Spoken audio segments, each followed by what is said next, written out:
Week 3 readings.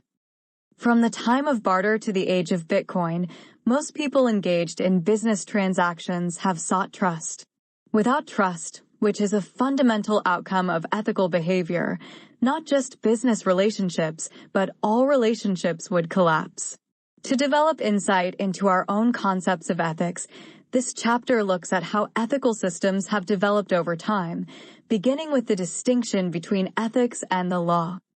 Ethics are the standards of behavior to which we hold ourselves accountable in our personal and professional lives. Laws and regulations set the minimal standards by which society lives out those ethical norms. Because laws are minimal standards, it is not uncommon for an act to be legal, but generally deemed unethical. The fact is that law and ethics are not always the same.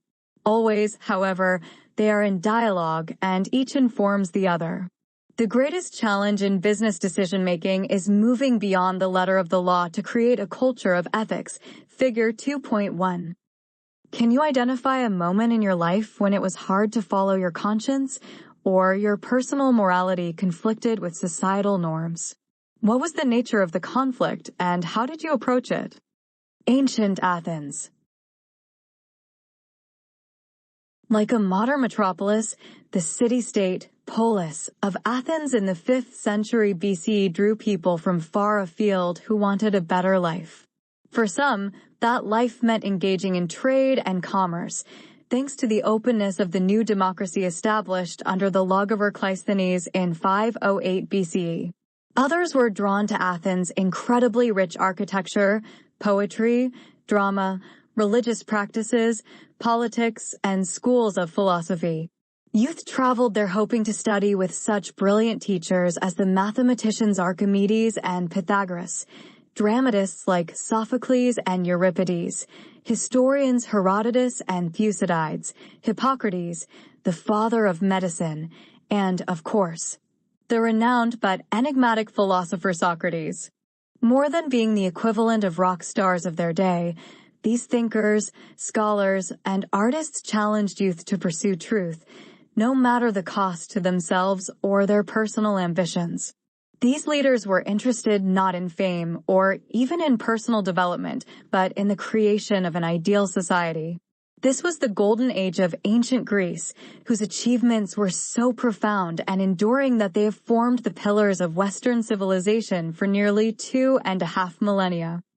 Philosophy, in particular, flourished during the Golden Age, with various schools of thought attempting to make sense of the natural and human worlds. The human world was thought to be grounded in the natural world, but to transcend it in striking ways, the most obvious being humans' use of reason and deliberation. Philosophers like Socrates, Plato, and Aristotle tackled fundamental questions of human existence with such insight that their ideas have remained relevant and universal even at the dawn of artificial intelligence. As British mathematician and philosopher Alfred North Whitehead, 1861 to 1947, observed, the safest general characterization of the European philosophical tradition is that it consists of a series of footnotes to Plato. 1. Why are the insights of these Greek philosophers still relevant today? One reason is their development of the ancient concept of virtue. The person most closely associated with virtue in the West, and the development of what is now known as virtue ethics, that is, an ethical system based upon the exercise of certain virtues, loyalty, honor, courage. Emphasizing the formation of character is Plato's famous pupil Aristotle, 384 to 322 BCE, Figure 2.2. Figure 2.2 Nicomachean Ethics by the ancient Greek philosopher Aristotle. A is a rough collection of Aristotle's lecture notes to his students on how to live the virtuous life and achieve happiness. It is the oldest surviving treatment of ethics in the West. The collection was possibly named after Aristotle's son. This 1566 edition, B, was printed in both Greek and Latin. Credit A, modification of Aristotle Altemps INV 8575 by Jastrow /Wikimedia Commons, public domain. Credit B, modification of Aristotelis de Moribus ad Nicomicum by Avendra /Wikimedia Commons public domain. Aristotelian Virtue Ethics. For Aristotle, everything that exists has a purpose or end and has been designed to meet that end. For instance, the proper end of birds is to fly, that of fish to swim. Birds and fish have been designed with the appropriate means, feathers, fins, to achieve those ends. Teleology, from the Greek telos meaning goal or aim, is the study of ends and the means directed toward those ends. What is the telos of human beings? Aristotle believed it to be eudaimonia or happiness. By this, he did not mean happiness in a superficial sense, such as having fun or being content. Rather, he equated happiness with human flourishing, which he believed could be attained through the exercise of the function that distinguishes humans from the natural world, reason. For Aristotle, reason was supreme and best used to increase not wealth but character. But what is happiness? He asked. If we consider what the function of man is, we find that happiness is a virtuous activity of the soul. 3. However, because humans are endowed not only with reason, but also with the capacity to act in an honorable and ethical manner, they may reject their end, either intentionally or by default. The great task of life, then, is to recognize and pursue happiness, no matter the constraints placed on the individual, the most dramatic of which are suffering and death. Birds and fish have little difficulty achieving their ends, and we can assume that much of this is due to their genetic coding. Because happiness might not be genetically encoded in human beings, they must learn how to be happy. How do they do that? According to Aristotle, eudaimonia is achieved by leading a virtuous life, which is attained over time. Happiness is a kind of activity, and an activity clearly is developed and is not a piece of property already in one's possession. 4. Aristotle identified 2 types of virtues, which the philosophical community of his day agreed were objective and not subjective. The 2 types were intellectual and moral. Intellectual virtues, including knowledge, episteme, wisdom, sophia, and, most importantly for Aristotle, prudence, phronesis, or practical wisdom, served as guides to behavior. That is, a person acted prudently based on the wisdom gained over time through the ongoing acquisition and testing of knowledge. To give an oversimplified but practical application of Aristotelian thinking, a hiring manager acts prudently when assessing a pool of candidates based on knowledge of their backgrounds and on insight gained after years of working in that role.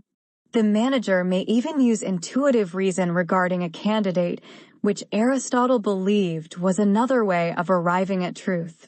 Understood in this way, the manager's intuition is an impression regarding character and someone's potential fit in an organization. Among the intellectual virtues, prudence played the major role because it helped individuals avoid excess and deficiency and arrive at the golden mean between the two. Prudence has been translated as common sense and practical wisdom and helps individuals make the right decision in the right way at the right time for the right reason. In Aristotle's view, only the truly prudent person could possess all the moral virtues. The distinction Aristotle made is that the intellectual virtues are acquired purely through learning, whereas the moral virtues are acquired through practice and the development of habits.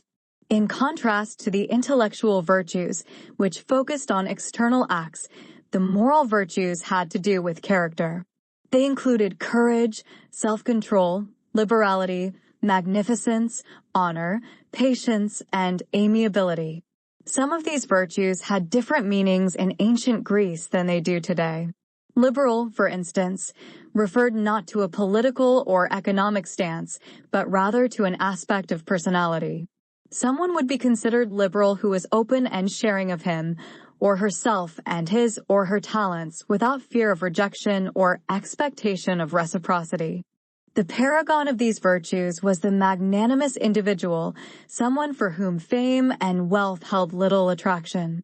5. This person had self-knowledge, was not rash, quick to anger, or submissive to others, and acted with self-respect, control, and prudence. The magnanimous individual achieved happiness by leading a life characterized by reason and will. He or she remained in control of self and did not hand over his or her authority or moral agency to others, whether in judgment or in decision-making. So, magnanimity seems to be a sort of crown of the virtues because it enhances them and is never found apart from them. This makes it hard to be truly magnanimous because it is impossible without all-round excellence, according to Aristotle. 6. The relationship between the intellectual and the moral virtues was not as clear-cut as it may appear, however, because Aristotle believed that action preceded character. In other words, the primary way to change character was through consistent, intentional behavior in the direction of virtue. Aristotle gave the example of courage. A person was not courageous first and then went about performing acts of courage. Rather, courage resulted from incremental change, small steps taken over time that molded the person's character. It relied on a recognition of justice so that courage was directed toward the right end. The important task was developing the habit of leading the virtuous life. Anyone could do this. However, it was a discipline that had to be learned and practiced with dedication.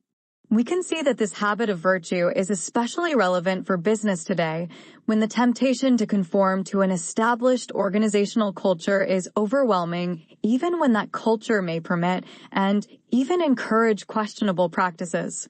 Add the seductive power of money, and anyone's courage might be tested.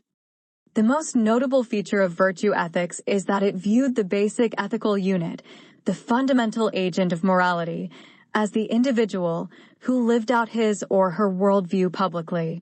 A life of virtue, therefore, took place in the economic and political spheres so that others might participate in and benefit from it. In Athenian society, it was important for business to be conducted competently and ethically. Even though Aristotle was suspicious of business, he acknowledged its importance in preserving and nurturing Athenian democracy.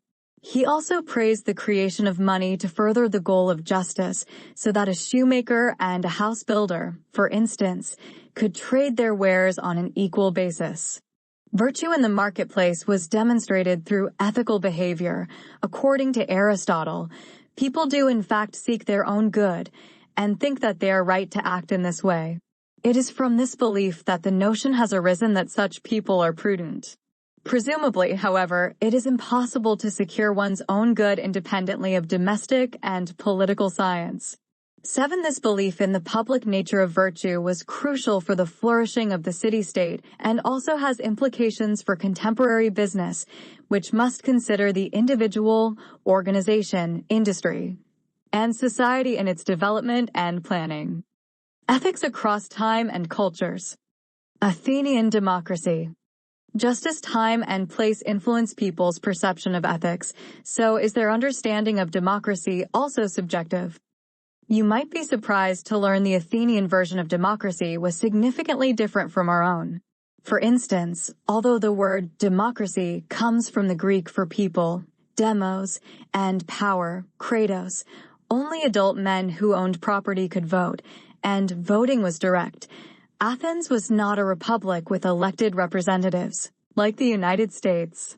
Resident aliens or metics, those who changed their home, were not eligible for citizenship and could not vote. They had limited rights and their status was second class, although this did not stop many of them from attaining wealth and fame. They were often among the best artisans, craftspeople, and merchants in the city-state. Metics were able to conduct business in the marketplace, agora, provided they paid special taxes yearly. One of the most famous was Aristotle, who was born outside Athens in northern Greece. Women, even those who were citizens, were not allowed to vote and had limited rights when it came to property and inheritance. Their primary function in Athenian society was the care and management of the home. The Athenian woman must be the perfect Penelope, a partner to the husband, a guard of the house, and one who practices the virtues defined by her husband.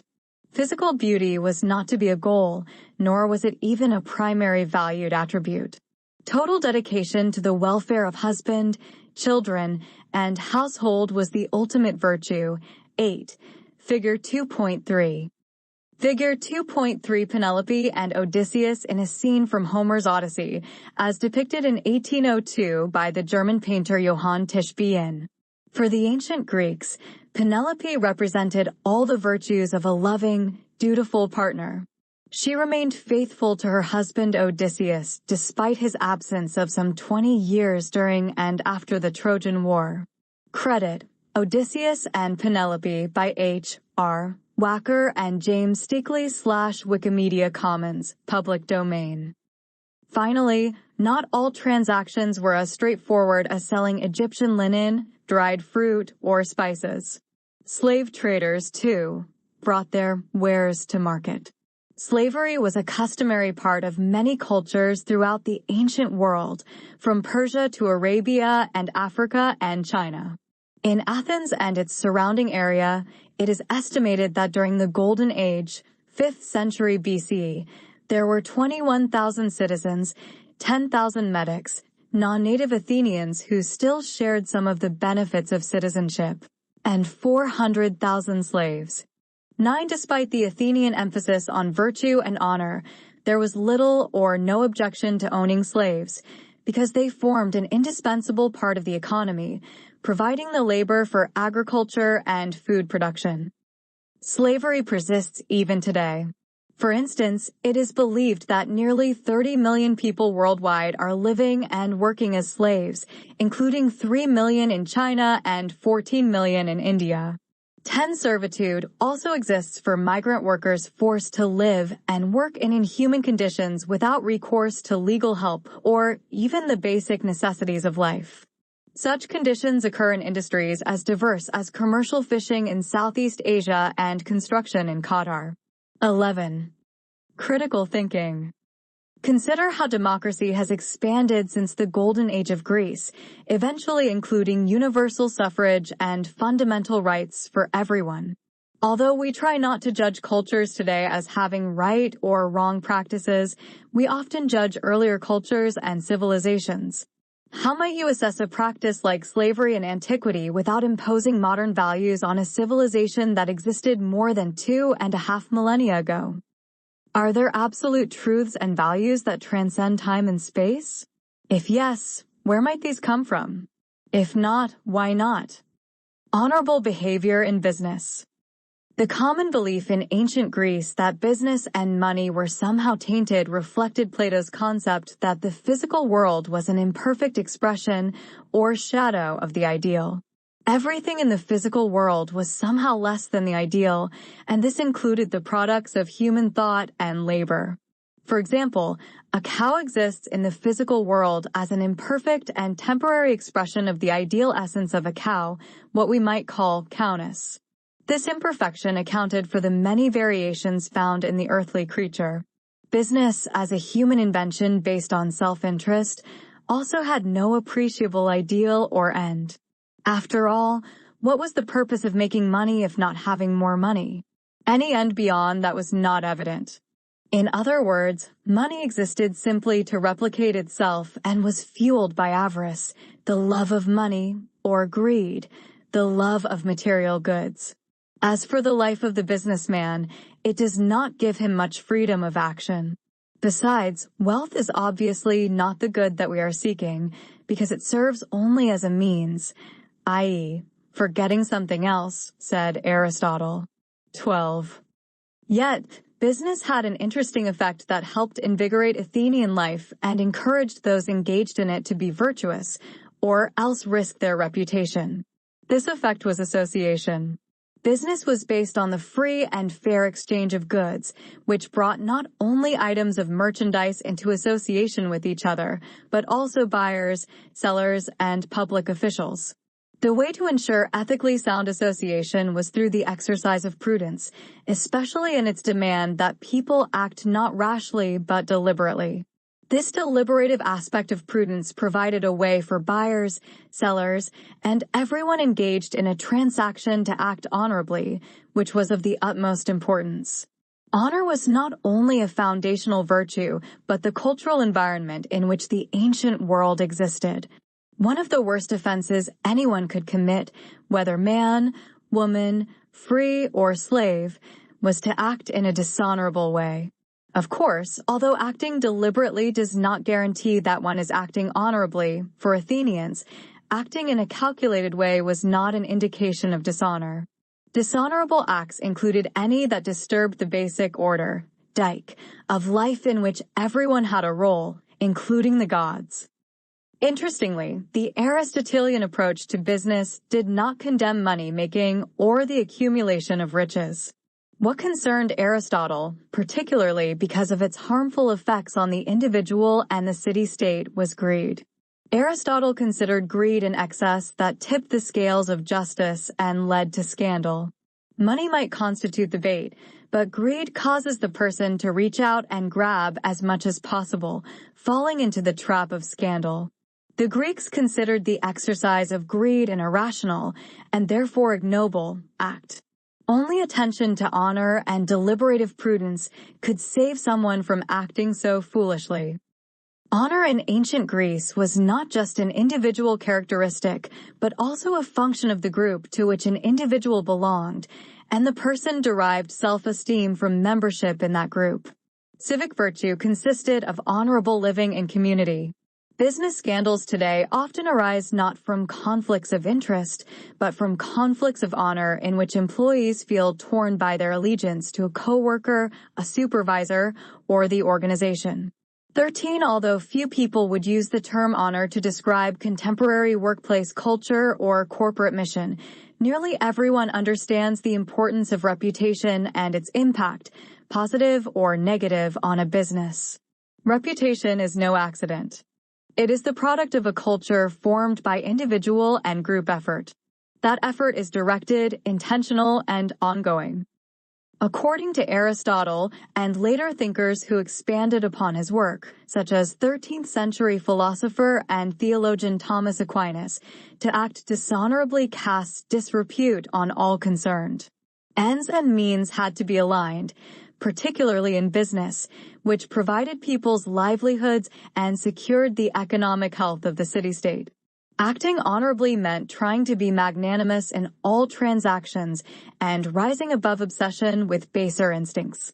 The honorable person was magnanimous, prudent, fair, and interested in self-advancement as long as it did not injure personal integrity or the body politic. The importance of prudence is evident because, said Aristotle, it is concerned with human goods, i.e., things about which deliberation is possible, for we hold that it is the function of the prudent man to deliberate well, and nobody deliberates about things that cannot be otherwise, or that are not means toward an end, and that end is a practical good. And the man who is good at deliberation generally is the one who can aim, by the help of his calculation, at the best of the goods attainable. 14. Aquinas further divided Aristotelian prudence into memory, reason, understanding, docility, shrewdness, foresight, circumspection, and caution. 15. To use these qualities in a constructive way, a business person had to direct them toward an appropriate end, which applies to business today just as it did in 4th century Athens. A merchant could not make money in a random way, but had to keep the needs of customers in mind and conduct business with fair prices and fees. This exercise of prudence was part of the cosmic order that ensured the right management of the home, the marketplace, and civilization itself. Similarly, committing fraud or deception to achieve an end, even if that end were good or just, was not considered an honorable act. Only when ends and means were aligned and worked in harmony were those engaged in the transaction considered virtuous. This virtue, in turn, would lead to the happiness Aristotle envisioned and toward which his entire system of virtue ethics aimed. Ethics across time and cultures. 3 forms of justice. Along with honor, justice, as depicted in the image at the beginning of this chapter, formed part of the cultural environment of Athenian society. Citizens often relied on litigation to settle disputes, particularly conflicts over business transactions, contracts, inheritance, and property. Justice existed in three forms, as it does today: legal, commutative, and distributive. In legal justice, the city-state was responsible for establishing fair laws for the welfare of its citizens. Commutative justice characterized relationships among individuals. Courts attempted to correct harms inflicted and return what had been unlawfully taken away from plaintiffs. Distributive justice governed the duty of the city-state to distribute benefits and burdens equitably among the people. We can see these forms of justice at work today in very practical ways. For instance, within the framework of commutative justice, businesses are often held responsible ethically and financially for any harm caused by their products. And distributive justice is debated in such hotly contested issues as corporate and individual tax rates, universal health coverage, state and federal income assistance, subsidized housing, Social Security eligibility, college tuition aid, e.g., Pell Grants and similar programs designed to create a safety net for those least fortunate. Some safety net programs have been criticized for their excessive cost, inefficiency, and unfairness to those who pay into them while receiving no benefit or say in their administration. Critical thinking. How is the ancient concept of distributive justice understood in today's political debate? What are the underlying values that inform each side of the debate, e.g., values like wealth maximization and corporate social responsibility? Can these sides be reconciled, and if so, what must happen to bring them together? Does virtue have a role to play here? If so, how? Social upheaval in ancient China. More than a century and a half before Aristotle and on the other side of the globe, Confucius, a wandering preacher from the Principality of Lu in China, also struggled to answer life's questions, although in a practical rather than a philosophical way. Confucius committed himself to healing the social divisions that were tearing China apart under the declining Zhou dynasty. Those divisions led to what historians call the period of the Warring States, which persisted for 200 years after Confucius's death. It was a time of constant warfare and violence. 16 To counter the social disintegration he found everywhere, Confucius looked to the past, or the wisdom of the ancients. He called for a return to Li, which was the proper order of the universe, in which everyone had a role to play and there was harmony in the world. 17. We might see this harmony in a contemporary business setting as a team of people bringing different talents to bear on a specific project for the good and profit of the company. In this sense, Li refers to doing those tasks in collaboration with others to achieve the mission of the organization. For Confucius, Li was expressed through ritual acts. When the correct rituals were followed in the right way with the right intention for the right end, all was well. Of course, corporate rituals also exist, and like all ritual acts, they reinforce cohesion and identity within the group. Identifying them helps improve employee awareness, productivity, and perhaps happiness. One example of this would be new employee orientation, which is intended to acclimate newcomers to the corporate culture, the company ethos, and the traditions associated with the way the firm does business. Finally, anticipating Aristotle's golden mean, Li emphasized the middle ground between deficiency and excess. Nothing in excess was its guiding principle. 18. Huston Smith, noted historian of world religions, has observed that the widespread adoption of Confucius's teachings within a generation of his death was not due to the originality of his ideas. 19. What made the humble scholar the greatest cultural force in China's history was chance. Confucius appeared on the scene at the right time, offering a fractured country an alternative to two extremes, neither of which was working. These were a realism that was tyrannical and relied on brute force to restrain the rivaling factions, and an idealistic approach called Moism that was based on universal love and mutual aid. Confucius rejected the first as crude and the second as utopian. 20 instead, he offered a practical but empathetic approach, a sort of tough love for the times. Link to learning. Read this article that gives a helpful historical background on Confucianism to learn more. Confucian Virtue Ethics. Scholars believe that, like Aristotle, Confucius stressed the virtuous life in his ethical system with the goal of creating a junzi, or a person who is gracious, magnanimous, and cultured. In other words, a flourishing human being.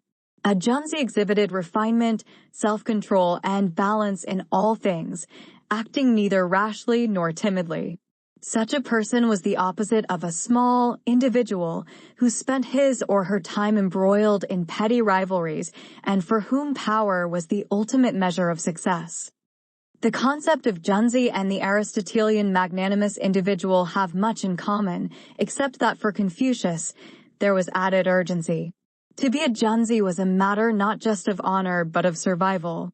It is no exaggeration to say that China's very existence depended upon the ability of individuals, nobles and peasants alike, to rise above the barbarity around them and embrace a way of life directed both outward towards social, political, and administrative reform and inward towards spiritual development. Confucius, Figure 2.4, believed that living the virtues he taught would achieve both these ends. Figure 2.4 Confucius, Kung Fu Tzu or Master Kung, depicted here in front of the Confucius Temple in Beijing, lived during a turbulent period in China's history. He sought to end violence and chaos through a return to order, harmony, and reverence, especially within the family. Credit: Kongzi, Confucius Temple with Gold Roof, Main Statue, by clarititemplateshop.com/Flickr, CC by 2.0. The keystone of Confucius's deliberate tradition was the Tao of Humanity, or the Way, which established humanity as the answer to rampant lawlessness. 21 Confucius believed people were inherently good and that the way to stop inhuman behavior was to make them even better or more human. He identified 3 means to do this, which we explore next: wholehearted sincerity and truthfulness, the constant mean, and expediency, quan. 22 specific virtues like moral character, righteousness, wisdom, courage, respect, filial piety, and simplicity formed part of these means. Someone who lived virtuously became more human, which resulted in a flourishing individual and an ordered world. Wholehearted sincerity and truthfulness meant more than sincerity because even liars can be convincing. The sincerity Confucius had in mind was closer to loyalty, and the thing to which humans had to be loyal was truth. Confucius intended to counter the blind loyalty that had contributed to the eruption of anarchy throughout China. For instance, if a subject were called upon to offer advice, the subject had to be truthful, even though the ruler might not like the advice, which actually happened to Confucius, causing him to resign his post as Minister of Justice in lieu. 23 What a subject owed the ruler was not cloying deference but the truth, which would benefit everyone in the long run. The implications for ethical behavior in modern corporations may be obvious. Reporting unethical behavior as a whistleblower or even standing up for truth in a meeting is sometimes easier said than done, which is why living virtuously requires disciplined practice and the support of like-minded individuals. The constant mean refers to balance between excess and efficiency in an existential and in a practical sense. We are to follow the middle path, avoiding extremes of thought and action through ritual acts. We cannot claim to lead a balanced life. We must show it by performing acts that maintain personal and collective order.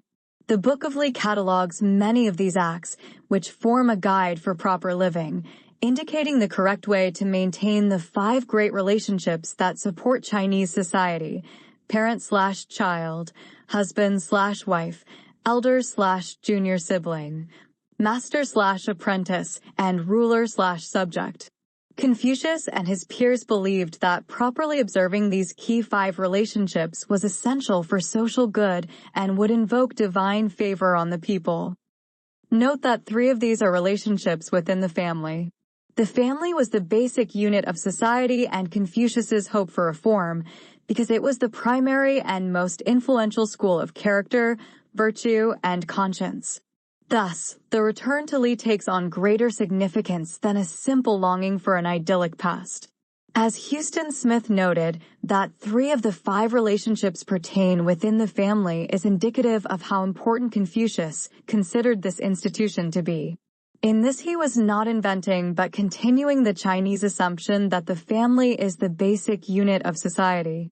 This assumption is graphically embedded in Chinese legend, which credits the hero who invented the family with elevating the Chinese from the animal to human level.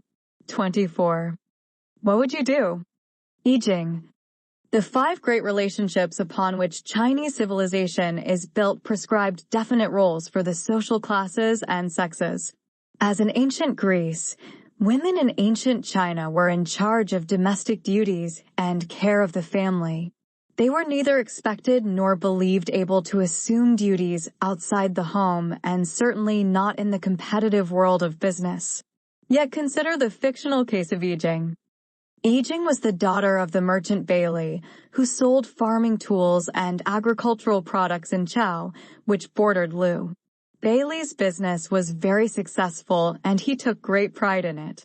He had 3 sons who worked with him, but none had the head for business that his daughter I Ching had. Moreover, none of them wanted to take over the business after his death. When I Ching begged for a chance to run the business for her father, he agreed, but he insisted she disguise herself as a man when traveling and doing business in the family name.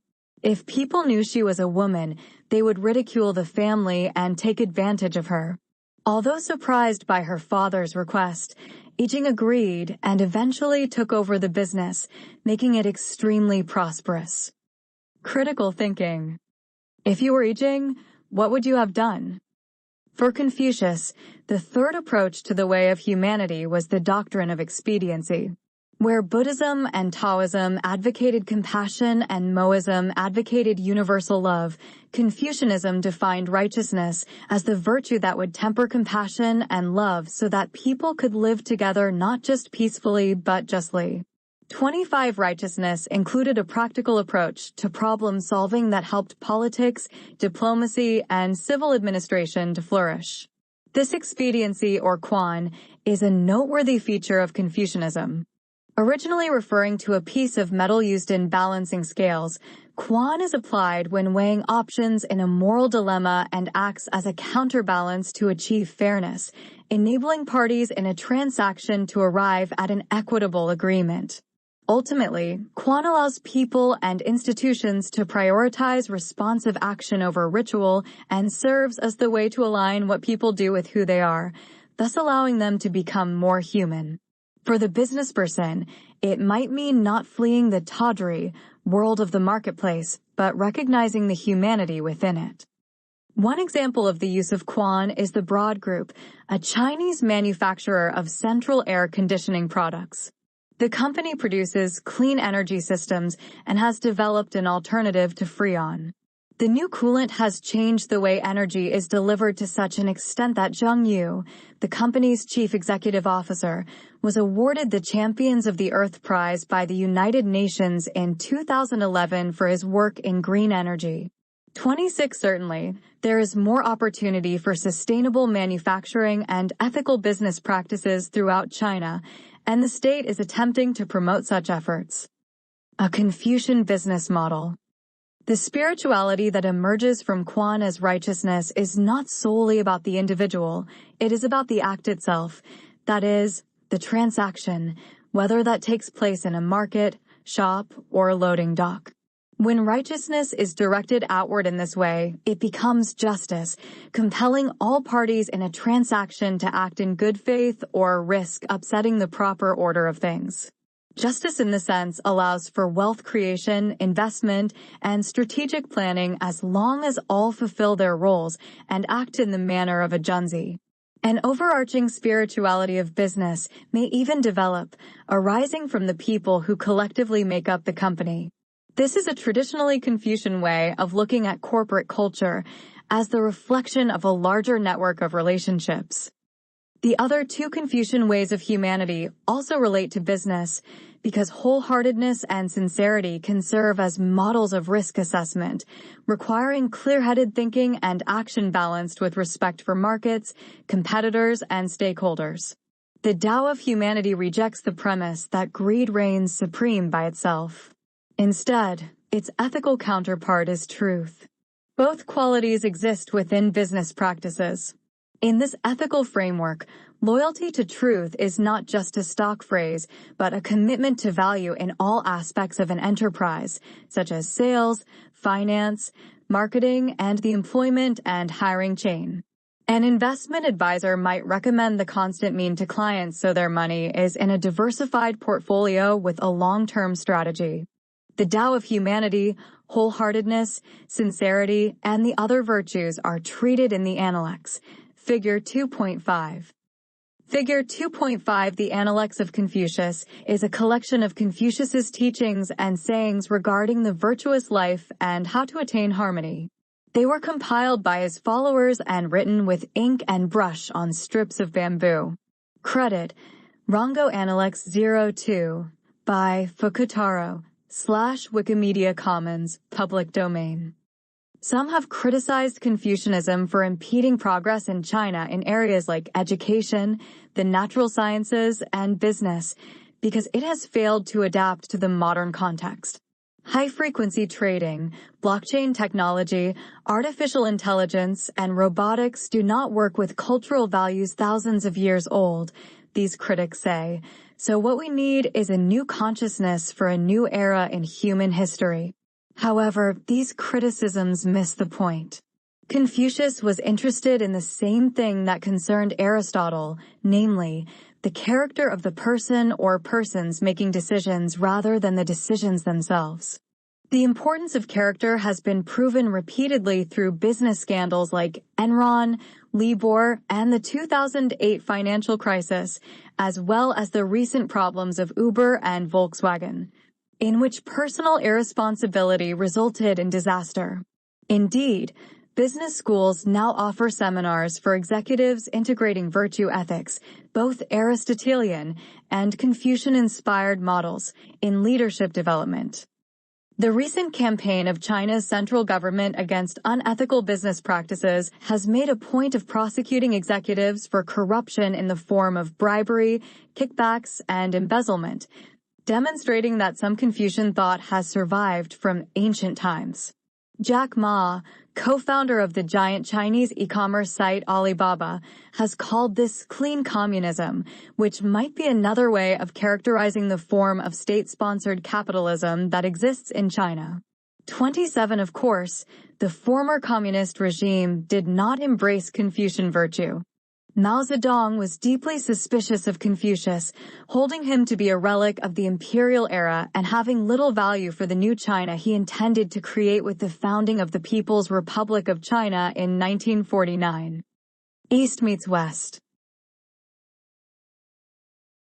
Given the vastly different cultural and historical settings of ancient Greece and China, you may be surprised to find similarities between the Aristotelian and Confucian systems of virtue ethics.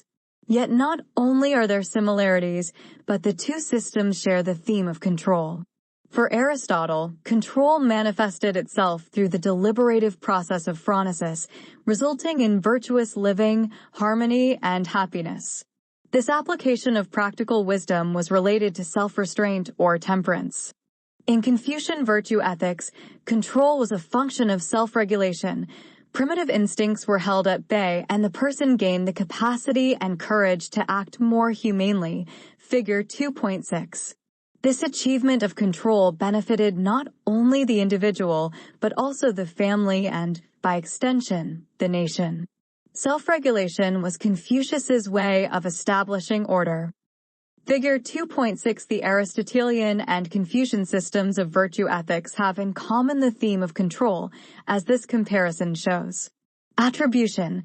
Copyright Rice University, OpenStax, under CC by 4.0 license. In a business context, control bears directly on managerial ethics, which is a way of relating to self, employees, and the organization that balances individual and collective responsibility and in which management also includes planning, organizing, and leading to achieve organizational goals. 28A self-controlled. Disciplined manager is able to work through layers of bureaucracy and the complexities of human interaction to attain goals in a way that is responsible and profitable and that enhances the organization's mission and culture.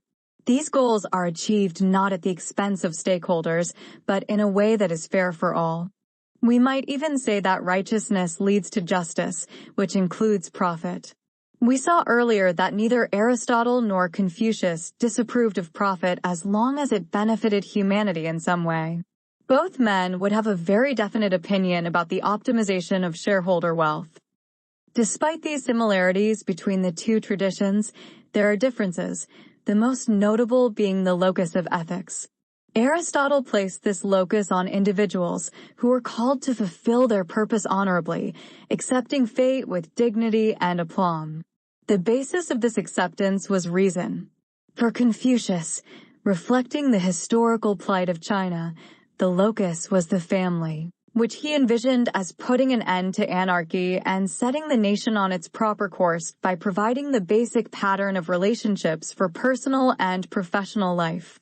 To be sure, family counted for Aristotle just as the individual counted for Confucius, but the emphasis in each system was different. Aristotle acknowledged that a solitary man has a hard life because it is not easy to keep up a continuous activity by oneself, but in company with others and in relation to others it is easier. 29. Regardless of the source of ethical behavior, those engaged in business were required to act with accountability and responsibility. They were accountable to customers and suppliers when delivering commodities like figs, pottery, or olive oil. And they had to conduct themselves responsibly to maintain their personal and professional reputation. Thus, business was the perfect expression of ethics in both East and West, because it provided a forum within which virtues were tested in very real ways. Confucius urged each follower to be a great or humane person, or are you, not a small one. 30. This was so important that the school established after his death was known as the Ru School, and the principles it taught are called Ruism. 31. Personal and professional roles. Another important characteristic of Eastern and Western systems of virtue ethics is the integration of personal and professional life. A person could not act one way at home and a completely different way in public, especially civic leaders, merchants, teachers, and rulers. The modern tendency to compartmentalize various aspects of ourselves to accommodate circumstances would have puzzled those living in ancient Greece or China. A retail manager who contributes generously to help protect endangered species, but thinks nothing of working the sales staff to the point of burnout to achieve monthly goals has not successfully integrated the personal and the professional, for instance, and even poses obstacles to individual happiness and life in the community. Everyone desires efficiency in business, but compartmentalizing our personal and professional ideals can lead to dispersed personal accountability in an organization and the kind of financial meltdown that occurred through greed and rule-breaking in the housing and financial industries and led to the worldwide recession of 2008. 32. What might the integration of personal and professional life look like, and how can we apply it within the relationships that are the foundation of business? To answer this question, consider the essence of the virtuous person that each ethical system strove to create. For Aristotle, the virtuous person saw the truth in every kind of situation. Once acknowledged and recognized, the truth could not be denied without compromising honor. Similarly, Confucius taught that a gentleman will not, for the space of a meal, depart from humanity. In haste and flurry, he adheres to it. In fall and stumble, he adheres by it. 33. Despite the emphasis these systems placed on character, however, character was not ultimately what defined the virtuous individual, family, city-state, or nation. Instead, it was the individual's transformation, through education, into a different kind of being who will act virtuously even if no one is watching. When the person concentrates on the means used to achieve an end, eventually the means become a way of life even more important than the end itself. It is not merely that the means must match the end, but that they come to define the virtuous person. The integration of personal and professional lives has two effects: motive and awareness. Motive is the willingness to do the right thing because it is the right thing, even though there may be no perceived benefit. Arguably, it is here that the individual's true nature is revealed.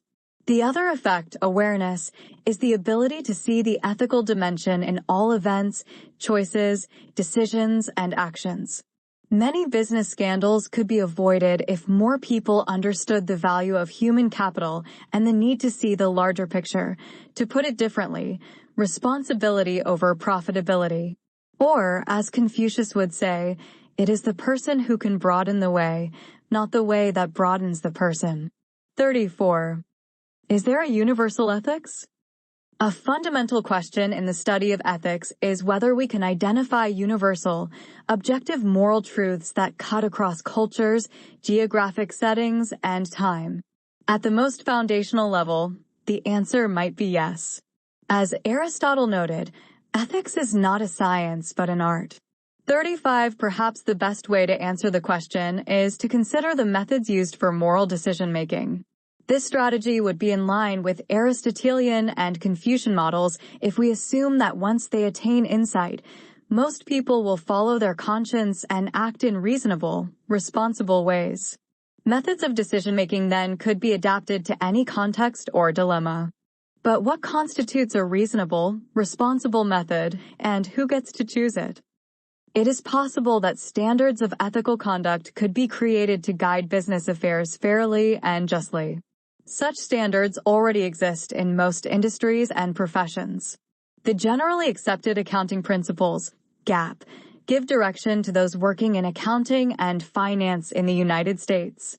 The International Standards Organization offers guidelines and protocols for many industries. Together with governmental regulation, these might serve as the basis for ethical behavior, perhaps even globally. Of course, those fashioning guidelines would have to be sensitive to individual autonomy and national sovereignty, especially when it comes to international jurisdiction, privacy, and human rights. For example, the International Financial Reporting Standards serve as a kind of international gap to help companies report financial results in a common accounting language across national boundaries. Despite our best efforts, someone who wishes to conduct business selfishly and unethically always will be drawn to do so unless given a compelling incentive not to. It is evident why Aristotle and Confucius stress the importance of schooling. Perhaps what is needed now, building on these two ancient approaches, is business education focused on transformation rather than on conformity to guidelines. This proposal touches the core of both Aristotelian and Confucian teachings, training and education. Training and education help internalize in us more altruistic business practices. They also permit greater integration between our personal and professional understandings of the way we should treat friends, family, customers, and clients. No matter the context, we are then encouraged to treat others with honesty and respect, so that even someone certain to get away with the most outrageous corruption or money laundering scheme would not do it. Why not? Because doing so would be a betrayal of the person's conscience and identity. A business education that is truly effective, one for the 21st century, would produce a graduate who could stand up and say no to that kind of self-betrayal. What would you do? Scenario with Aristotle and Confucius. Imagine a scenario in which Aristotle and Confucius sit down to discuss Chiquita Brands International, a global produce conglomerate that paid protection, money to right-wing and Marxist guerrilla groups in Colombia between 1997 and 2004 to ensure there would be no violence against its employees, banana plantations, and facilities. The payment violated the U.S. Foreign Corrupt Practices Act, 1977, which prohibits bribes and kickbacks to foreign officials. Chiquita claimed it was the victim of extortion and had no choice. However, for its actions, it eventually paid $25 million in fines to the U.S. government. In 2007, a group of Colombians filed a lawsuit against the company under the Alien Tort Claims Act, alleging that, because of its illegal payments, Chiquita was complicit in extrajudicial killings, torture, forced disappearances, and crimes against humanity perpetrated against plantation workers by the guerrilla death squads. 36. The case went to the U.S. Supreme Court in 2015, but the court declined to hear it. Critical thinking. What do you suppose Confucius and Aristotle, teachers of virtue ethics, would say about the Colombians' case, and how would they go about assessing responsibility? What would they identify as the crime committed? Would they think the executives at Chiquita had acted prudently, cravenly, or deceitfully? What would you do if confronted with this case? Maximizing utility. During Bentham's lifetime, revolutions occurred in the American colonies and in France, producing the Bill of Rights and the Declaration de Droit de l'Homme, Declaration of the Rights of Man, both of which were based on liberty, equality, and self-determination. Karl Marx and Friedrich Engels published the Communist Manifesto in 1848. Revolutionary movements broke out that year in France, Italy, Austria, Poland, and elsewhere. 37. In addition, the Industrial Revolution transformed Great Britain and eventually the rest of Europe from an agrarian, farm-based society into an industrial one, in which steam and coal increased manufacturing production dramatically, changing the nature of work, property ownership, and family. This period also included advances in chemistry, astronomy, navigation, human anatomy, and immunology, among other sciences. Given this historical context, it is understandable that Bentham used reason and science to explain human behavior. His ethical system was an attempt to quantify happiness and the good so they would meet the conditions of the scientific method. Ethics had to be empirical, quantifiable, verifiable, and reproducible across time and space. Just as science was beginning to understand the workings of cause and effect in the body, so ethics would explain the causal relationships of the mind. Bentham rejected religious authority and wrote a rebuttal to the Declaration of Independence in which he railed against natural rights as rhetorical nonsense, nonsense upon stilts. 38. Instead, the fundamental unit of human action for him was utility, solid, certain, and factual. What is utility? Bentham's fundamental axiom, which underlies utilitarianism, was that all social morals and government legislation should aim for producing the greatest happiness for the greatest number of people. Utilitarianism, therefore, emphasizes the consequences or ultimate purpose of an act rather than the character of the actor's motivation, or the particular circumstances surrounding the act. It has these characteristics. 1. Universality, because it applies to all acts of human behavior, even those that appear to be done from altruistic motives. 2. Objectivity, meaning it operates beyond individual thought, desire, and perspective. 3. Rationality, because it is not based in metaphysics or theology. And 4. Quantifiability in its reliance on utility. 39. Ethics across time and cultures. The autoicon. In the spirit of utilitarianism, Jeremy Bentham made a seemingly bizarre request concerning the disposition of his body after his death. He generously donated half his estate to London University, a public university open to all and offering a secular curriculum, unusual for the times. It later became University College London.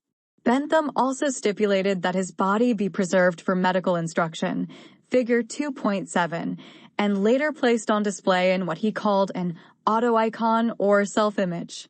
The university agreed, and Bentham's body has been on display ever since.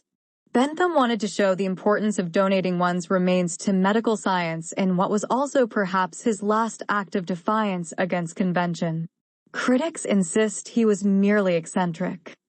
Figure 2.7 at his request, Jeremy Bentham's corpse was laid out for public dissection, as depicted here by H. Pickersgill in 1832. Today, his body is on display as an auto-icon at University College, London, a university he endowed with about half his estate. His preserved head is also kept at the college, separate from the rest of the body.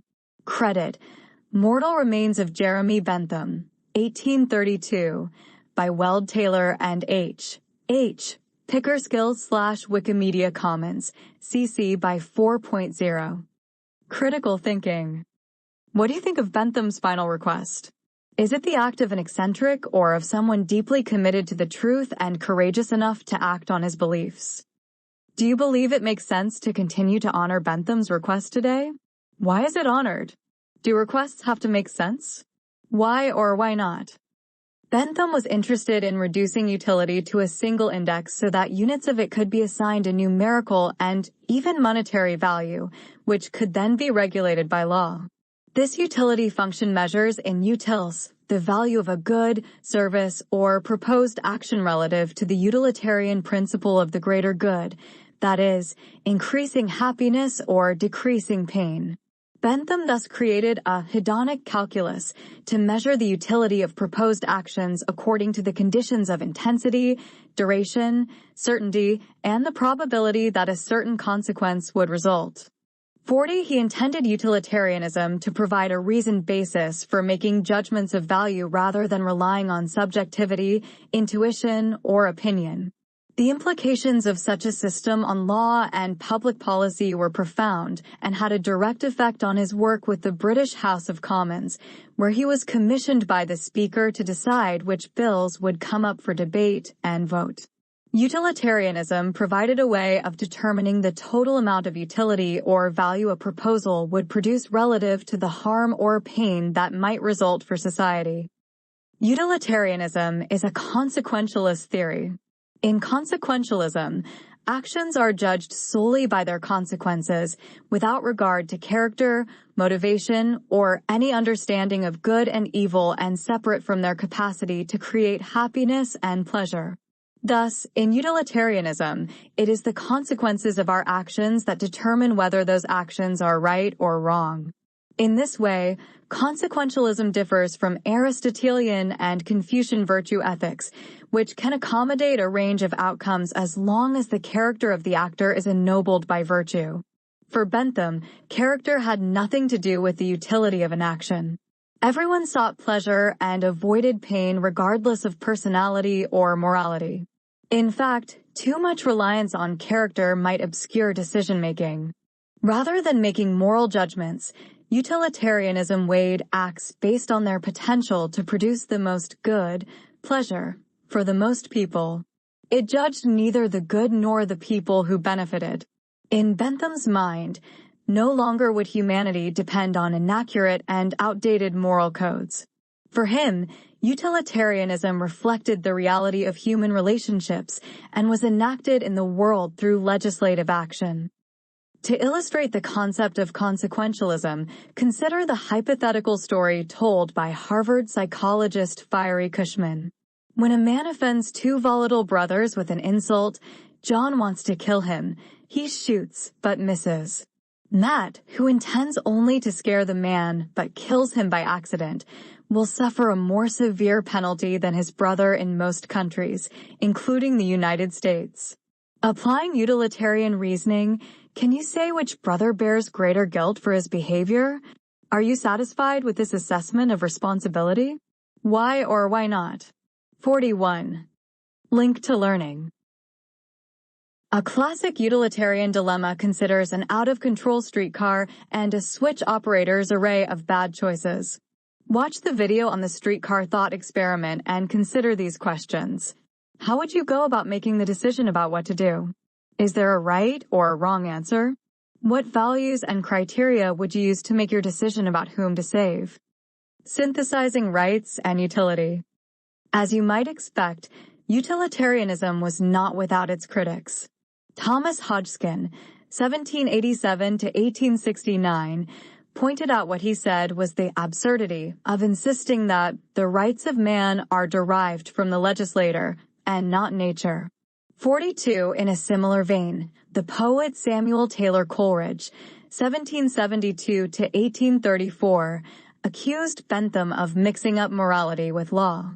43 others objected that utilitarianism placed human beings on the same level as animals and turned people into utility functions.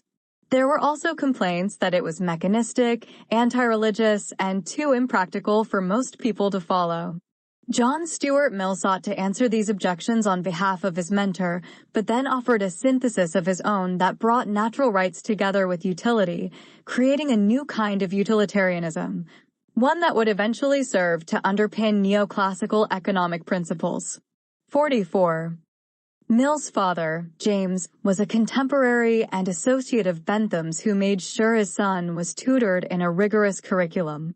According to Mill, at an early age he learned enough Greek and Latin to read the historians Herodotus and Tacitus in their original languages. 45. His studies also included algebra, Euclidean geometry, economics, logic, and calculus.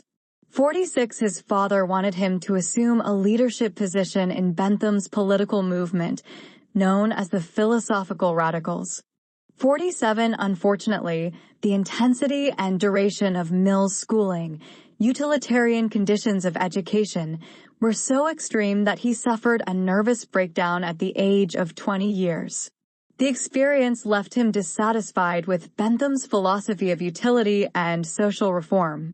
As an alternative, Mill turned to Romanticism and poets like Coleridge and Johann Wolfgang Goethe, 1749 to 1832. 48. What he ended up with, however, was not a rejection of utilitarianism, but a synthesis of utility and human rights. Why rights? No doubt, Mill's early life and formation had a great deal to do with his championing of individual freedom. He believed the effort to achieve utility was unjustified if it coerced people into doing things they did not want to do. Likewise, the appeal to science as the arbiter of truth would prove just as futile, he believed, if it did not temper facts with compassion. Human nature is not a machine to be built after a model and set to do exactly the work prescribed for it, but a tree, which requires to grow and develop itself on all sides, according to the tendency of the inward forces which make it a living thing. He wrote.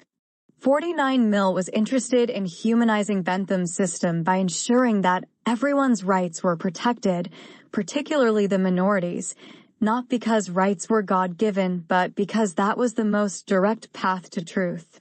Therefore, he introduced the harm principle, which states that the only purpose for which power can be rightfully exercised over any member of a civilized community against his will is to prevent harm to others. His own good, either physical or moral, is not a sufficient warrant. 50. To be sure, there are limitations to Mill's version of utilitarianism, just as there were with the original. For one, there has never been a satisfactory definition of harm, and what one person finds harmful another may find beneficial. For Mill, harm was defined as the setback of one's interests. Thus, harm was defined relative to an individual's interests. But what role, if any, should society play in defining what is harmful or in determining who is harmed by someone's actions? For instance, is society culpable for not intervening in cases of suicide, euthanasia, and other self-destructive activities such as drug addiction?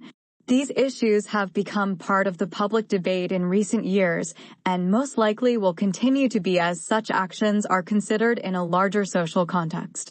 We may also define intervention and coercion differently depending on where we fall on the political spectrum. Considering the social implications of an individual action highlights another limitation of utilitarianism, and one that perhaps makes more sense to us than it would to Bentham and Mill, namely, that it makes no provision for emotional or cognitive harm. If the harm is not measurable in physical terms, then it lacks significance.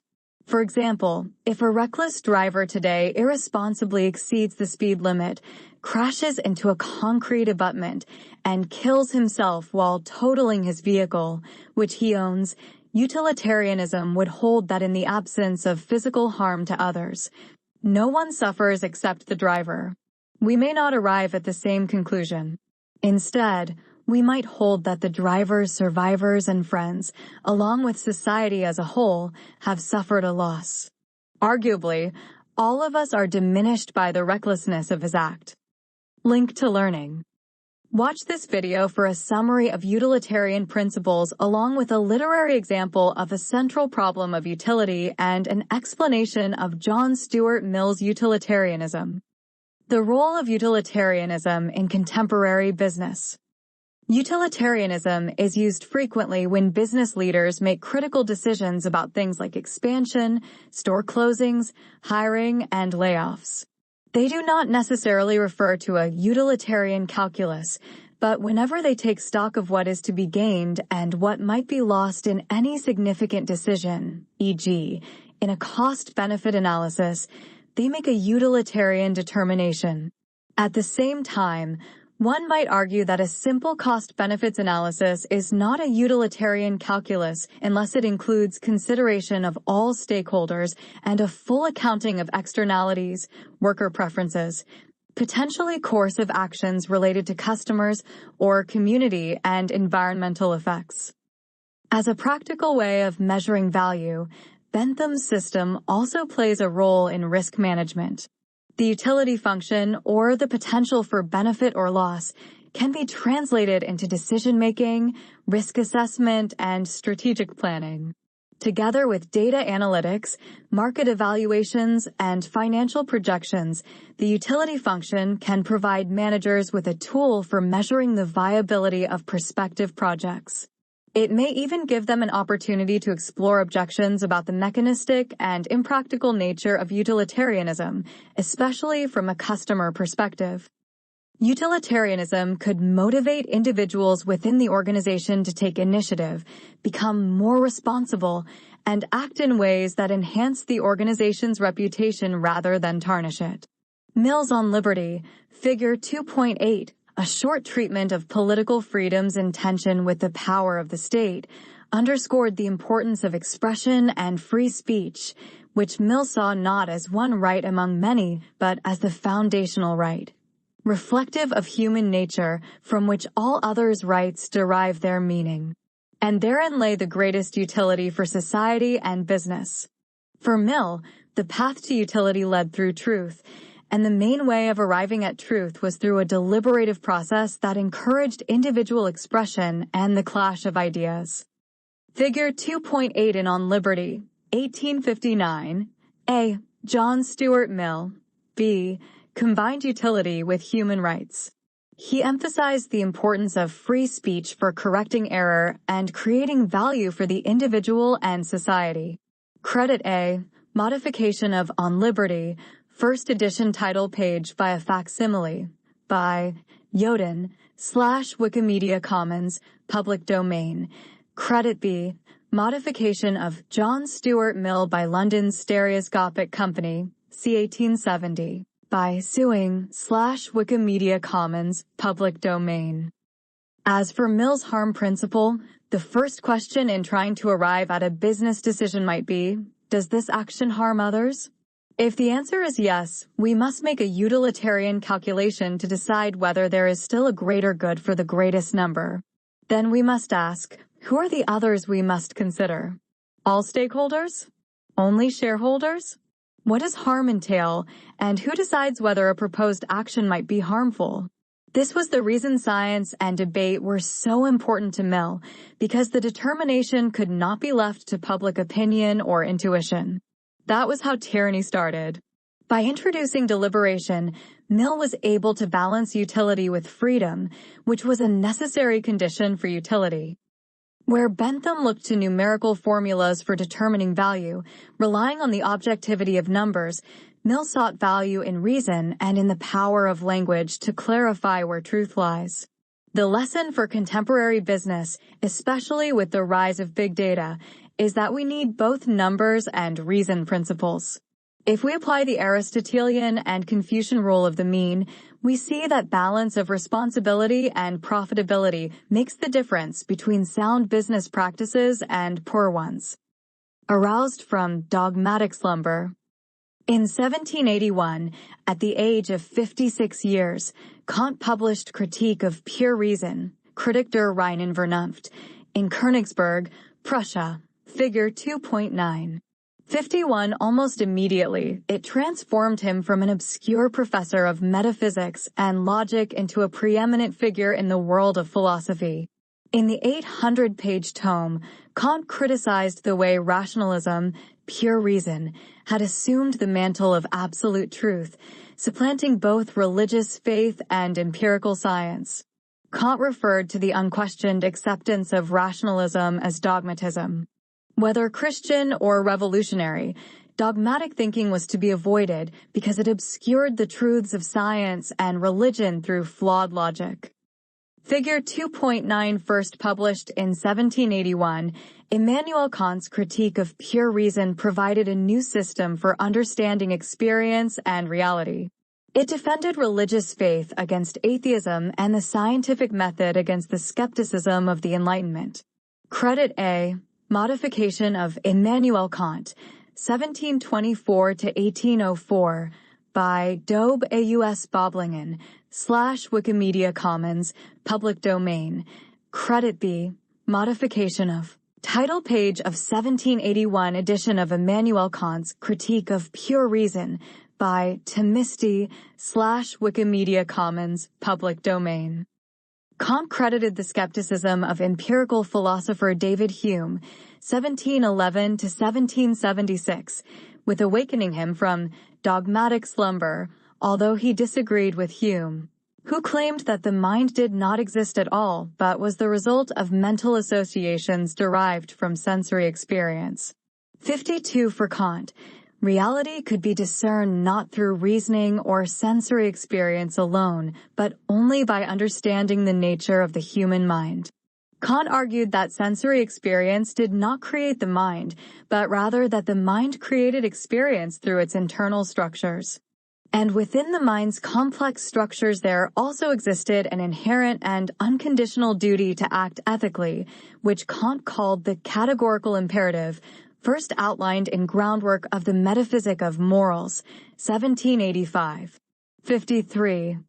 In its initial form, Kant described his concept of the categorical imperative as follows: act only according to that maxim whereby you can, at the same time, will that it should become a universal law. 54. Kant's categorical, or unconditional, imperative has practical applications for the study of ethics. The categorical imperative contains two major suppositions. 1. We must act on the basis of goodwill rather than purely on self-interested motives that benefit ourselves at the expense of others. 2. We must never treat others as means toward ends benefiting ourselves without consideration of them also as ends in themselves. Kant held that observing the categorical imperative as we consider what actions to take would directly lead to ethical actions on our part. Link to learning. Watch this video about the categorical imperative to learn more. How do you see the imperative working in your own life? Within your family? In your personal and professional relationships? Does Kant's understanding of the relationship between art and beauty accord with your own? In Kant's view, rationalism and empiricism prevented people from perceiving the truth about their own nature. What was that truth? What was sufficient to constitute it? Kant identified an a priori world of knowledge and understanding in which truth lay in the structures and categories of the mind that were beyond perception and reason. This was a radical concept for the times. In the end, Kant's systematic analysis of knowing and understanding provided a much-needed counterweight to the logic of Enlightenment rationalism. The existence of the mental structures he proposed has even been confirmed today. For instance, the scientific consensus is that humans are born with cognitive structures designed specifically for language acquisition and development. Even more surprising, there may be similar cognitive structures for morality, conscience, and moral decision-making. 55. So, it is quite possible that conscience, if not happiness, may have a genetic component after all, although Kant himself did not believe the categories of the understanding or the a priori structures of the mind were biological. Link to learning. Read a good survey of Kant's critique of Enlightenment rationalism and of empiricism in this article. Utilitarianism and deontology. From a Kantian perspective, it is clear that adherence to duty is what builds the framework for ethical acts. This is in direct contradiction of Bentham's view of human nature as selfish and requiring an objective calculus for ethical action to result. Kant rejected the idea of such a calculus and believed, instead, that perceptions were organized into pre-existing categories or structures of the mind. Compare his notion of an ordered and purposeful universe of laws with the similar logos or logic of the ancient Greeks. One of those laws included implementation of the categorical imperative to act ethically in accordance with our conscience. However, even though that imperative ought to be followed without exception, not everyone does so. In Kant's moral teachings, individuals still had free will to accept or reject it. There is a definite contrast between utilitarianism, even Mill's version, and Kant's system of ethics, known as deontology, in which duty, obligation, and goodwill are of the highest importance. The word is derived from the Greek deon, meaning duty, and logos again, here meaning organization for the purpose of study. 56. An ethical decision requires us to observe only the rights and duties we owe to others, and, in the context of business, act on the basis of a primary motive to do what is right by all stakeholders. Kant was not concerned with utility or outcome. His was not a system directed toward results.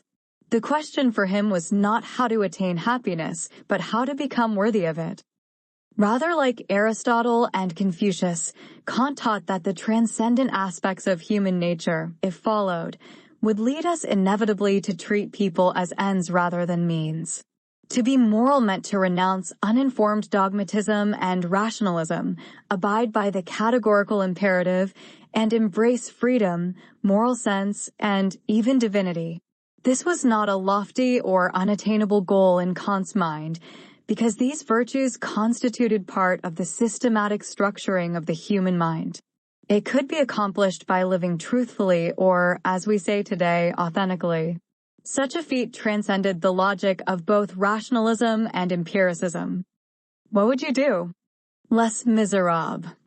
You may have seen the very popular Broadway show or movie Les Miserables, based on Victor Hugo's epic 19th-century French novel of the same name.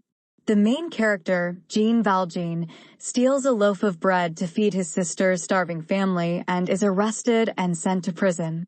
If we apply conventional reasoning and principles of law to his crime, Valjean genuinely is guilty as charged, and we do not need to consider any extenuating circumstances. However, in a Kantian ethical framework, we would take into account Valjean's motives as well as his duty to treat his sister's family as ends in themselves who deserve to live. Valjean's fate demonstrates what might occur when there is a gap between the legal and the moral. Clearly, Valjean broke the law by stealing the bread. However, he acted morally by correcting a wrong and possibly saving human lives. According to Kantian ethics, Valjean may have been ethical in stealing bread for his family, particularly because the action was grounded in goodwill and provided benefit to others more than to himself. Critical thinking.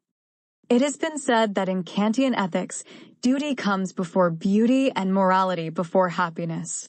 Can you think of other instances when it is appropriate to break one moral code to satisfy another, perhaps greater one? What are the deciding factors in each case? What would you do if you were Jean Valjean? Kantian business ethics. Unlike utilitarianism, which forms the philosophical foundation for most cost-benefit analysis in business, Kantian ethics is not so easily applied. On one hand, it offers a unique opportunity for the development of individual morality through the categorical imperative to act ethically, which emphasizes humanity and autonomy. 57. This imperative addresses one major side of business ethics, the personal. Character and moral formation are crucial to creating an ethical culture. Indeed, business ethics is littered with cases of companies that have suffered damaging crises due to their leaders' lack of commitment to act on the basis of a goodwill and with regard for what benefits others.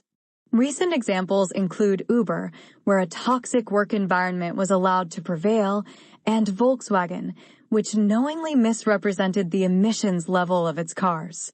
58. Such examples exist in government as well, as the recent Theranos and Fat Leonard scandals confirm. 59. The latter consisted of graft and corruption in the U.S. Navy's Pacific Fleet and has been a continual source of embarrassment for an institution that prides itself on the honorable conduct of its officers. One person can make a difference, either positively or negatively. On the other hand, Kant's categorical imperative is just that, categorical or unconditional. It calls for morally upright behavior regardless of external circumstance or the historical context of a proposed act or decision. Kant affirmed that the moral law is an imperative which commands categorically because the law is unconditioned. 60. Unconditional ethics could be a challenge for a global organization dealing with suppliers, customers, and competitors in sometimes vastly different cultures. It raises a larger philosophical issue, namely, was Kant correct in believing that morality and mental categories are independent of experience? Or can they be culturally conditioned? And if so, does that make them relative rather than absolute, as Kant believed them to be?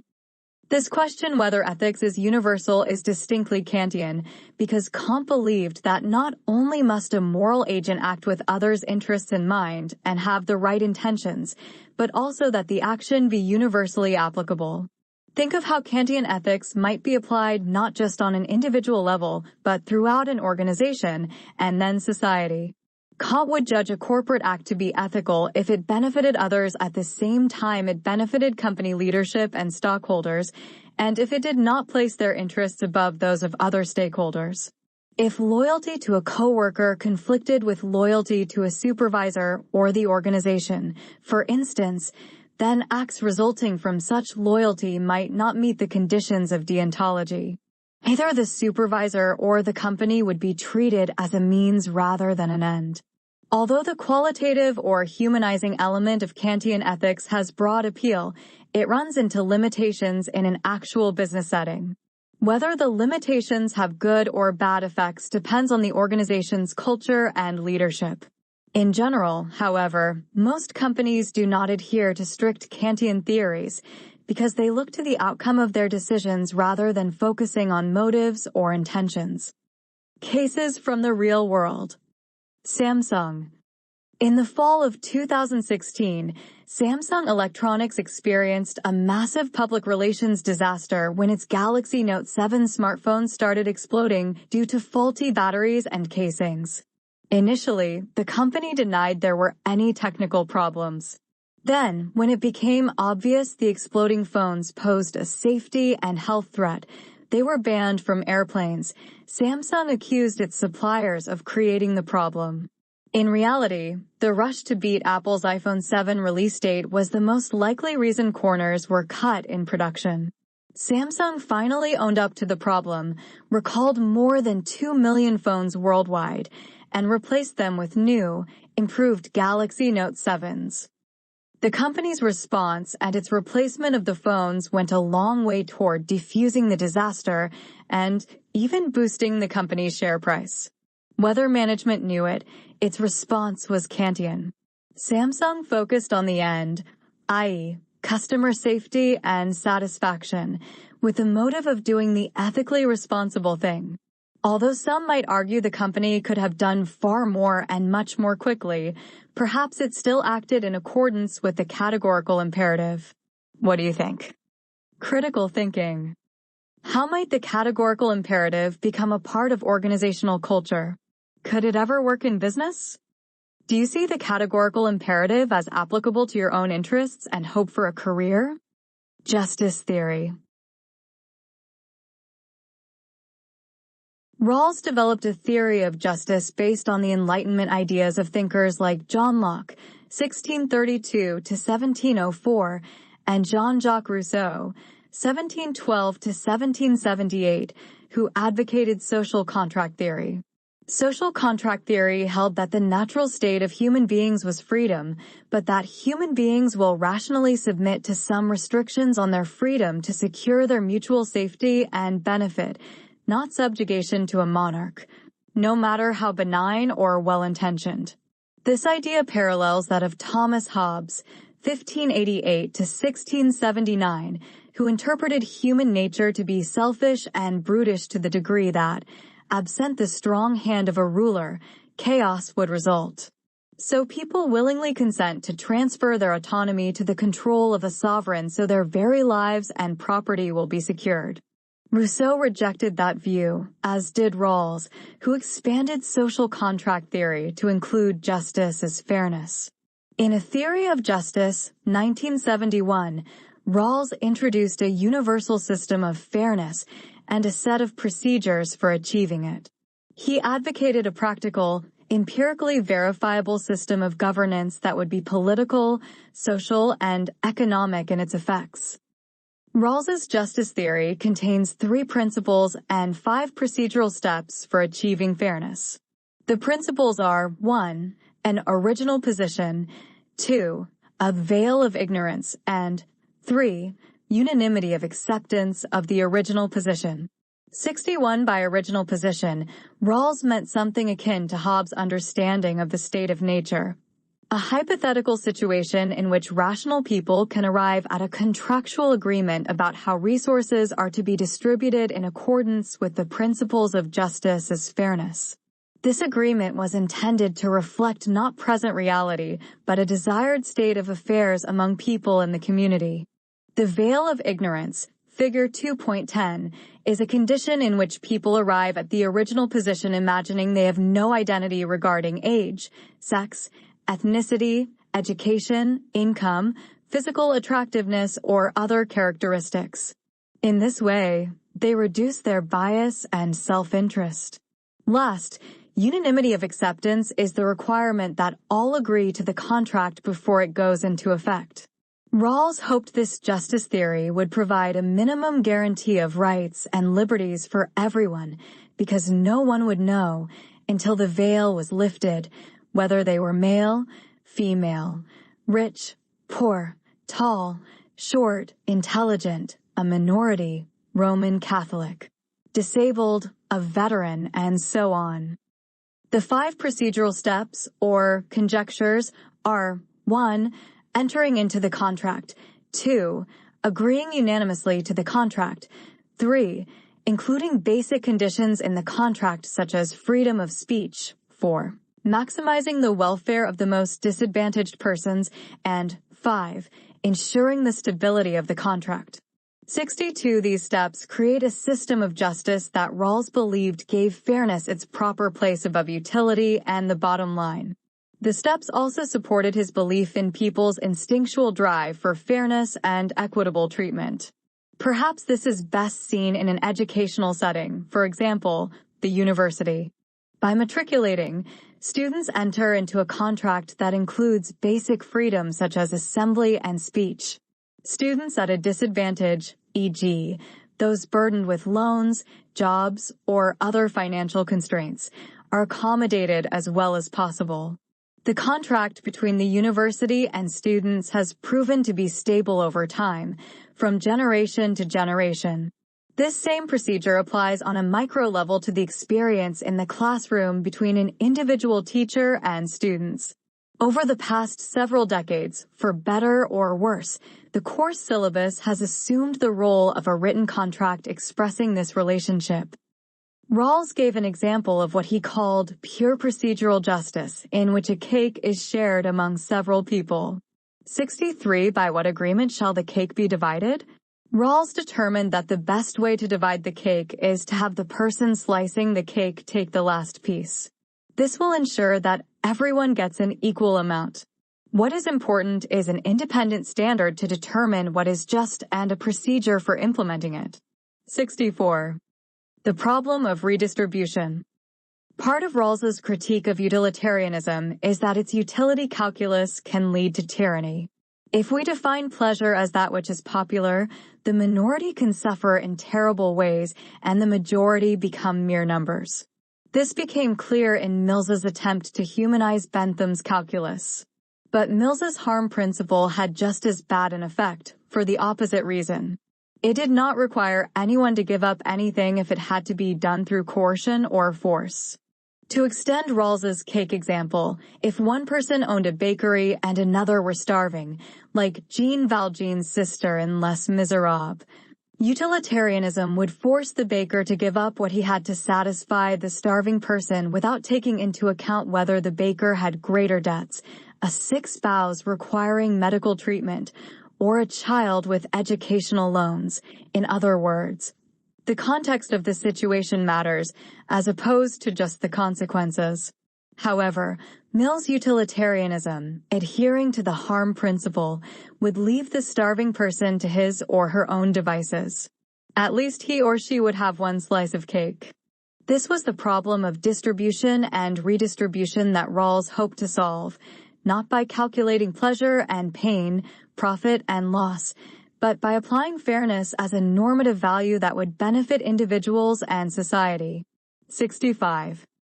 The problem with this approach is that justice theory is a radical, egalitarian form of liberalism in which redistribution of material goods and services occurs without regard for historical context or the presumption many share that it inherently is wrong to take the property legally acquired by one and distribute it to another. Rawls has been criticized for promoting the same kind of coercion that can exist in utilitarianism, but on the basis of justice rather than pleasure. Justice on a societal level would guarantee housing, education, medical treatment, food, and the basic necessities of life for everyone.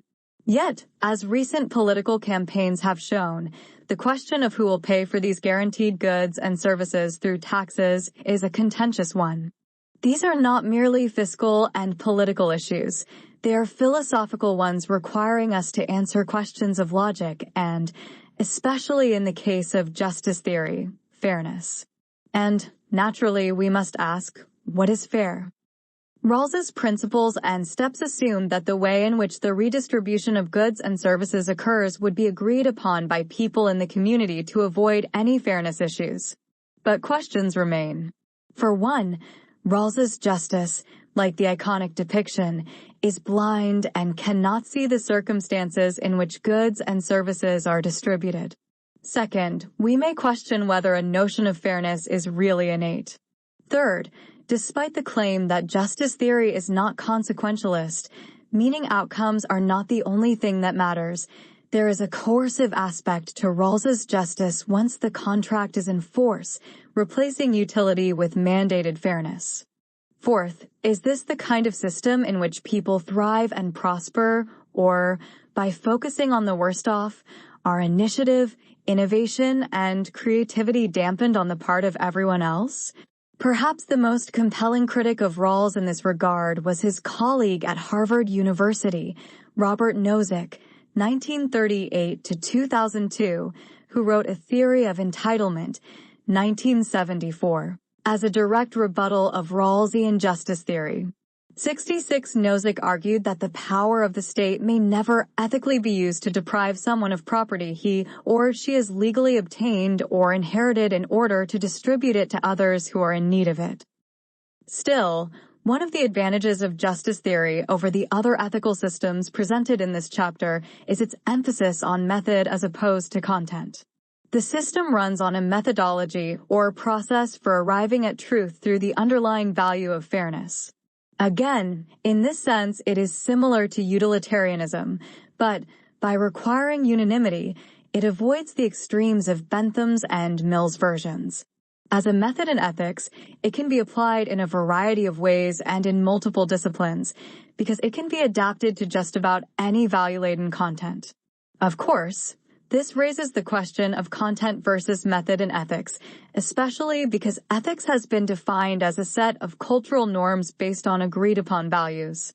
Method may be most effective in determining what those underlying values are, rather than how they are implemented.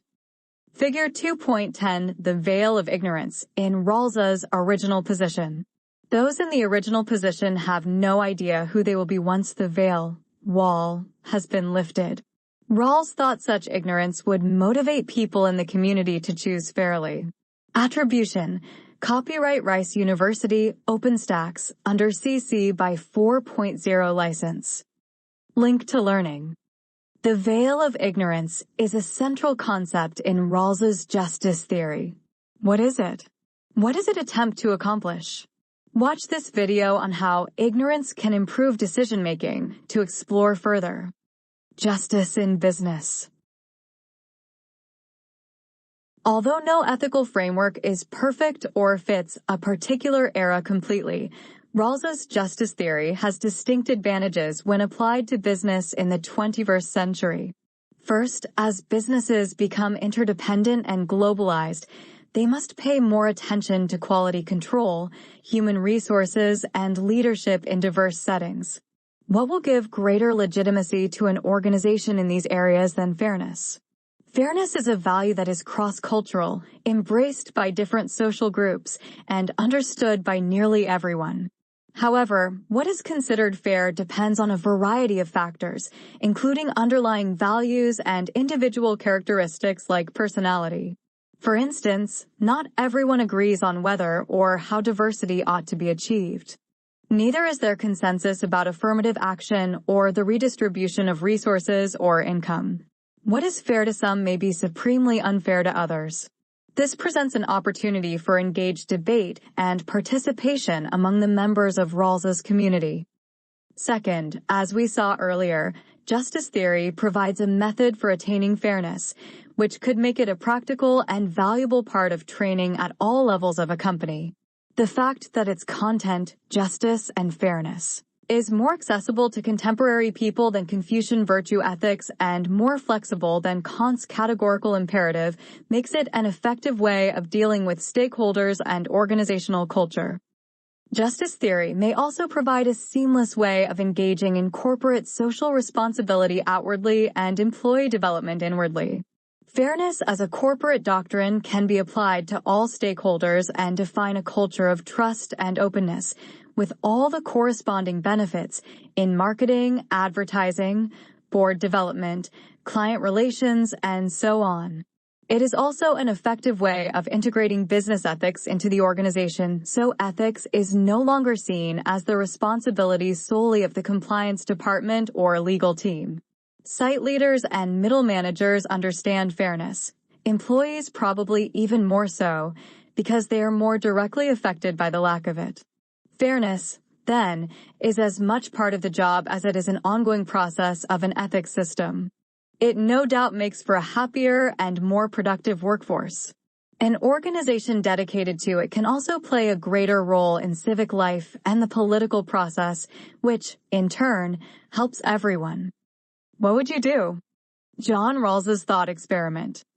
John Rawls's original position represents a community in which you have no idea what kind of person you will end up being. In this sense, it is like life itself. After all, you have no idea what your future will be like. You could end up rich, poor, married, single, living in Manhattan or Peru. You might be a surgeon or fishing for sturgeon. Yet, there is one community you will most likely be a part of at some point, the aged. Given that you know this, but are not sure of the details, which conditions would you agree to now so that senior citizens are provided for? Remember that you most likely will join them and experience the effects of what you decide now. You are living behind not a spatial veil of ignorance, but a temporal one. Critical thinking. What are you willing to give up so that seniors, whoever they might be, are afforded care and security in their later years? Should you have to pay into a system that provides medical coverage to other people less health conscious than you? Why or why not? Categorical imperative. Kant's unconditional precept that we must act only according to that maxim whereby you can, at the same time, will that it should become a universal law. To act on the basis of goodwill rather than purely self-interested motives and never treat others as means toward an end without consideration of them as ends in themselves. Consequentialism. An ethical theory in which actions are judged solely by their consequences without regard to character, motivation, or absolute principles of good and evil and separate from their capacity to produce happiness and pleasure. Eudaimonia. The happiness or human flourishing that results from virtuous activity, it is more than contentment or satisfaction. Golden mean. In Aristotelian virtue ethics, the aim of ethical behavior, a value between excess and deficiency. Harm principle. The idea that the only purpose for which the power of the state can rightly be used is to prevent harm to others. Junzi. A person who is gracious, magnanimous, and cultured, a flourishing human being. Justice as fairness. Rawls's summary of the essence of his theory of justice. Justice theory. The idea of fairness applied beyond the individual to include the community as well as analysis of social injustice with remedies to correct it. Lee. The proper order of the universe and the customs and rituals that support order and harmony on earth. Managerial ethics. A way of relating to self, employees, and the organization that balances individual and collective responsibility. Original position. In Rawls's justice theory, a hypothetical situation in which rational people can arrive at a contractual agreement about how resources are to be distributed in accordance with the principles of justice is fairness. Phronesis. Prudence or practical wisdom, the intellectual virtue Aristotle considered most important. Quan, thought experiment. Expediency, a practical consideration of the relative rightness of options when considering a moral dilemma. Social contract theory.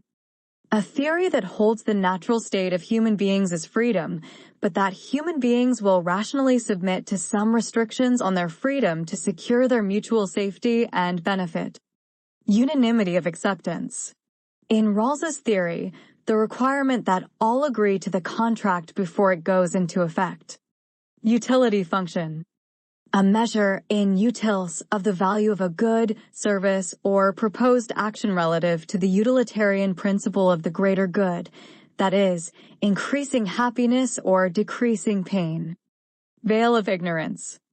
In Rawls's theory, a condition in which people arrive at the original position imagining they have no identity regarding age, sex, ethnicity, education, income, physical attractiveness, or other characteristics. In this way, they reduce their bias and self-interest. Virtue ethics. An ethical system based on the exercise of certain virtues, loyalty, honor, courage, emphasizing the formation of character. Ethics consists of the standards of behavior to which we hold ourselves in our personal and professional lives. It establishes the levels of honesty, empathy, and trustworthiness and other virtues by which we hope to identify our personal behavior and our public reputation. In our personal lives, our ethics sets norms for the ways in which we interact with family and friends. In our professional lives, ethics guides our interactions with customers, clients, colleagues, employees, and shareholders affected by our business practices. Figure 1.1.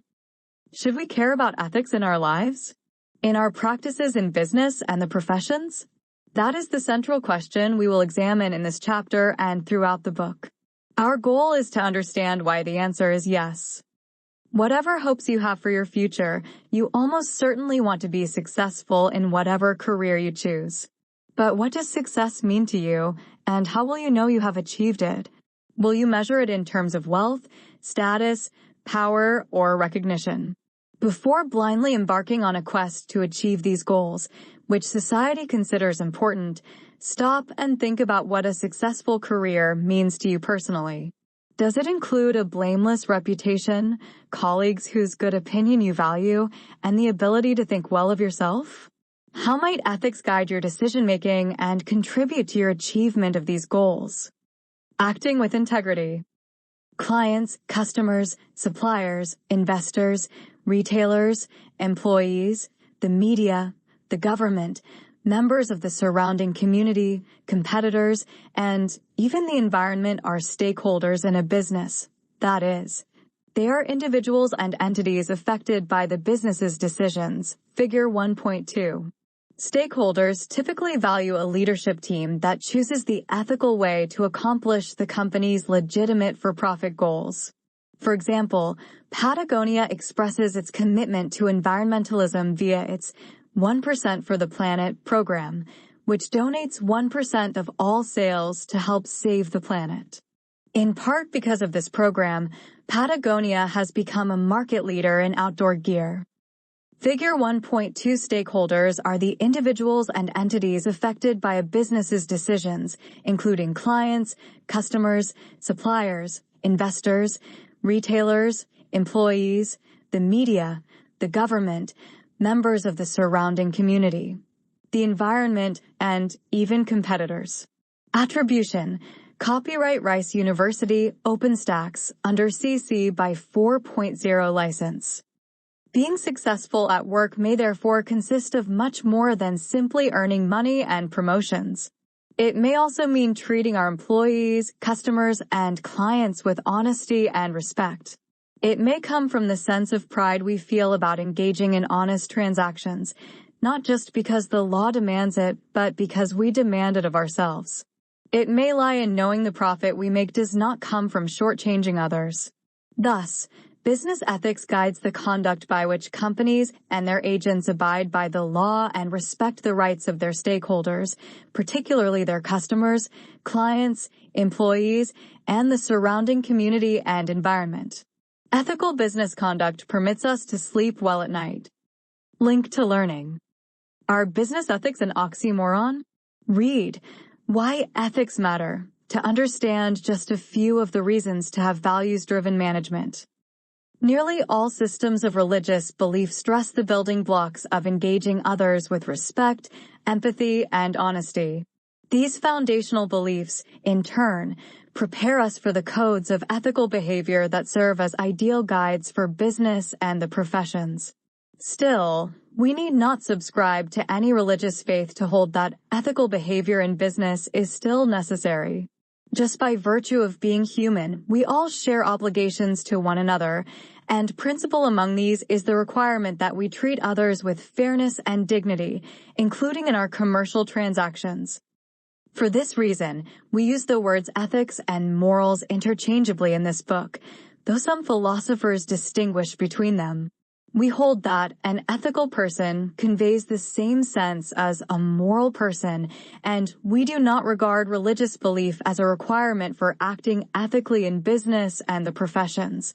Because we are all humans and in the same world, we should extend the same behavior to all. It is the right way to behave, but it also burnishes our own professional reputation as business leaders of integrity. Integrity, that is, unity between what we say and what we do, is a highly valued trait. But it is more than just consistency of character. Acting with integrity means we adhere strongly to a code of ethics, so it implies trustworthiness and incorruptibility. Being a professional of integrity means consistently striving to be the best person you can be in all your interactions with others. It means you practice what you preach, walk the talk, and do what you believe is right based upon reason. Integrity in business brings many advantages, not the least of which is that it is a critical factor in allowing business and society to function properly. Successful corporate leaders and the companies they represent will take pride in their enterprise if they engage in business with honesty and fair play.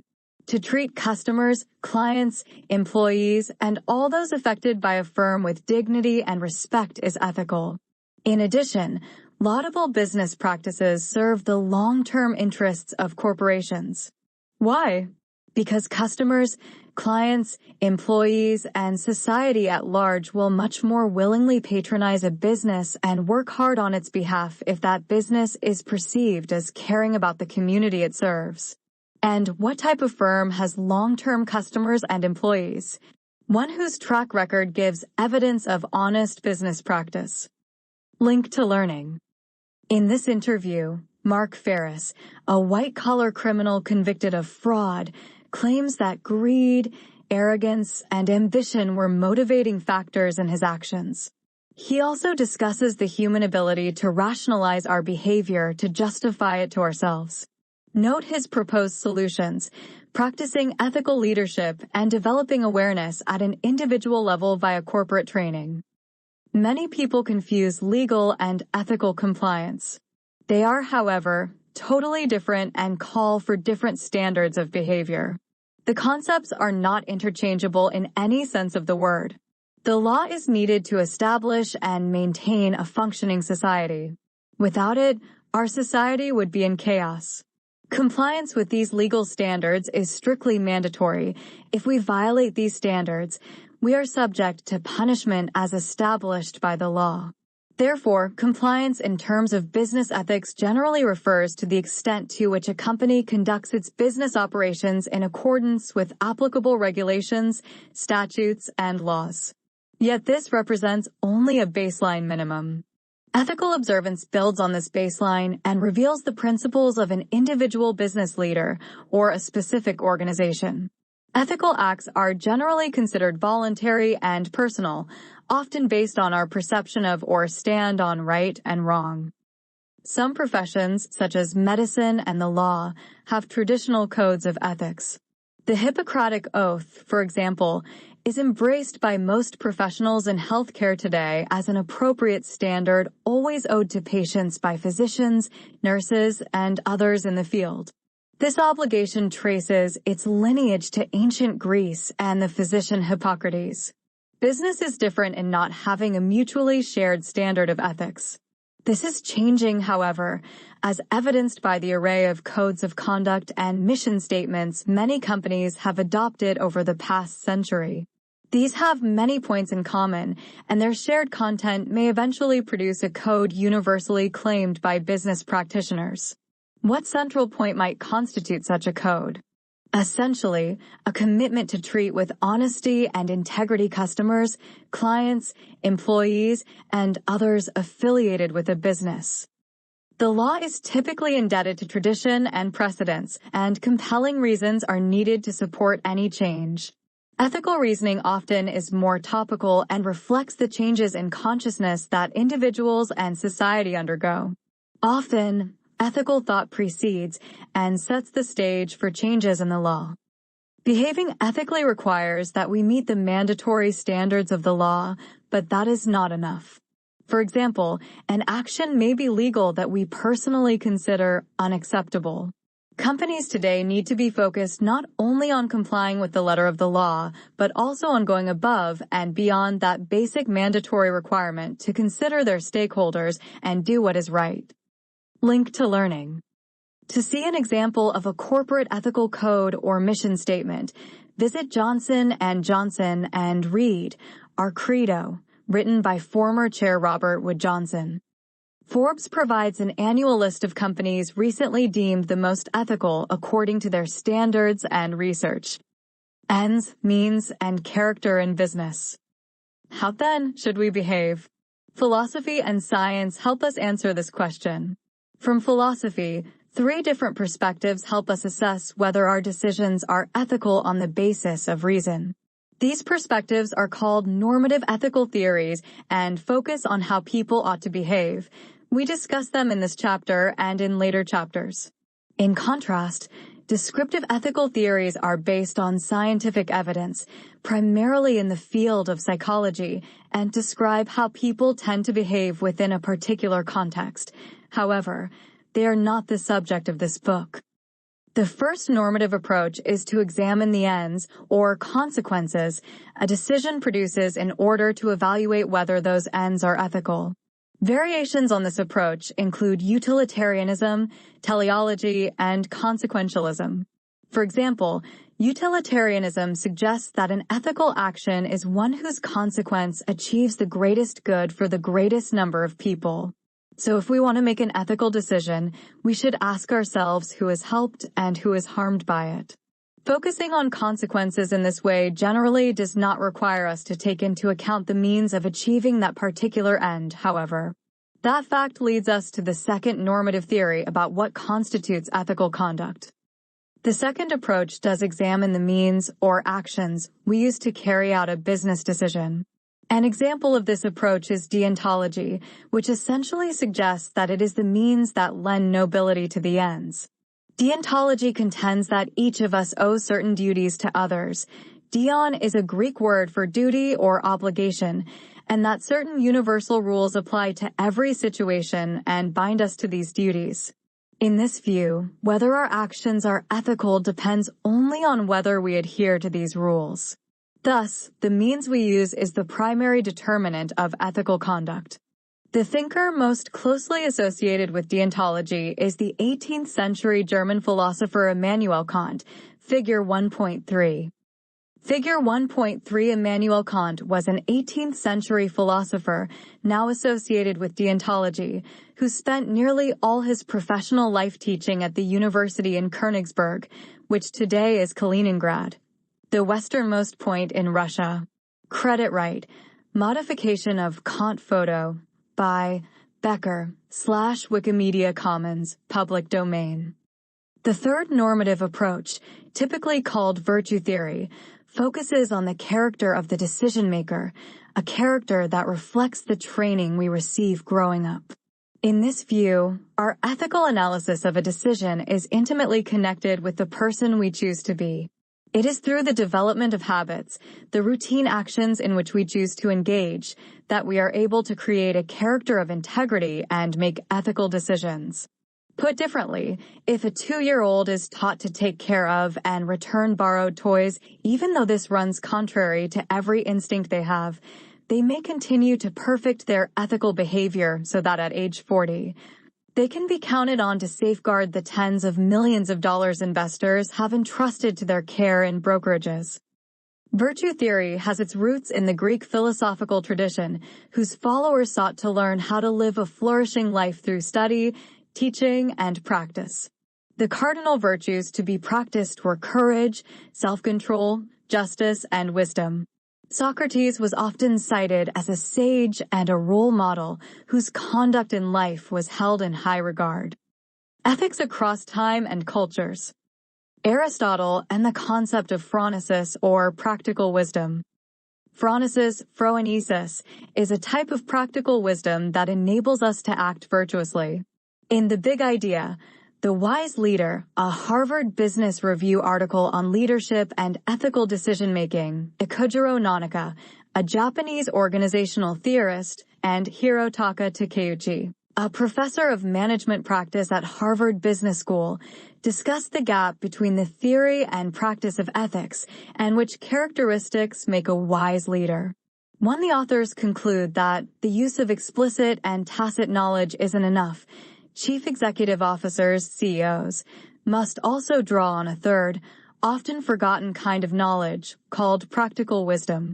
Practical wisdom is tacit knowledge acquired from experience that enables people to make prudent judgments and take actions based on the actual situation, guided by values and morals.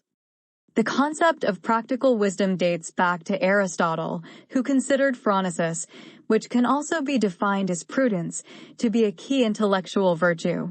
Phronesis enables people to make ethically sound judgments. According to the authors, phronetic leaders practice moral discernment in every situation, making judgments for the common good that are guided by their individual values and ethics. Quickly assess situations and envision the consequences of possible actions or responses.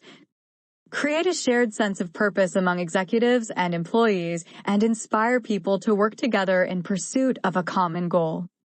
Engage as many people as possible in conversation and communicate using metaphors, stories, and other figurative language in a way that everyone can understand.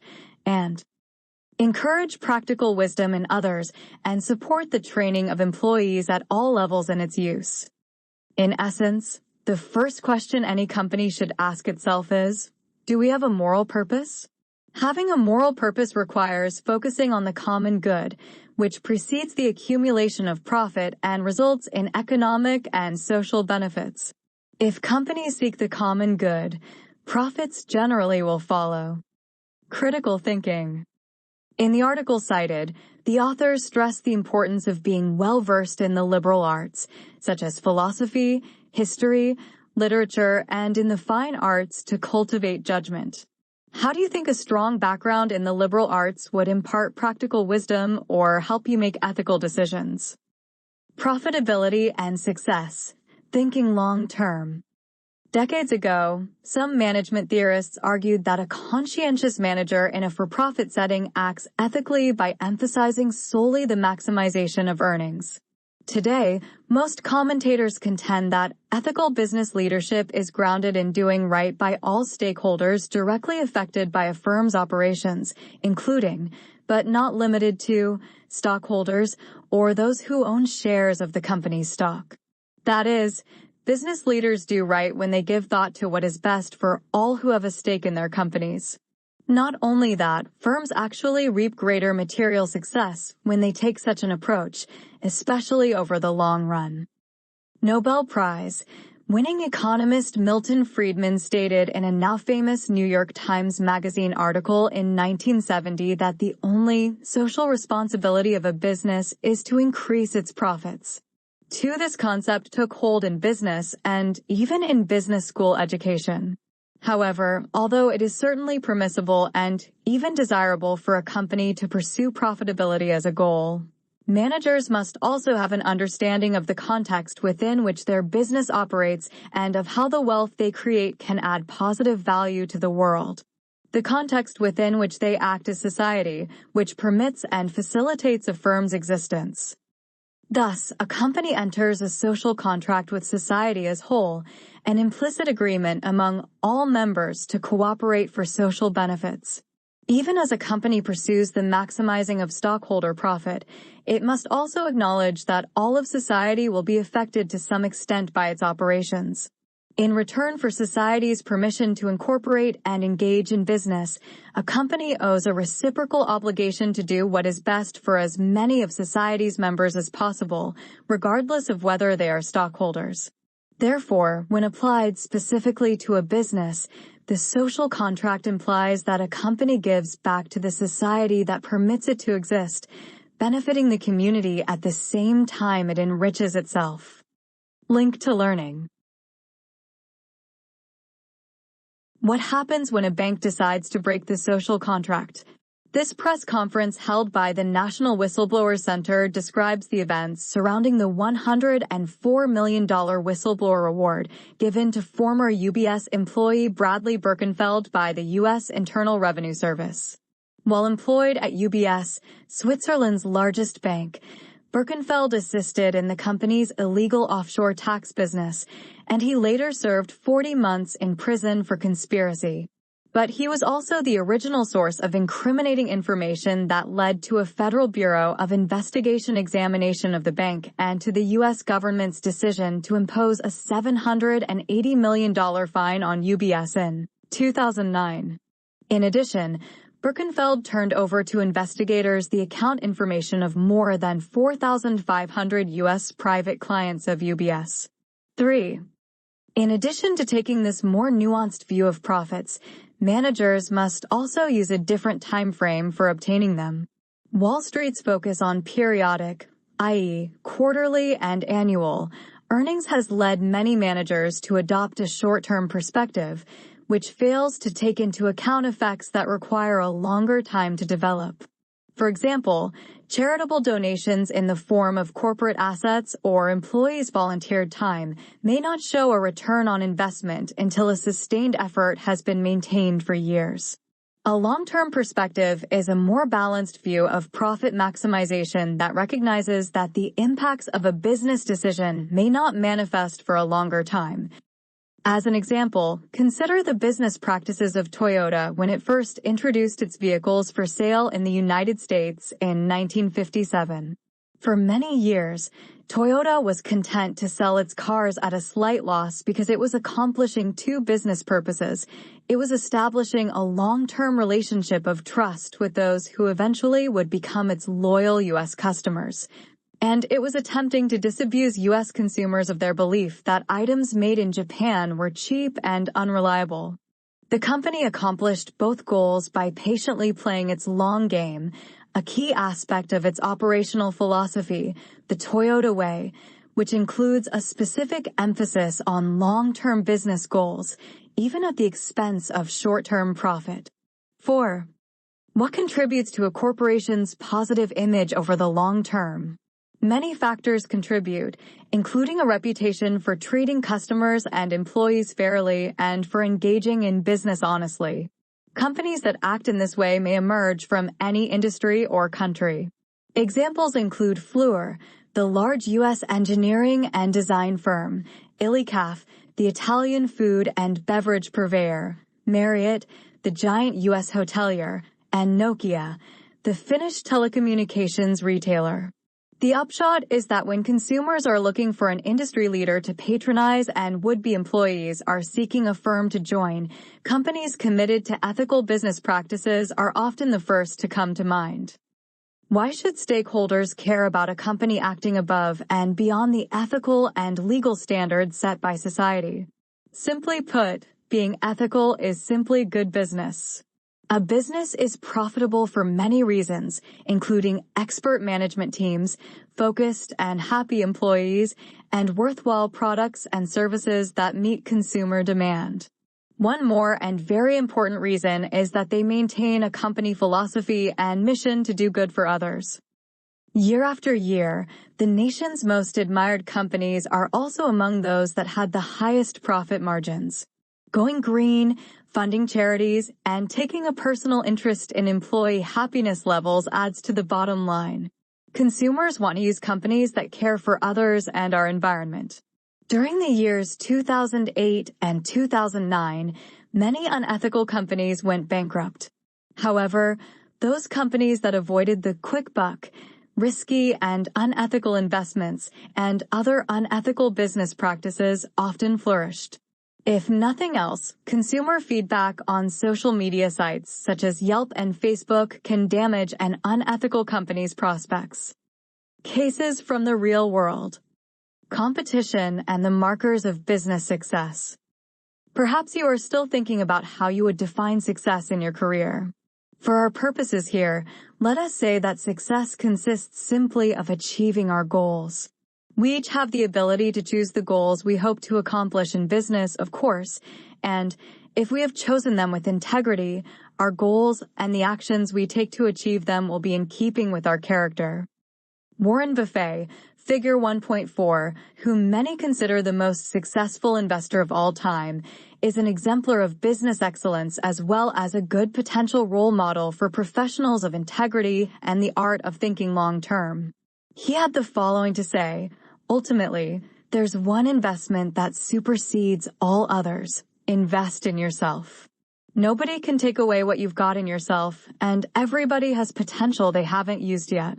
You'll have a much more rewarding life not only in terms of how much money you make, but how much fun you have out of life. You'll make more friends the more interesting person you are, so go to it, invest in yourself. 5. Figure 1.4 Warren Buffett, shown here with President Barack Obama in June 2010, is an investor and philanthropist who was born in 1930 in Omaha, Nebraska. Through his leadership of Berkshire Hathaway, he has become one of the most successful investors in the world and one of the wealthiest people in the United States, with an estimated total net worth of almost $80 billion. Credit: President Barack Obama and Warren Buffett in the Oval Office, by Pete Souza / Wikimedia Commons, public domain. The primary principle under which Buffett instructs managers to operate is: do nothing you would not be happy to have an unfriendly but intelligent reporter write about on the front page of a newspaper. 6. This is a very simple and practical guide to encouraging ethical business behavior on a personal level. Buffett offers another, equally wise, principle: lose money for the firm, even a lot of money, and I will be understanding. Lose reputation for the firm, even a shred of reputation, and I will be ruthless. 7. As we saw in the example of Toyota, the importance of establishing and maintaining trust in the long term cannot be underestimated. Link to learning. For more on Warren Buffett's thoughts about being both an economic and ethical leader, watch this interview that appeared on the PBS NewsHour on June 6, 2017. Stockholders, stakeholders, and goodwill. Earlier in this chapter, we explained that stakeholders are all the individuals and groups affected by a business's decisions. Among these stakeholders are stockholders or shareholders, individuals and institutions that own stock or shares in a corporation. Understanding the impact of a business decision on the stockholder and various other stakeholders is critical to the ethical conduct of business. Indeed, prioritizing the claims of various stakeholders in the company is one of the most challenging tasks business professionals face. Considering only stockholders can often result in unethical decisions. The impact on all stakeholders must be considered and rationally assessed. Managers do sometimes focus predominantly on stockholders, especially those holding the largest number of shares, because these powerful individuals and groups can influence whether managers keep their jobs or are dismissed, e.g., when they are held accountable for the company's missing projected profit goals. And many believe the sole purpose of a business is, in fact, to maximize stockholders' short-term profits. However, considering only stockholders and short-term impacts on them is one of the most common errors business managers make. It is often in the long-term interests of a business not to accommodate stock owners alone, but rather to take into account a broad array of stakeholders and the long-term and short-term consequences for a course of action. Here is a simple strategy for considering all your stakeholders in practice. Divide your screen or page into 3 columns. In the first column, list all stakeholders in order of perceived priority, figure 1.5. Some individuals and groups play more than one role. For instance, some employees may be stockholders, some members of the community may be suppliers, and the government may be a customer of the firm. In the second column, list what you think each stakeholder group's interests and goals are. For those that play more than one role, choose the interests most directly affected by your actions. In the third column, put the likely impact of your business decision on each stakeholder. This basic spreadsheet should help you identify all your stakeholders and evaluate your decision's impact on their interests. If you would like to add a human dimension to your analysis, try assigning some of your colleagues to the role of stakeholders and re-examine your analysis. Figure 1.5. Imagine you are the CEO of a mid-sized firm, about 500 employees, and your company is publicly traded. To understand what matters most to all your stakeholders, complete the preceding exercise to evaluate the impact of a particular action or decision. Attribution. Copyright Rice University, OpenStax, under CC by 4.0 license. The positive feeling stakeholders have for any particular company is called goodwill, which is an important component of almost any business entity, even though it is not directly attributable to the company's assets and liabilities. Among other intangible assets, goodwill might include the worth of a business's reputation, the value of its brand name, the intellectual capital and attitude of its workforce, and the loyalty of its established customer base. Even being socially responsible generates goodwill. The ethical behavior of managers will have a positive influence on the value of each of those components. Goodwill cannot be earned or created in a short time, but it can be the key to success and profitability. A company's name, its corporate logo, and its trademark will necessarily increase in value as stakeholders view that company in a more favorable light. A good reputation is essential for success in the modern business world, and with information about the company and its actions readily available via mass media and the internet, e.g., on public rating sites such as Yelp. Management's values are always subject to scrutiny and open debate. These values affect the environment outside and inside the company. The corporate culture, for instance, consists of shared beliefs, values, and behaviors that create the internal or organizational context within which managers and employees interact. Practicing ethical behavior at all levels, from CEO to upper and middle management to general employees, helps cultivate an ethical corporate culture and ethical employee relations. What would you do? Which corporate culture do you value? Imagine that upon graduation you have the good fortune to be offered 2 job opportunities. The first is with a corporation known to cultivate a hard-nosed, no-nonsense business culture in which keeping long hours and working intensely are highly valued. At the end of each year, the company donates to numerous social and environmental causes. The second job opportunity is with a nonprofit recognized for a very different culture based on its compassionate approach to employee work-life balance. It also offers the chance to pursue your own professional interests or volunteerism during a portion of every workday. The first job offer pays 20% more per year. Critical thinking. Which of these opportunities would you pursue and why? How important an attribute is salary? And at what point would a higher salary override for you the non-monetary benefits of the lower-paid position? Positive goodwill generated by ethical business practices, in turn, generates long-term business success. As recent studies have shown, the most ethical and enlightened companies in the United States consistently outperform their competitors. 8. Thus, viewed from the proper long-term perspective, conducting business ethically is a wise business decision that generates goodwill for the company among stakeholders, contributes to a positive corporate culture, and ultimately supports profitability. You can test the validity of this claim yourself. When you choose a company with which to do business, what factors influence your choice?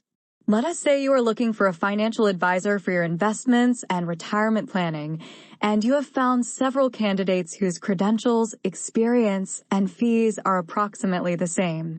Yet one of these firms stands above the others because it has a reputation, which you discover is well-earned, for telling clients the truth and recommending investments that seemed centered on the client's benefit and not on potential profit for the firm.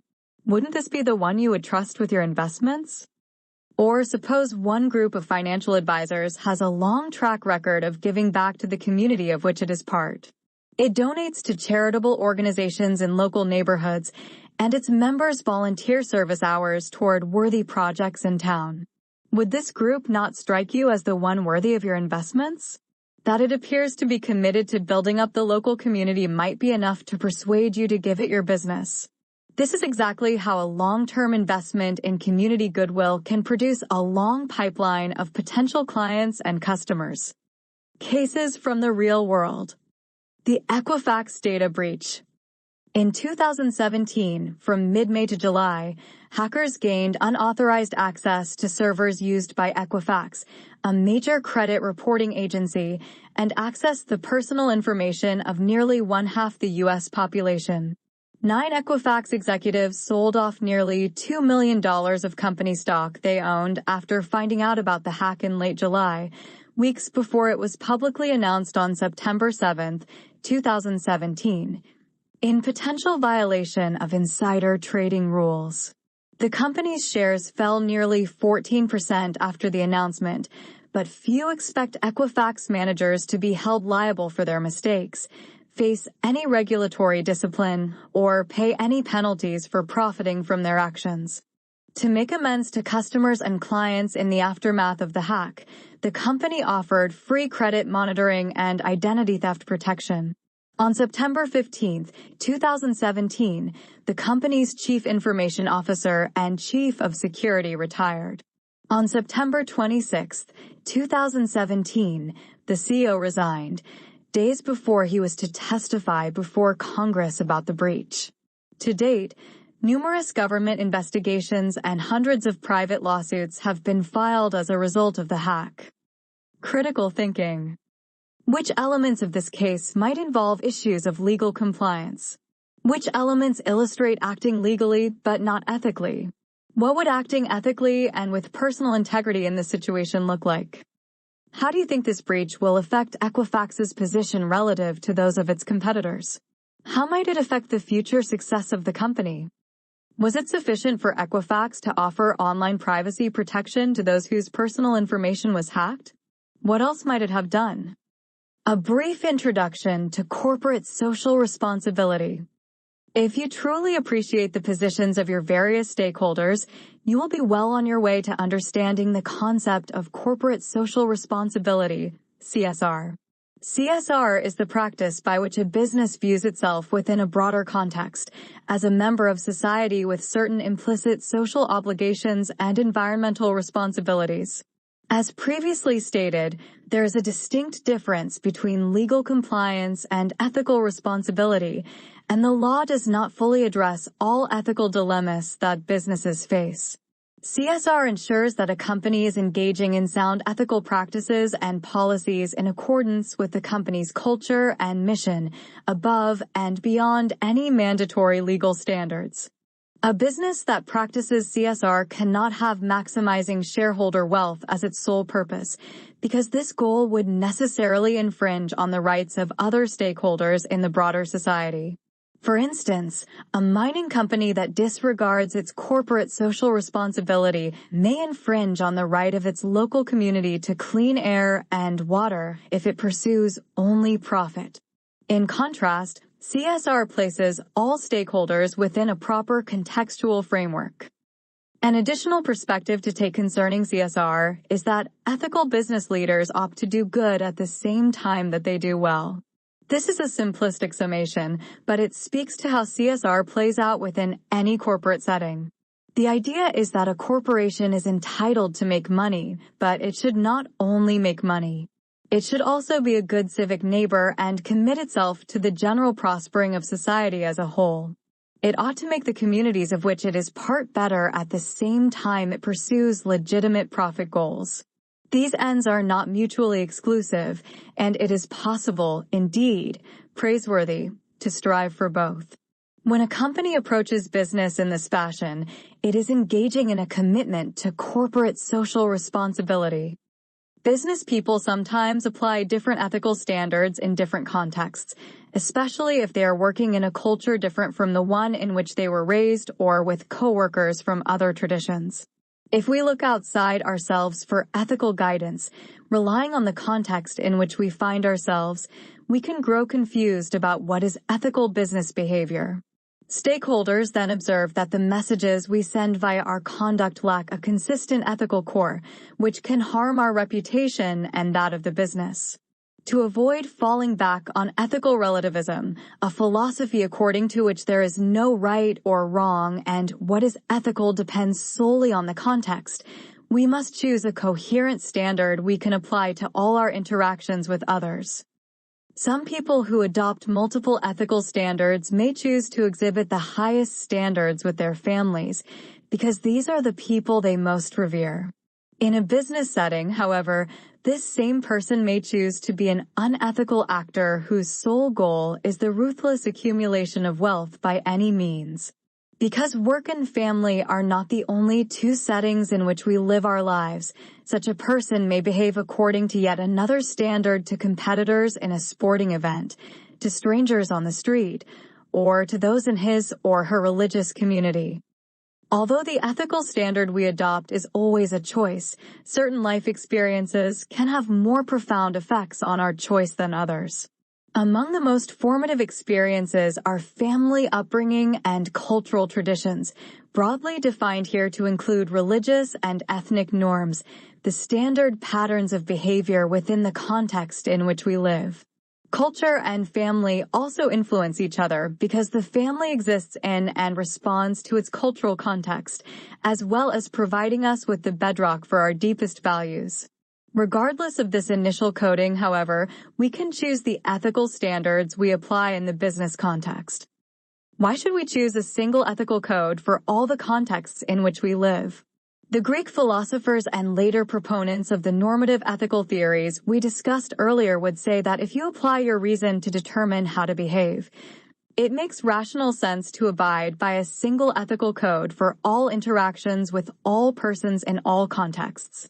By doing so, you maximize your ethical behavior no matter who the other party is. Furthermore, you have an internally consistent behavior for all family, friends, customers, clients, and anyone else with whom you interact.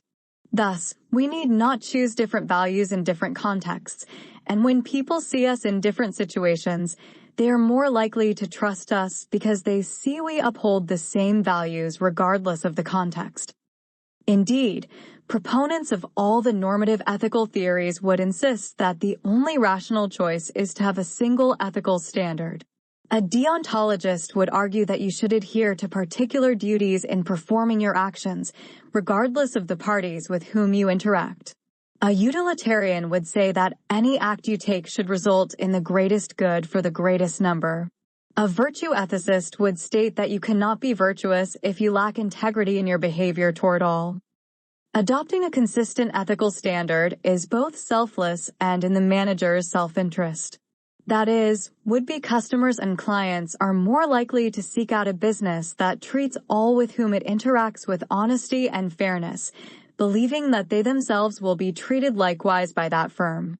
Similarly, business leaders who treat everyone in a trustworthy manner need never worry that they might not have impressed a potential customer because they always engage in honorable commercial practices. A single standard of business behavior that emphasizes respect and good service appeals to all. Normative ethics is about discovering right and delineating it from wrong. It is a way to develop the rules and norms we use to guide meaningful decision-making. The ethics in our single code are not relative to the time, person, or place. In this world, we all wear different hats as we go about our daily lives as employees, parents, leaders, students. Being a truly ethical person requires that no matter what hat we wear, we exhibit a single ethical code and that it includes, among others, such universal principles of behavior as honesty, integrity, loyalty, fairness, respect for law, and respect for others. Yet another reason to adopt a universal ethical standard is the transparent character it nurtures in us. If a company's leadership insists that it stands for honest business transactions at every turn, it cannot prosecute those who defraud the company and look the other way when its own officers do the same.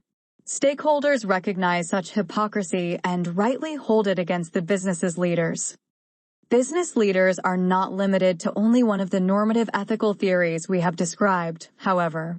Virtue theory, utilitarianism, and deontology all have advantages to recommend them. Still, what should not change is a corporate commitment to not make exceptions in its practices when those favor the company at the expense of customers, clients, or other stakeholders. Moving from theory to daily life, we can also look at the way our reputation is established by the implicit and explicit messages we send to others.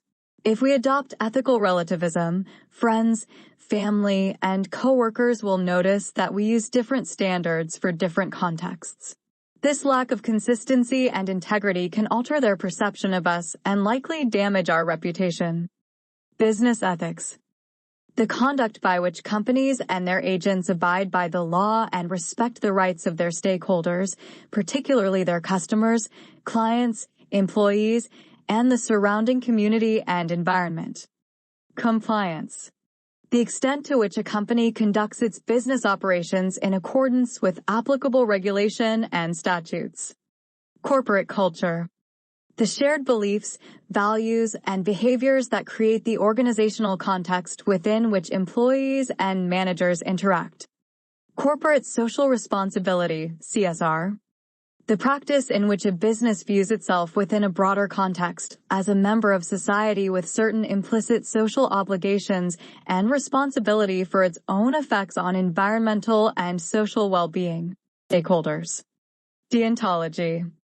A normative ethical theory suggesting that an ethical decision requires us to observe only the rights and duties we owe to others and, in the context of business, act on the basis of a primary motive to do what is right by all stakeholders. Ethical relativism. A view that ethics depends entirely upon context. Ethics. The standards of behavior to which we hold ourselves in our personal and professional lives. Goodwill. The value of a business beyond its tangible assets, usually including its reputation, the value of its brand, the attitude of its workforce, and customer relations. Integrity. The adherence to a code of moral values implying trustworthiness and incorruptibility because there is unity between what we say and what we do. Long-term perspective. A broad view of profit maximization that recognizes the fact that the impact of a business decision may not manifest for a long time. Normative ethical theories. A group of philosophical theories that describe how people ought to behave on the basis of reason. Shareholder. An individual or institution that owns stock or shares in a corporation, by definition a type of stakeholder, also called stockholder. Short-term perspective. A focus on the goal of maximizing periodic, i.e., quarterly and annual, profits. Social contract. An implicit agreement among societal members to cooperate for social benefit. When applied specifically to a business, it suggests a company that responsibly gives back to the society that permits it to incorporate, benefiting the community at the same time that it enriches itself. Stakeholders. Individuals and entities affected by a business's decisions, including customers, suppliers, investors, employees, the community, and the environment, among others. Stockholder. An individual or institution that owns stock or shares in a corporation, by definition a type of stakeholder, also called shareholder. Utilitarianism. A normative theory of ethics suggesting that an ethical act is the one whose consequences create the greatest good for the greatest number of people. Virtue theory. A normative theory that focuses on proper conduct guided by the training we received growing up. Exploring managerial careers. Eva Hartmann, Trellis LLC. Eva Hartmann has nearly 20 years of experience as a strategic, results-driven, innovative leader with significant expertise in human resources strategy, talent and leadership development, and organizational effectiveness. She has worked in a variety of industries, from manufacturing to Fortune 500 consulting. Eva is a transformational change agent who has developed and led strategic human capital programs and talent initiatives in multiple challenging environments globally. Eva is passionate about enhancing both individual and organizational performance. Eva began her career in one of the large Big Six management consulting firms at the time, and she happily returned several years ago to consulting. She is the founder and president of Trellis LLC, a human capital consulting and staffing firm in Richmond, Virginia. Prior to Trellis, Eva was the global human resources leader for a large global manufacturer of plastic film products and was responsible for the HR strategy and operations of a $600 million global division. In this role, Eva led a global team of HR managers in North and South America, Europe, and Asia to support global HR initiatives to drive business results and build human capital and performance across the division. Eva has also held a variety of leadership and managerial roles in both human resources and quality functions at several nationally and globally recognized companies, including Wachovia Securities, Genworth Financial, Sun Microsystems, and Andersen Consulting, now Accenture. Eva holds an MBA from the College of William and Mary in Williamsburg, Virginia, and a BA in Anthropology from the University of Virginia in Charlottesville, Virginia. She is also an adjunct faculty member with the University of Richmond-Robbins School of Business. Eva currently serves on the board of the Society of Human Resource Management, SHRM, of Richmond, Virginia. Human resource management is an area that has evolved a great deal over the last few decades. From the days of the very tactical personnel management to the current and more strategic state of human resources, businesses and HR professionals alike have changed the way they see the function. In the current economy, human capital assets, i.e., people, are the greatest value creators. Companies compete for talent, and they distinguish themselves in their business performance by the talent they have in their ranks. Human resource management, therefore, becomes a key lever companies can utilize to find, recruit, develop, and grow talent for competitive advantage. This chapter discusses the value and benefits that human resource management brings to an organization, as well as the challenges that the function still faces as a strategic partner to the business. What has been the evolution of human resource management, HRM, over the years, and what is the current value it provides to an organization? Human resource management over the years has served many purposes within an organization. From its earliest inception as a primarily compliance-type function, it has further expanded and evolved into its current state as a key driver of human capital development. In the book HR from the Outside in Ulrich, Younger, Brockbank, Younger, 2012, the authors describe the evolution of HR work in waves. Wave 1 focused on the administrative work of HR personnel, such as the terms and conditions of work, delivery of HR services, and regulatory compliance. This administrative side still exists in HR today, but it is often accomplished differently via technology and outsourcing solutions. The quality of HR services and HR's credibility came from the ability to run administrative processes and solve administrative issues effectively. Wave 2 focused on the design of innovative HR practice areas such as compensation, learning, communication, and sourcing. The HR professionals in these practice areas began to interact and share with each other to build a consistent approach to human resource management. The HR credibility in Wave 2 came from the delivery of best practice HR solutions. Wave 3 HR, over the last 15 to 20 years or so, has focused on the integration of HR strategy with the overall business strategy. Human resources appropriately began to look at the business strategy to determine what HR priorities to work on and how to best use resources. HR began to be a true partner to the business, and the credibility of HR was dependent upon HR having a seat at the table when the business was having strategic discussions. In Wave 4, HR continues to be a partner to the business, but has also become a competitive practice for responding to external business conditions. HR looks outside their organizations to customers, investors, and communities to define success in the form of customer share, investor confidence, and community reputation. HR's credibility is thus defined in terms of its ability to support and drive these external metrics. Although each wave of HR's evolution is important and must be managed effectively, it is the outside-in perspective that allows the human resource management function to shine by the external reputation and successes of the organization. Exhibit 11.2 Evolution of HR Work in Waves. Attribution. Copyright Rice University, OpenStax, under CC BY 4.0 license. Catching the entrepreneurial spirit. Human resources outsourcing, entrepreneurial ventures. Human resources is a key function within any company, but not all companies are able to afford or justify full-time HR staff.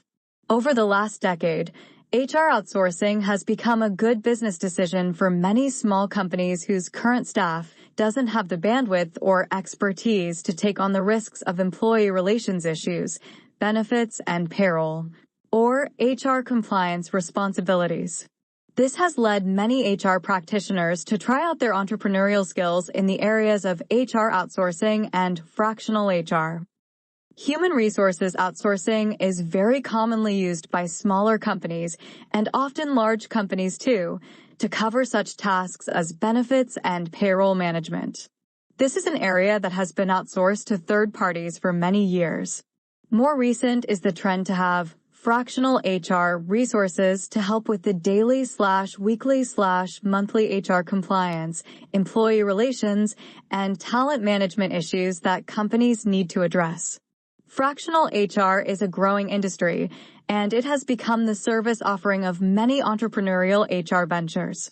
Fractional HR is essentially as it sounds. It is the offering of HR services to a company on a part-time or intermittent basis when the company may not be able to justify the cost of a full-time HR resource.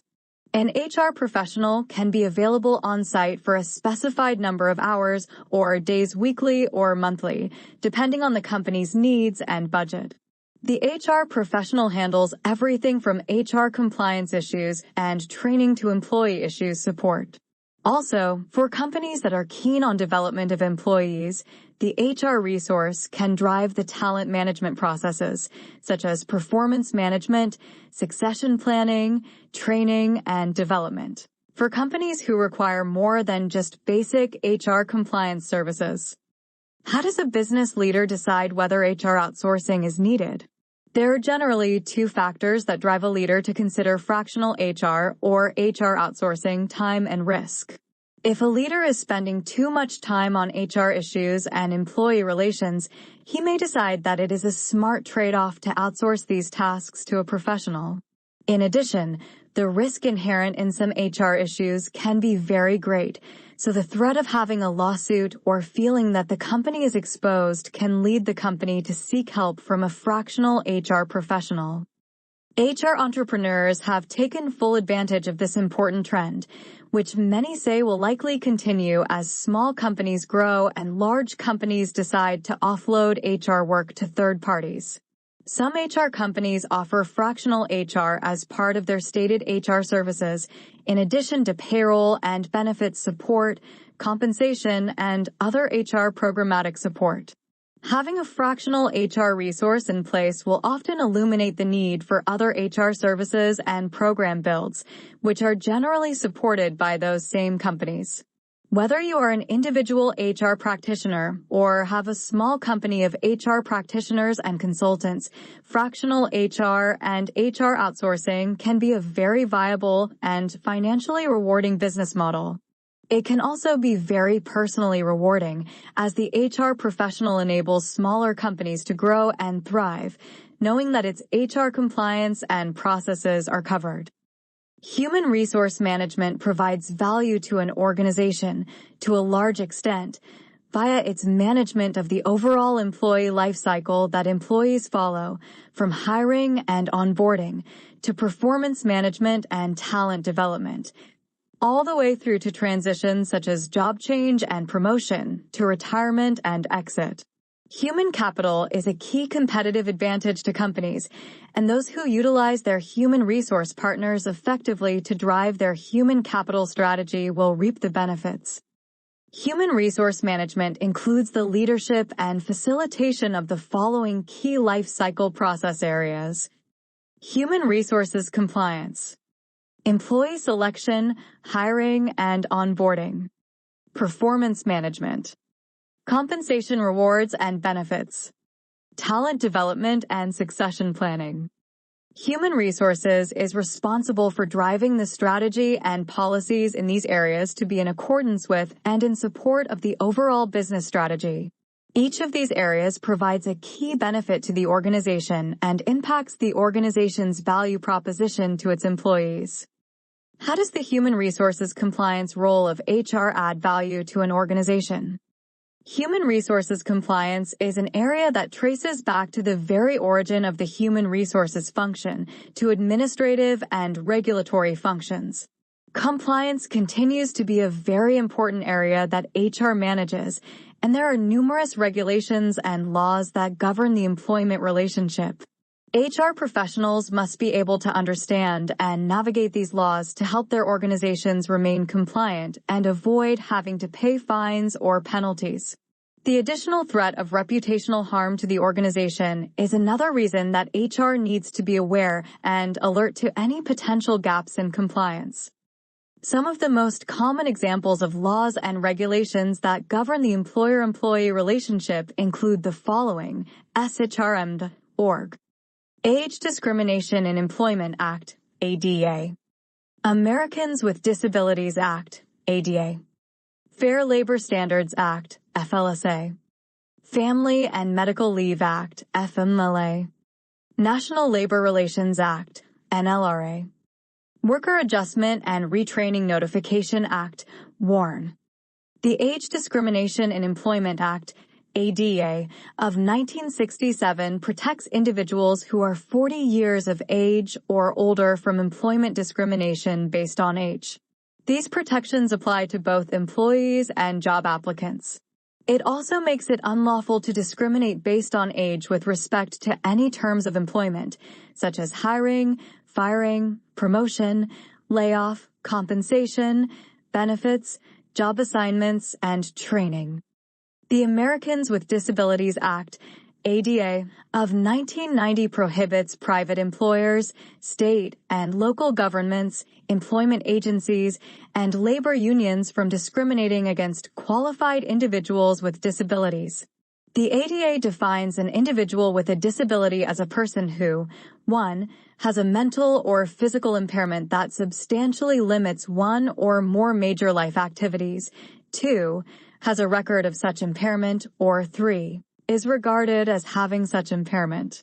An employer is required to make a reasonable accommodation to the known disability of a qualified applicant or employee if it would not impose an undue hardship on the operation of the employer's business.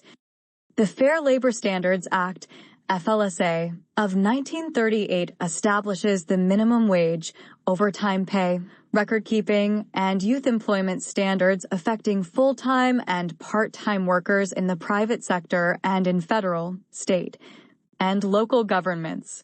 Special rules apply to state and local government employment involving fire protection and law enforcement activities, volunteer services, and compensatory time off instead of cash overtime pay. The Family and Medical Leave Act, FMLA, of 1993 entitles eligible employees to take up to 12 weeks of unpaid, job-protected leave in a 12-month period for specified family and medical reasons. FMLA applies to all public agencies, including state, local, and federal employers, local education agencies, schools, and private sector employers who employed 50 or more employees in 20 or more work weeks in the current or preceding calendar year, including joint employers and successors of covered employers. The National Labor Relations Act, NLRA, of 1935, which was later amended in 1947, extends rights to many private sector employees, including the right to organize and bargain with their employer collectively. Employees covered by the Act are protected from certain types of employer and union misconduct and have the right to attempt to form a union where none exists. The Worker Adjustment and Retraining Notification Act, WARN, of 1988 generally covers employers with 100 or more employees, not counting those who have worked less than 6 months in the last 12 months and those who work an average of less than 20 hours a week. Regular federal, state, and local government entities that provide public services are not covered. WARN protects workers, their families, and communities by requiring employers to provide notification 60 calendar days in advance of plant closings and mass layoffs. These are just a few of the key regulatory federal statutes, regulations, and guidance that human resources professionals need to understand to confirm organizational compliance. For additional information on HR compliance resources, the Society of Human Resource Management, SHRM, at SHRM.org maintains a plethora of resources for the HR professional and the businesses that they support. To ensure the successful management and oversight of the many compliance rules and regulations, the Human Resources team must utilize best practices to inform and hold employees accountable to HR compliance practices. Some of these best practices include education and training, documentation, and audit. Each of these is described in greater detail and will help HR achieve its important goal of maintaining HR compliance for the organization. Education and training in the areas of compliance and labor law is critical to ensure that all applicable laws and regulations are being followed. These laws can change from year to year, so the HR professionals in the organization need to ensure that they are engaged in ongoing education and training. It is not just imperative for the HR professional to receive training. In many organizations, managers receive training on key rules and regulations, such as FMLA or ADA, to name a few, so that they have a foundation of knowledge when dealing with employee situations and potential risk areas. Human resources and management need to partner to ensure alignment on compliance issues, especially when there is a risk that an employee situation treads into compliance regulation territory. See Table 11.1 for a partial list of federal labor laws by number of employees, as displayed on the Society for Human Resource Management website. Refer to Table 11.1, Federal Labor Laws by Number of Employees. Federal Labor Laws by Number of Employees. American Taxpayer Relief Act of 2012. Consumer Credit Protection Act of 1968. Employee Polygraph Protection Act of 1988. Employee Retirement Income Security Act of 1974, ERISA. Equal Pay Act of 1963. Fair and Accurate Credit Transaction Act of 2003, FACT. Fair Credit Reporting Act of 1969. Fair Labor Standards Act of 1938. Federal Insurance Contributions Act of 1935, Social Security, FICA. Health Insurance Portability and Accountability Act of 1996, if a company offers benefits, HIPAA. Immigration Reform and Control Act of 1986. These federal laws cover all employees of all organizations. Several other factors may apply in determining employer coverage, such as whether the employer is public or private, whether the employer offers health insurance, and whether the employer uses a third party to conduct background checks. Source: SHRM website, https://www.shrm.org, accessed October 20, 2018. Table 11.1, Attribution, Copyright Rice University, OpenStax, under CC BY 4.0 license. Documentation of the rules and regulations, in the form of an employee handbook, can be one of the most important resources that HR can provide to the organization to mitigate compliance risk. The handbook should be updated regularly and should detail the organization's policies and procedures and how business is to be conducted. Legal counsel should review any such documentation before it is distributed to ensure that it is up to date and appropriate for the audience. Scheduling HR compliance audits should be part of the company's overall strategy to avoid legal risk. Noncompliance can cause enormous financial and reputational risk to a company, so it is important to have audits that test the organization's controls and preparedness. When the human resources function takes the lead in implementing audits and other best practices, they create real value for the organization. How do performance management practices impact company performance? Performance management practices and processes are among the most important that human resources manages, yet they are also among the most contentious processes in an organization. Many people view performance management as a human resources role and believe that it is in some parallel path with the business. On the contrary, for the process to be successful, it should not only be human resources that is responsible for driving performance. For the typically annual performance management process, human resources and line management should partner on the implementation and ongoing communication of the process. Although HR is responsible for creating and facilitating the performance management processes, it is the organizational managers that need to strongly support the process and communicate the linkage of performance management to overall organizational goals and performance. In my experience, it was helpful when business leadership emphasized that performance management isn't a human resources process, it is a mission-critical business process. If a business manager can't track and drive performance at the individual level, then the overall organization won't know how it's tracking on overall organizational goals. Before discussing the state of performance management in the workplace today, it is important to understand the origin of performance management. Performance management began as a simple tool to drive accountability, as it still does, but has evolved more recently into a tool used for employee development. Performance management can be tracked back to the U.S. military's merit rating system, which was created during World War I to identify poor performers for discharge or transfer. The Performance Management Revolution, Harvard Business Review. October 2016. After World War II, about 60% of all U.S. companies were using a performance appraisal process. By the 1960s, nearly 90% of all U.S. companies were using them. Although the rules around job seniority determined pay increases and promotions for the unionized worker population, strong performance management scores meant good advancement prospects for managers. In the beginning, the notion of using this type of system to improve performance was more of an afterthought and not the main purpose. By the 1960s or so, when we started to see a shortage of managerial talent, companies began to use performance systems to develop employees into supervisors and managers into executives.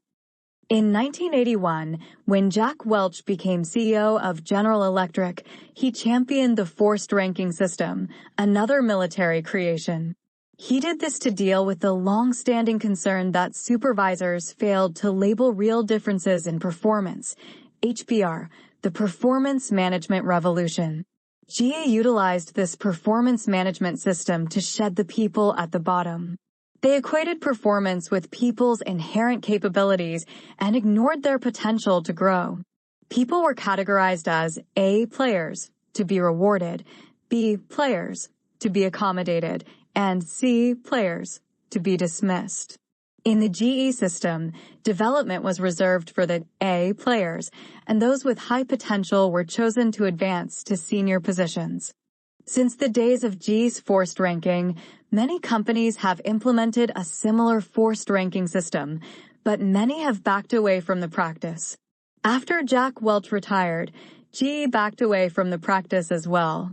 Companies, GE included, saw that it negatively fostered internal competition and undermined collaboration and teamwork, and thus decided to drop forced ranking from their performance management processes. Most people agree, in theory, that performance management is important. What people may not agree on is how performance management should be implemented. As the dissatisfaction with performance management processes began to increase, some companies began to change the way they thought about performance. In 2001, an Agile Manifesto was developed by software developers and emphasized principles of collaboration, self-organization, self-direction, and regular reflection on how to work more effectively, with the aim of prototyping more quickly and responding in real time to customer feedback and changes in requirements. Performance Management Revolution, HBR. The impact on performance management was clear, and companies started to think about performance management processes that were less cumbersome, incorporated frequent feedback, and delivered performance impacts. In a recent public survey by Deloitte Services, 58% of executives surveyed believed that their current performance management approach drives neither employee engagement nor high performance. They need something more nimble, real-time, and individualized, and focused on fueling performance in the future rather than assessing it in the past. 3. Reinventing Performance Management, Harvard Business Review, Buckingham and Goodall, 2015. In light of this study, Deloitte became one of the companies that has recently sought to redesign their performance processes. As part of their radical redesign, they seek to see performance at the individual level, and thus they ask team leaders about their own future actions and decisions with respect to each individual. They ask leaders what they do with their team members, not what they think of them. Reinventing Performance Management, HBR. The 4 questions that Deloitte asks of its managers are as follows. Given what I know of this person's performance, and if it were my money, I would award this person the highest possible compensation increase and bonus. Given what I know of this person's performance, I would always want him or her on my team. This person is at risk for low performance. This person is ready for promotion today. Although there has been some discussion over the last several years about some companies wanting to drop performance appraisals completely, most of the research seems to support that the total absence of performance management doesn't help either. A recent global survey by CB Global reports that more than 9,000 managers and employees think that not having performance evaluations is worse than having them. 4. Let's not kill performance evaluations yet. HBR, November 2016, Goler, Gale, Grant. Their findings indicate that even though every organization has people who are unhappy with their bonuses or disappointed that they weren't promoted, research shows that employees are more willing to accept an undesirable outcome when the process is fair. The key question really becomes, how can HR help the business create a process to fairly evaluate performance and enhance employee development while not burdening the business with undue bureaucracy and non-value-added activities? Managing change. Global versus local HR. Multinational companies are always challenged to determine the balance between global and local needs when creating a human resource management strategy. Some large companies weigh heavily on the side of centralization, with very few local deviations from the global strategy. Others may allow more localization of processes and decision-making if there are very specific local cultural needs that must be addressed.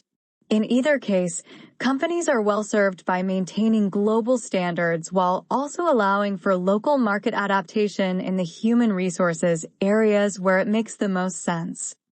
According to the MIT Sloan Management Review article, 6 Principles of Effective Global Talent Management, Winter 2012, most multinational companies introduce global performance standards, competency profiles, and performance management tools and processes. These are the human resources areas that are most closely linked to the overall strategies and goals and thus remain at the global level. Those HR processes that are not perceived as being as closely linked to the strategy and that may need to have local market inputs include processes such as training and compensation. Hiring practices may also need to be locally adapted due to country-specific labor laws and challenges.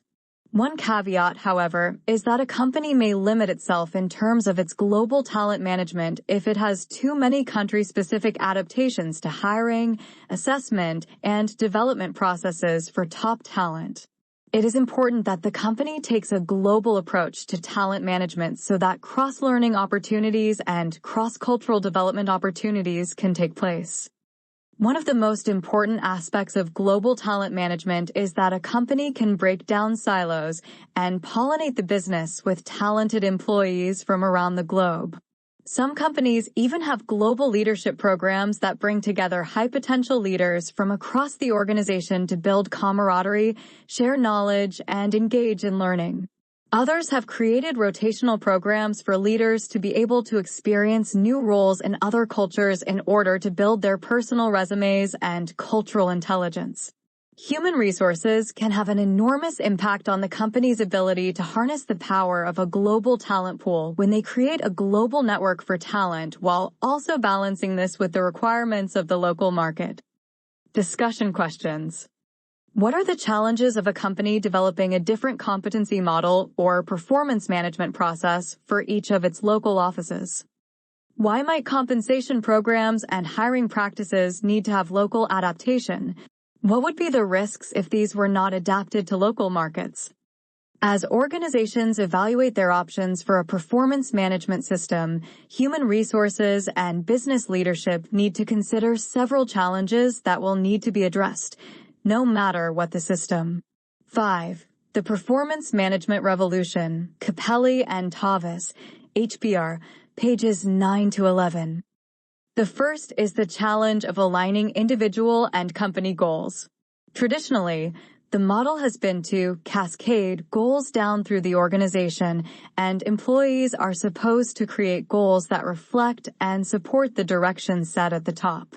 The notion of SMART goals, specific, measurable, achievable, relevant, time-bound, has made the rounds over the years. But goal setting can still be challenging if business goals are complex or if employee goals seem more relatable to specific project work than to the overall top-line goals. The business and the individual need to be able to respond to goal shifts, which occur very often in response to the rapid rate of change and changing customer needs. This is an ongoing issue that human resources and business leadership will need to reconcile. The next key challenge to think about when designing a performance management process is rewarding performance. Reward structures are discussed later in this chapter, but reward systems must be rooted in performance management systems. Currently, the companies that are redesigning their performance processes are trying to figure out how their new practices will impact their pay-for-performance models. Companies don't appear to be abandoning the concept of rewarding employees based on and driven by their performance, so the linkage between the two will need to be redefined as the systems are changed. The identification of poor performers is a challenge that has existed since the earliest days of performance management, and even the most formal performance management process doesn't seem to be particularly good at weeding out poor performers. A lot of this is due to the managers who evaluate employees and are reluctant to address the poor performers that they're seeing. Also, the annual performance management process tends to make some managers feel that the poor performance should be overlooked during the year and only addressed, often ineffectively, during a one-per-year review. Whatever new performance management models an organization adopts, they will have to ensure that poor performance is dealt with in real time and is communicated, documented, and managed closely. Avoiding legal troubles is another ongoing challenge for organizations and is another reason for real-time communication and documentation of performance issues.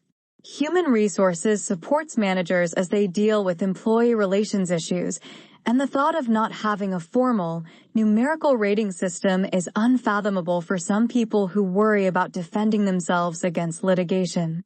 However, because even formal performance processes can be subjective and may reveal ratings bias, neither the traditional formal process nor some of the radical new approaches can guarantee that legal troubles will never develop.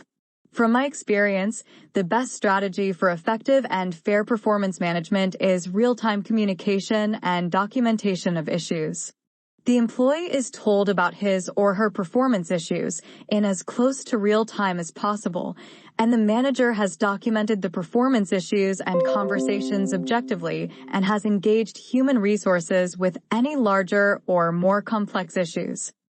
Managing the feedback fire hose and keeping conversations, documentation, and feedback in a place where it can be tracked and utilized is an ongoing challenge. The typical annual performance process is not conducive to capturing ongoing feedback and conversations. There have been some new technologies introduced, such as apps, that can be used to capture ongoing conversations between managers and employees. General Electric uses an app called PD@G, PD equals performance development, that allows managers to pull up notes and materials from prior conversations with employees. IBM has a similar app that allows peer-to-peer feedback. Although there are clearly some technology solutions that can be used to help communicate and collect feedback, human resources will need to continue to communicate and reinforce rules around objectivity and appropriate use of the tools. Performance management processes, traditional and inventive new approaches alike, will face the same challenges over time. Human resource management professionals need to be aware of these challenges and design a performance management system that addresses them in the format and within the context of their culture. How do companies use reward strategies to influence employee performance and motivation? Both performance management and reward systems are key levers that can be used to motivate and drive individual and group performance, which leads to overall organizational performance, productivity, and growth. Performance and reward systems are also cultural in that they provide a glimpse into the way a company manages the performance, or non-performance, of its employees, and to what extent they are willing to differentiate and reward for that performance. There has been a great deal of discussion over the years to identify best practices in the ways we differentiate and reward employees, which will also drive employee performance and motivation. Before we can talk about best practices and findings in rewards and motivation systems, we must first define the terms. Reward systems are the framework that an organization, generally via human resources, creates and manages to ensure that employee performance is reciprocated with some sort of reward, e.g., monetary or other extrinsic, that will drive and motivate the employee to continue to perform for the organization. Rewards programs consist primarily of compensation programs and policies, but can also include employee benefits and other extrinsic rewards that fulfill employee needs. Within human resource management, the primary focus of a rewards program in an organization is to successfully implement a compensation system. Most organizations strive to implement a pay-for-performance compensation program that offers competitive pay in the marketplace and allows differentiation of compensation based on employee performance. Pay-for-performance begins with a philosophy that an organization adopts that states that they seek to reward the best-performing employees to enhance business performance and take care of those who can have the greatest impact. In the 2011 SHRM article by Stephen Miller, entitled Study, Pay for Performance Pays Off, Miller says that companies' top 4 drivers for moving to a pay-for-performance strategy are to recognize and reward high performers, 46.9%. Increase the likelihood of achieving corporate goals, 32.5%. Improve productivity, 7.8%. Move away from an entitlement culture, 7.8%. The study also showed that the drivers differed depending on whether the company was high-performing or lower-performing. Almost half of high-performing organizations indicated that recognizing and rewarding top performers was the main driver of their pay-for-performance strategy, making it number 1 on the list of primary drivers. Lower-performing organizations did not appear to be as sure about the drivers behind their strategy. The number 1 driver among this group was achieving corporate goals. It appears that those top-performing organizations that implement a pay-for-performance strategy truly believe in the idea of differentiating among different levels of performance. According to the 2015 World at Work Compensation Programs and Practices Report, pay for performance continues to thrive with better than 7 in 10, 72%. Companies saying that they directly tie pay increases to job performance, and 2/3, 67%, indicating increases for top performers are at least 1.5 times the increase for average performers. In addition, the results of the survey seem to indicate that employees' understanding of the organization's compensation philosophy improves when there is higher differentiation in increases between average and top performers. The greater differentiation of increases is more visible and drives home the point that the company is serious about pay for performance. 7. A pay-for-performance program may have many components, and the human resources organization has the challenge of designing, analyzing, communicating, and managing the different components to ensure that the philosophy and the practices themselves are being carried out appropriately and legally. Human resource management's role in establishing pay for performance is that HR must engage business leadership to establish the following elements of the framework. Define the organization's pay philosophy. Leadership needs to agree that they will promote a culture that rewards employees for strong performance. Review the financial impacts of creating pay-for-performance changes. How much differentiation of performance will we have? What is the cost of doing this? Identify any gaps that exist in the current processes. If any of the current human resources and compensation policies conflict with pay for performance, they should be reviewed and changed. Examples may lie in the performance management process, the merit increase process, and the short-term and long-term bonus processes. If the performance management process has gaps, these should be corrected before pay for performance is implemented. Otherwise, this will generate more distrust in the system. The salary structure should also be benchmarked with market data to ensure that the organization is compensating according to where it wishes to be in the marketplace. Update compensation processes with new pay-for-performance elements. This includes the design of a merit matrix that ties employee annual pay increases to performance.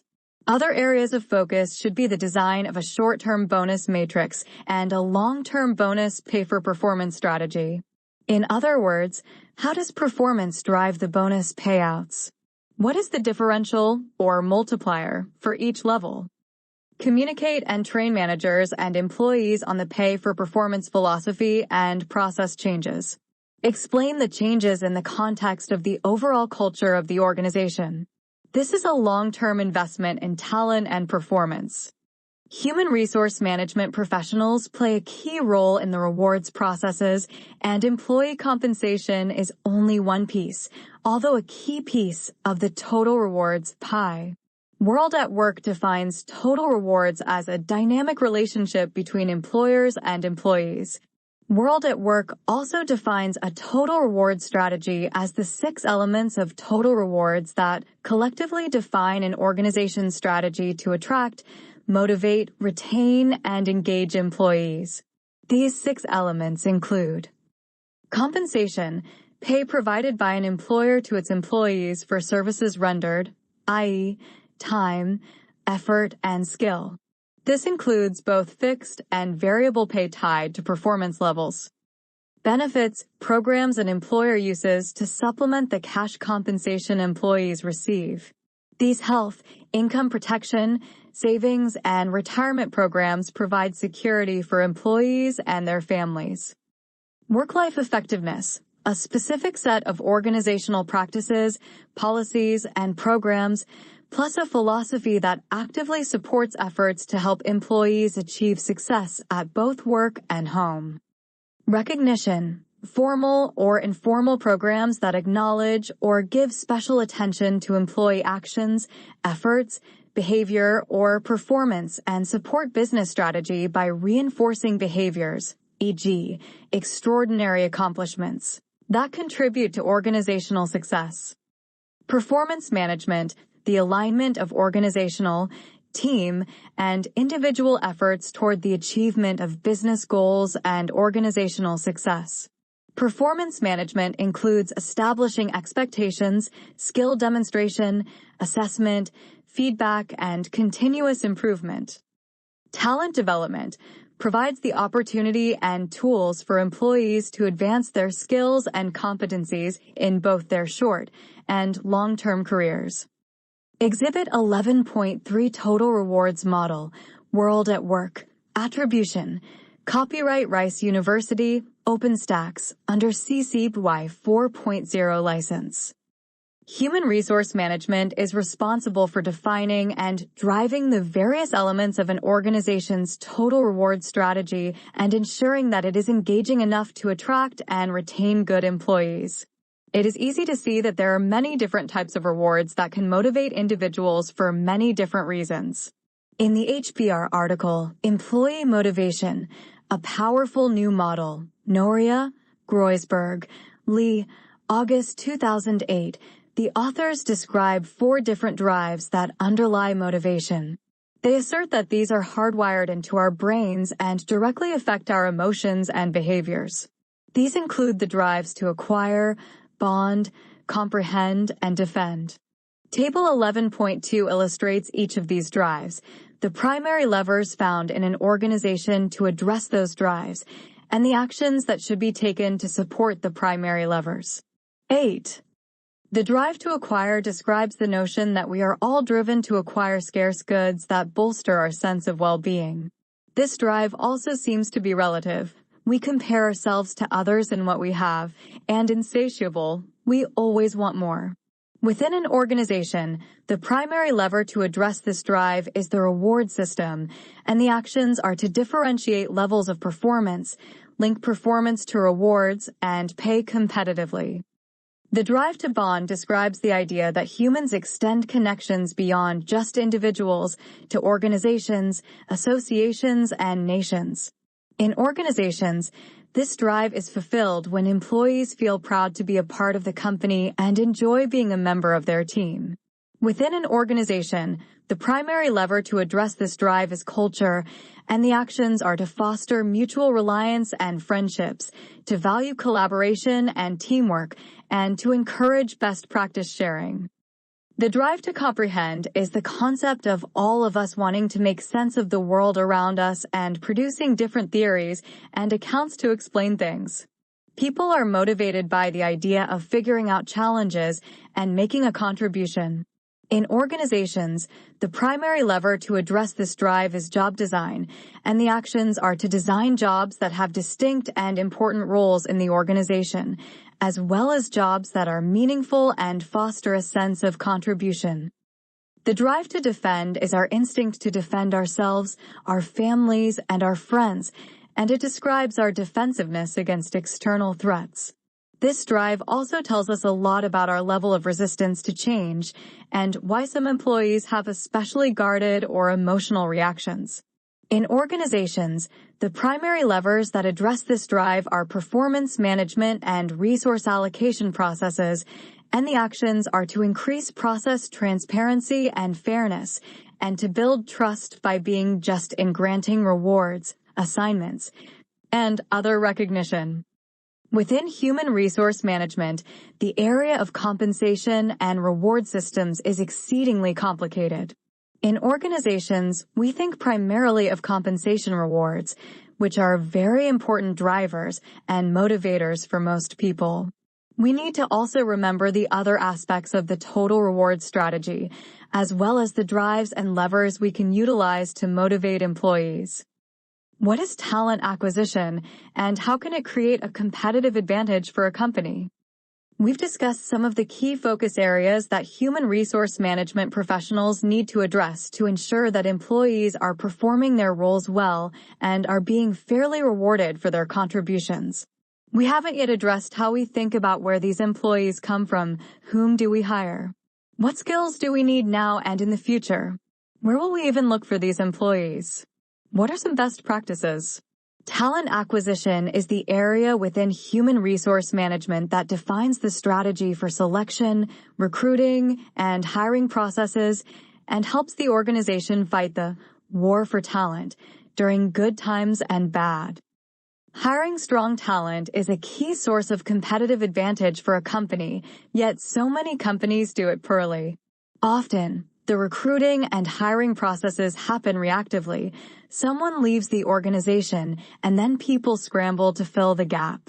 Very few companies take a longer-term, proactive approach and work to create a strategic plan for talent acquisition. In the article, The Definitive Guide to Recruiting in Good Times and Bad, Fernandez Arias, Groisberg, Noria, HBR, 2009, the authors advocate for a rigorous and strategic recruiting process that includes the following critical actions. Anticipate your future leadership needs based on your strategic business plan. Identify the specific competencies required in each position you need to fill. Develop a sufficiently large candidate pool. In organizations today, there are often pieces of the talent acquisition process that are outsourced to external recruiters, as opposed to being managed internally by human resources employees. While outsourcing specific searches is not an issue, there must be internal HR/talent acquisition employees responsible for creating the overall strategic plan for the recruiting function. Contract recruiters may then take responsibility for a piece of the overall process by leveraging the strategy and competencies that the HR team puts forth. 10. Recruiting and hiring of high-level leadership candidates has special risks and rewards associated with it. The risk that a key leadership position is vacant or becoming vacant poses a risk to the organization if it is left open for too long. These high-level positions are often harder to fill, with fewer candidates being available and the selection of the right talent being so critical to the organization's future. The reward, however, is that with due diligence and clear goals and competencies/skills defined for the position, the HR/talent acquisition professional can create a competitive advantage through the recruitment of key high-level talent. The following best practices illustrate the key steps for effective recruiting of key leadership hires.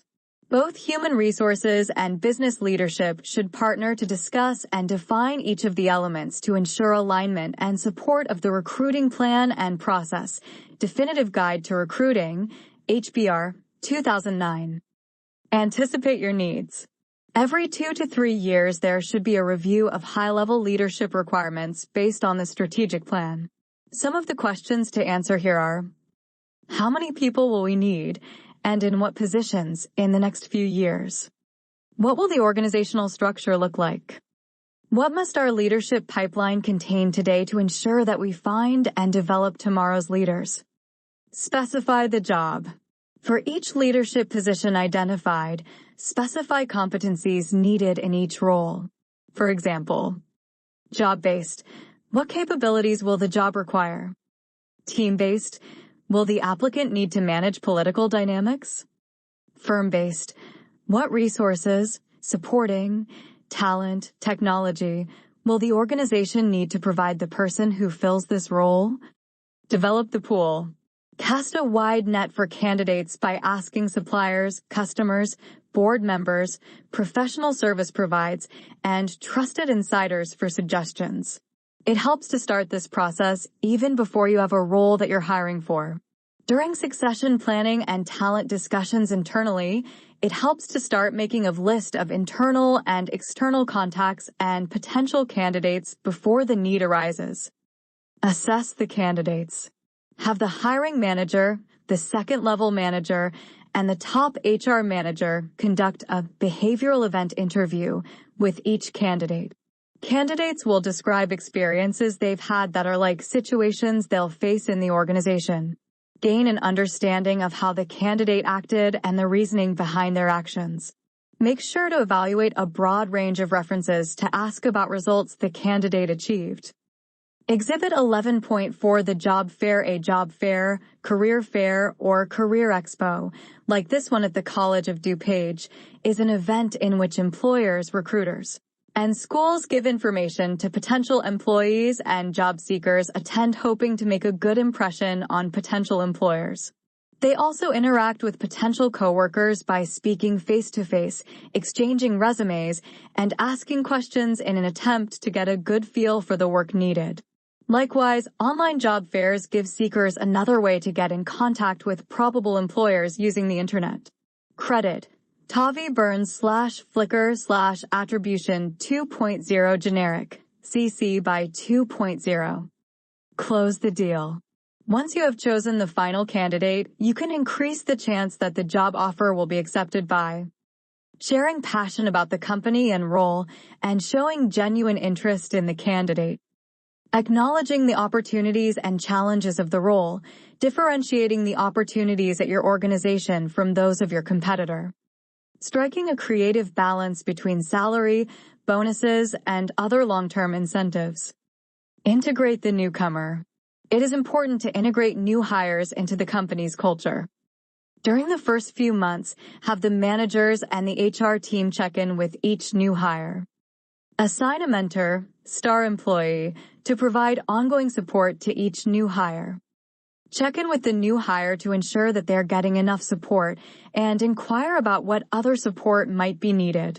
Ensure that new hires are adequately building new relationships throughout the organization.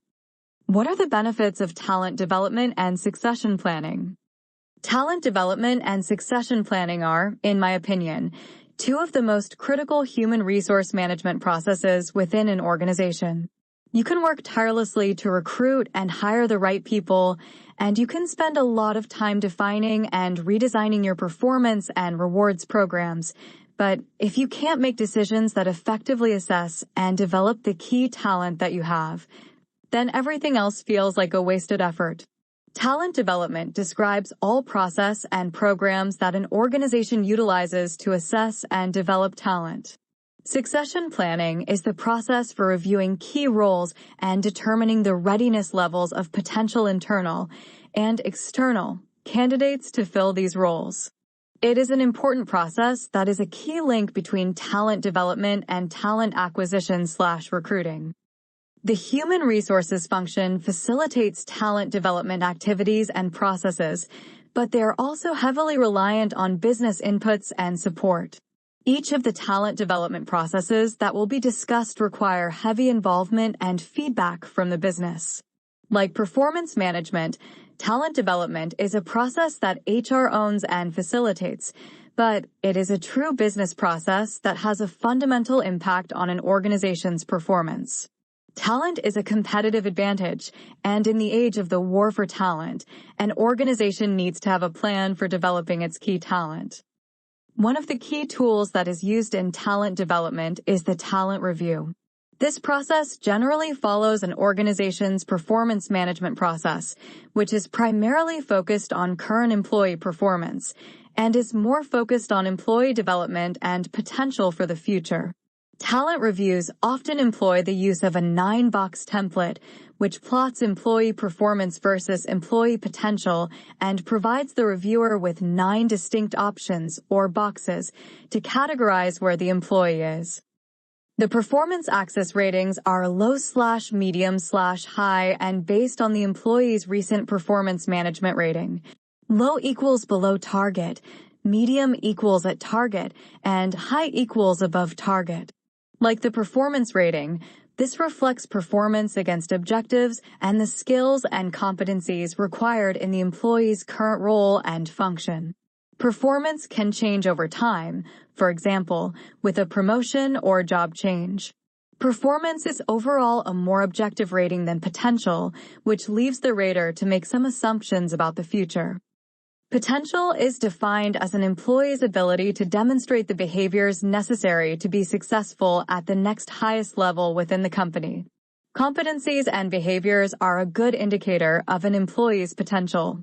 Higher potential employees, no matter what the level, often display the following competencies: business acumen, strategic thinking, leadership skills, people skills, learning agility, and technology skills. Other indicators of potential may include top performance in current job, success in other positions held within or outside of the company, education/certifications, significant accomplishments/events, willingness and desire to advance, tech and human resources. There has been a boom in HR technology and innovation over the last several years, and it is making some of the traditional HR systems from last decade seem enormously outdated. Some of the trends that are driving this HR tech innovation include mobile technology, social media, data analytics, and learning management. Human resources professionals need to be aware of some of the key technology innovations that have emerged as a result of these trends, because there's no sign that they will be going away anytime soon. Josh Bersin of Bersin by Deloitte Consulting LLP, wrote about some of these HR technology innovations in his SHRN.org article, 9 HR Tech Trends for 2017, January 2017. One of these technology innovations is the performance management revolution, and the new focus on managing performance by team and not just by hierarchy. Performance management technologies have become more agile and real-time, with built-in pulse surveys and easy goal tracking. Now, instead of the formal, once-a-year process that brings everything to a halt, these performance management technologies allow ongoing, real-time, and dynamic input and tracking of performance data. Another HR tech trend named is the rise of people analytics. Data analytics has become such a huge field, and HR's adoption of it is no exception. Some disruptive technologies in this area are predictive. They allow analysis of job change data and the prediction of successful versus unsuccessful outcomes. Predictive analytics technologies can also analyze patterns of emails and communications for good time management practices, or to predict where a security leak is likely to occur. One other incredible analytics application consists of a badge that monitors employees' voices and predicts when an employee is experiencing stress. That is either really cool or really eerie, if you ask me. The maturation of the learning market is a fascinating trend to me as an HR professional who grew up in the days of multiple in-class trainings and week-long leadership programs. Learning processes have changed greatly with the advent of some of these innovative HR technologies. Although many larger companies have legacy learning management systems like Cornerstone, Saba, and SuccessFactors, there are many new and competitive options that focus on scaling video learning to the entire organization. The shift has gone from learning management to learning, with the ability to not only register and track courses online, but to take courses online. Many companies are realizing that these YouTube-like learning applications are a great complement to their existing learning systems, and it is predicted that the demand will continue to grow. Other trends of note include technologies that manage the contingent workforce, manage wellness, and automate HR processes via artificial intelligence. It is amazing to think about so many interesting and innovative technologies that are being designed for human resources. The investment in human capital is one of the most critical investments that a company makes, and it is refreshing to see that this level of innovation is being created to manage, engage, and develop this investment. In the talent review, the potential axis equates to potential for advancement within the organization. Low equals not ready to advance, medium equals close to ready, and high equals ready to advance. Potential does not equate to the value of an individual within the organization, nor does it state the quality of individual. There are likely many strong performers, top contributors, in every company who prefer to stay in their current role for years and be specialists of their own processes. A specialist or expert may not want to manage people, and thus would be rated as low on potential due to the lack of interest in advancement. Advancement may also mean relocation or a lifestyle change that an employee is not willing to make at that time, so the employee would be rated low on potential for that reason. Potential can certainly change over time, given people's individual situations and life circumstances. Potential tends to be the more subjective ratings axis, as it involves some assumptions into what a team member could be capable of based on limited information that is available now. Exhibit 11.5. This is a flight simulator for a Boeing 737 aircraft. There is a drastic shortage of aircraft pilots, and training future pilots is a critical function with the challenge of limited actual flight training time. Consider how technology helps companies develop skilled workers both on and off the job. Credit: Michael Coughlin, Flickr/Attribution 2.0 Generic, CC by 2.0. A human resources team member should absolutely facilitate the talent review process and provide leaders with clear session objectives and specific instructions in order to maintain the integrity and confidentiality of this important talent process. The book One-Page Talent Management, Efrin and Ort, HBS Press, 2010, describes the talent review meeting as a talent review calibration process that ensures objective performance and potential evaluations, clear development plans, and an understanding of what high potential means in your company. A calibration meeting brings together a manager and her team members to discuss their talent. Each team member presents the performance and potential, PXP, grid that he prepared on direct reports and briefly describes how each person is rated. Other team members contribute their opinions based on their first-hand interactions with that person. The discussion concludes after they have discussed each person, agreed on their final placement, and identified key development steps for them. 11. After everyone being discussed has been placed in one of the boxes on the 9-box template, the leadership team should discuss key development actions for each employee. If there isn't time to discuss development activities for each employee, the group should start with the high-potential employees. After the talent review calibration process is complete, human resources should keep a master list of the documented outcomes, as well as the development activities that were suggested for everyone. HR should follow up with each of the leaders to help with the planning and execution of the development activities as needed. The key outputs of the talent review process include identification of the high-potential employees in the organization, definition of development actions/action plans for each employee, insight into talent gaps and issues, input into the succession planning process. Succession planning generally follows shortly after, if not right after, a talent review because human resources and organizational leadership now have fresh information on the performance and potential of employees in the organization.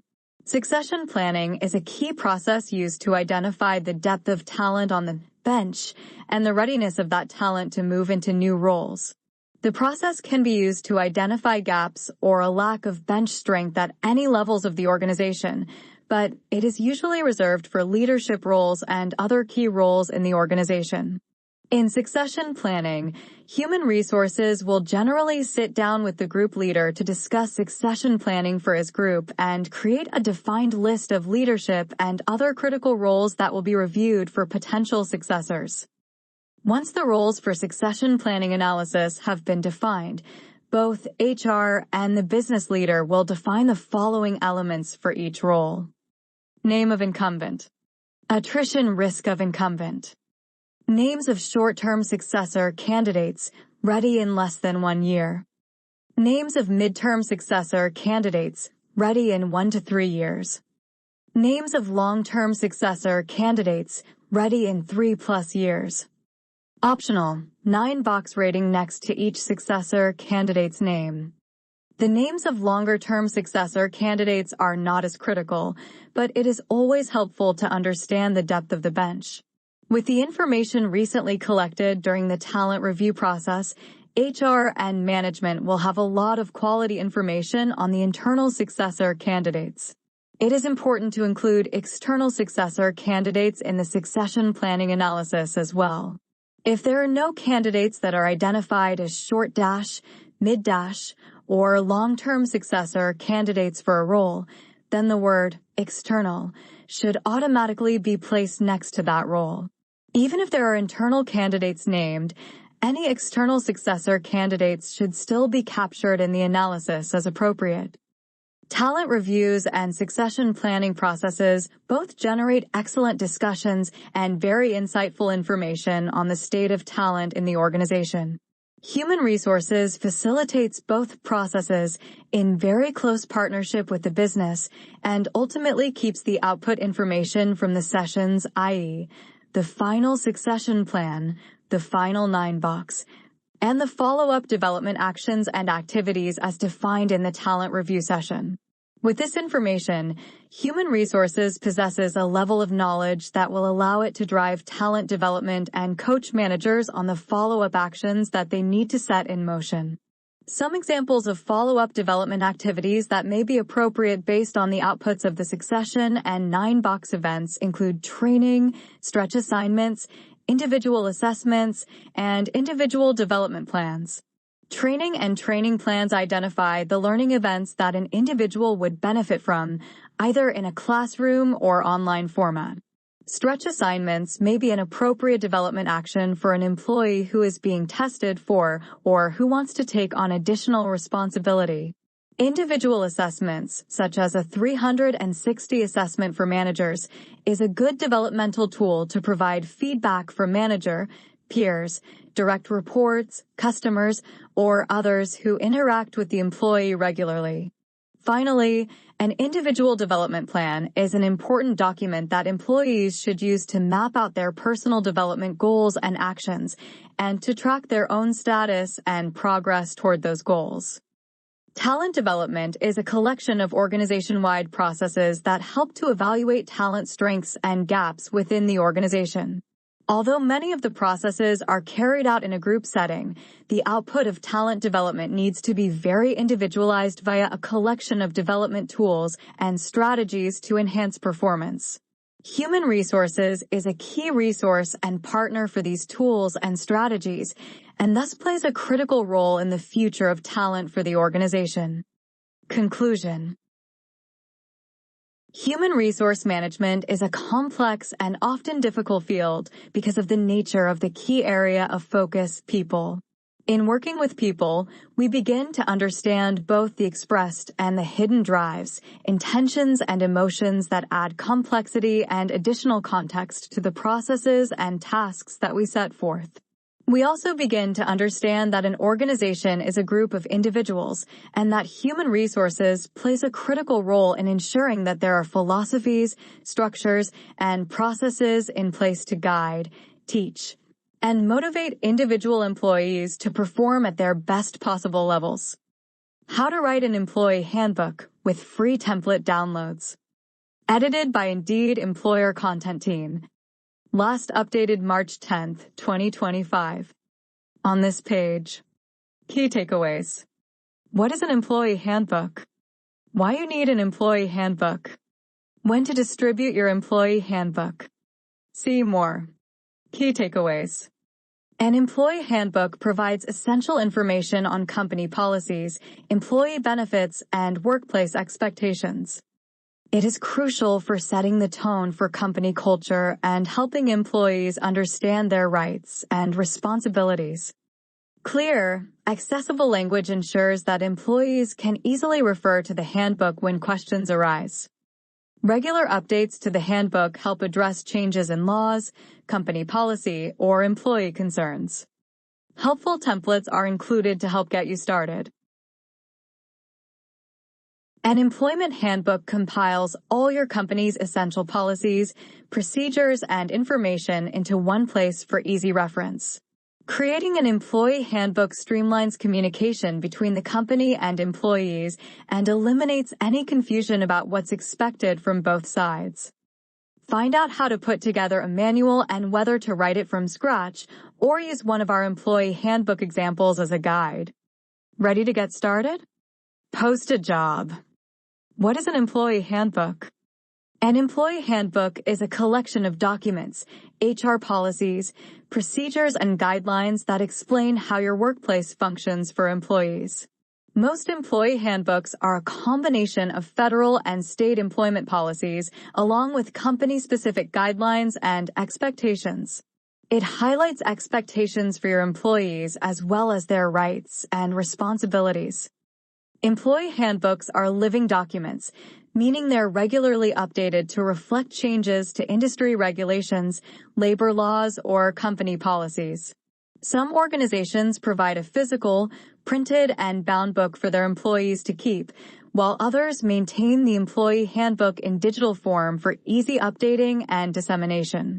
It's common for companies to require their employees to sign a document showing they've reviewed the handbook and understand the policies. Employee Handbook Template for PDF and Word. Check out our Employee Handbook template to help you create or update your employee handbook. Download PDF for free. Download Word for free. Indeed provides these examples as a courtesy to users of this site. Please note that we are not your HR or legal advisor, and none of these documents reflect current labor or employment regulations. Why you need an employee handbook. Drafting a detailed employee handbook takes a lot of work, but it's an important tool for your organization. Some reasons to have a handbook include new employee support. It helps new employees quickly learn what they need to know about your company so they can integrate easily into the environment. Education. An employment handbook also educates your employees on legal regulations and the policies you've established to create a safe, productive workplace. Consistency. By putting all policies in writing, you create expectations for employees, which can improve consistency. Easier enforcement. Your handbook can support any disciplinary action you take if an employee breaks one of your policies.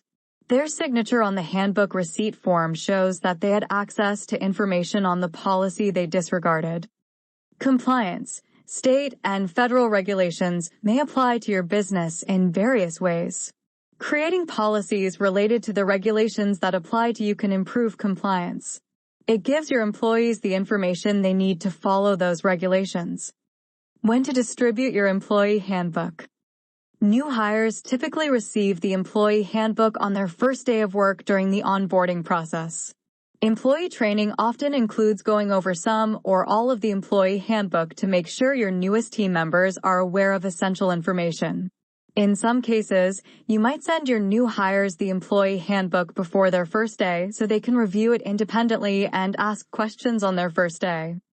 What to consider including in an employee handbook. Employee handbooks cover a wide range of HR policies.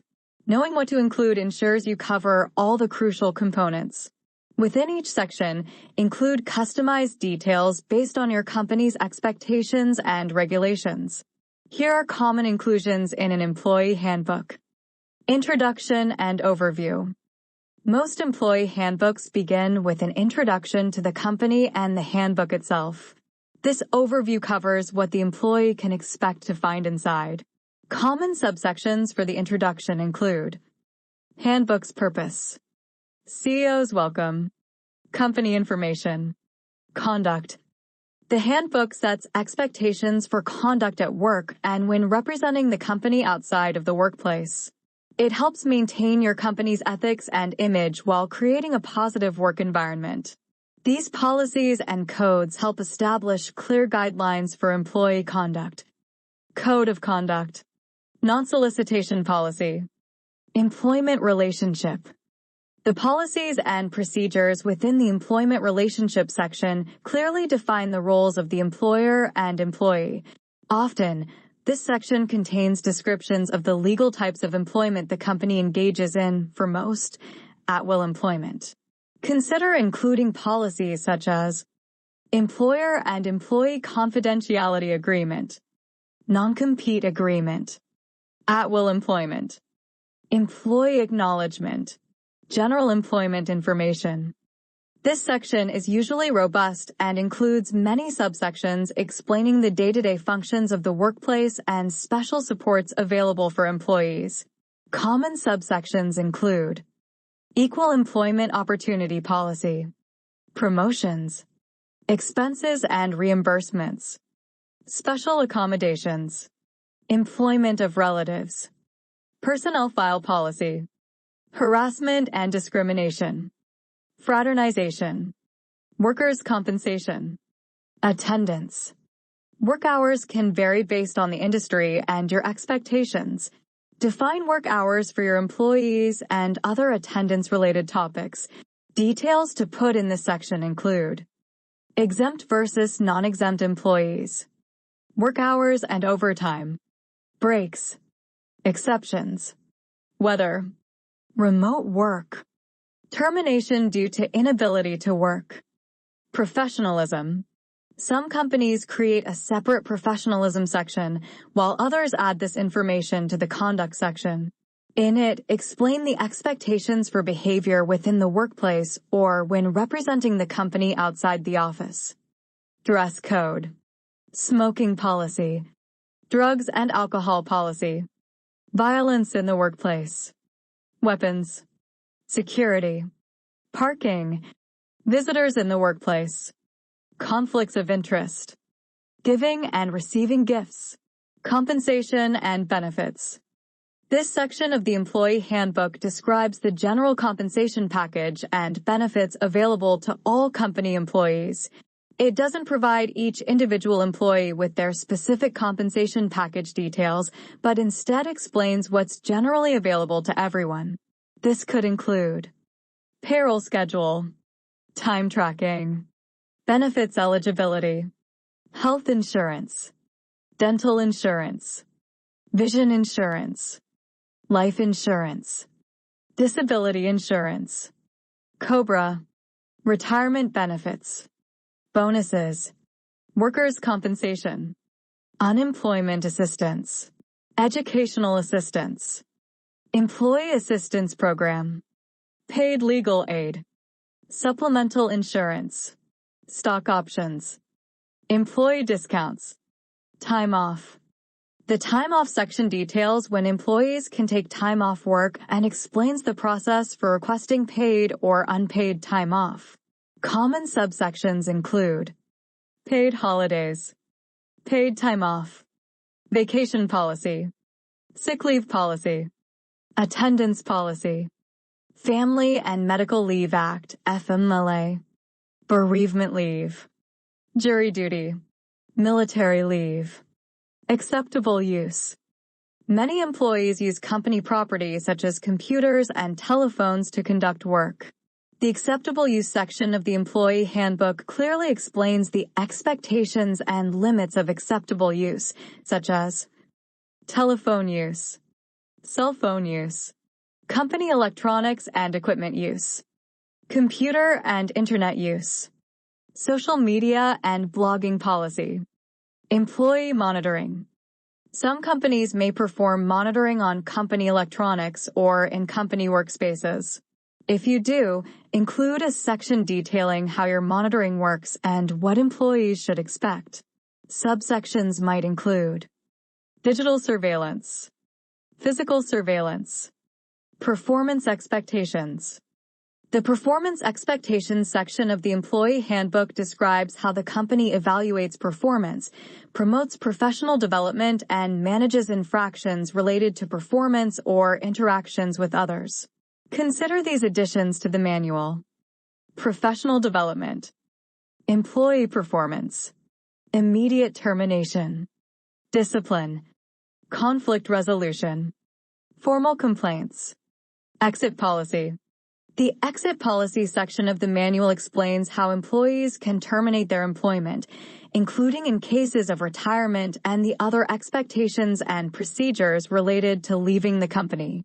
Detail the following information in your handbook: employment termination, exit interviews, company property, tips for writing an effective employee handbook.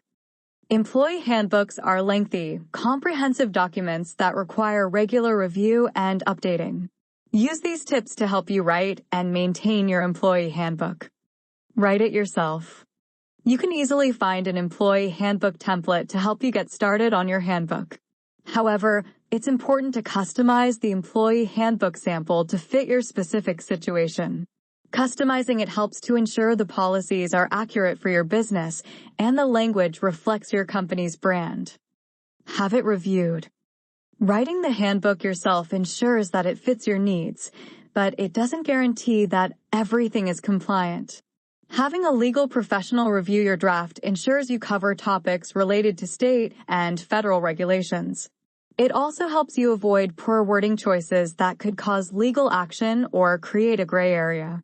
A review from a lawyer with a background in employment law can help you ensure your handbook is accurate. Make it a part of onboarding. In a perfect world, all employees would read your perfectly crafted employer's handbook from cover to cover and remember it all. Realistically, your team members might need a little nudge to dig into the details in the manual. Highlighting key parts during the onboarding process gives new staff members the chance to hear the information. Obtain signatures. You may need to address misconduct with an employee.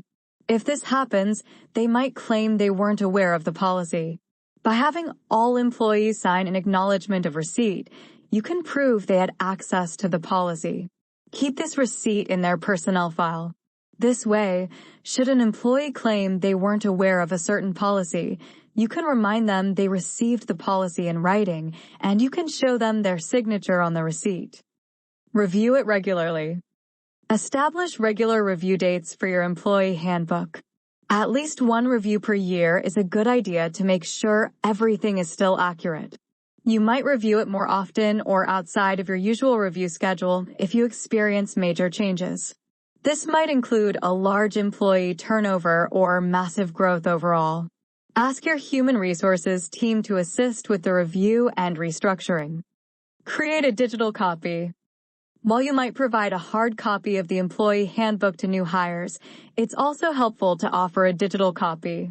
This way, you won't need to reprint hard copies for every employee when you make changes.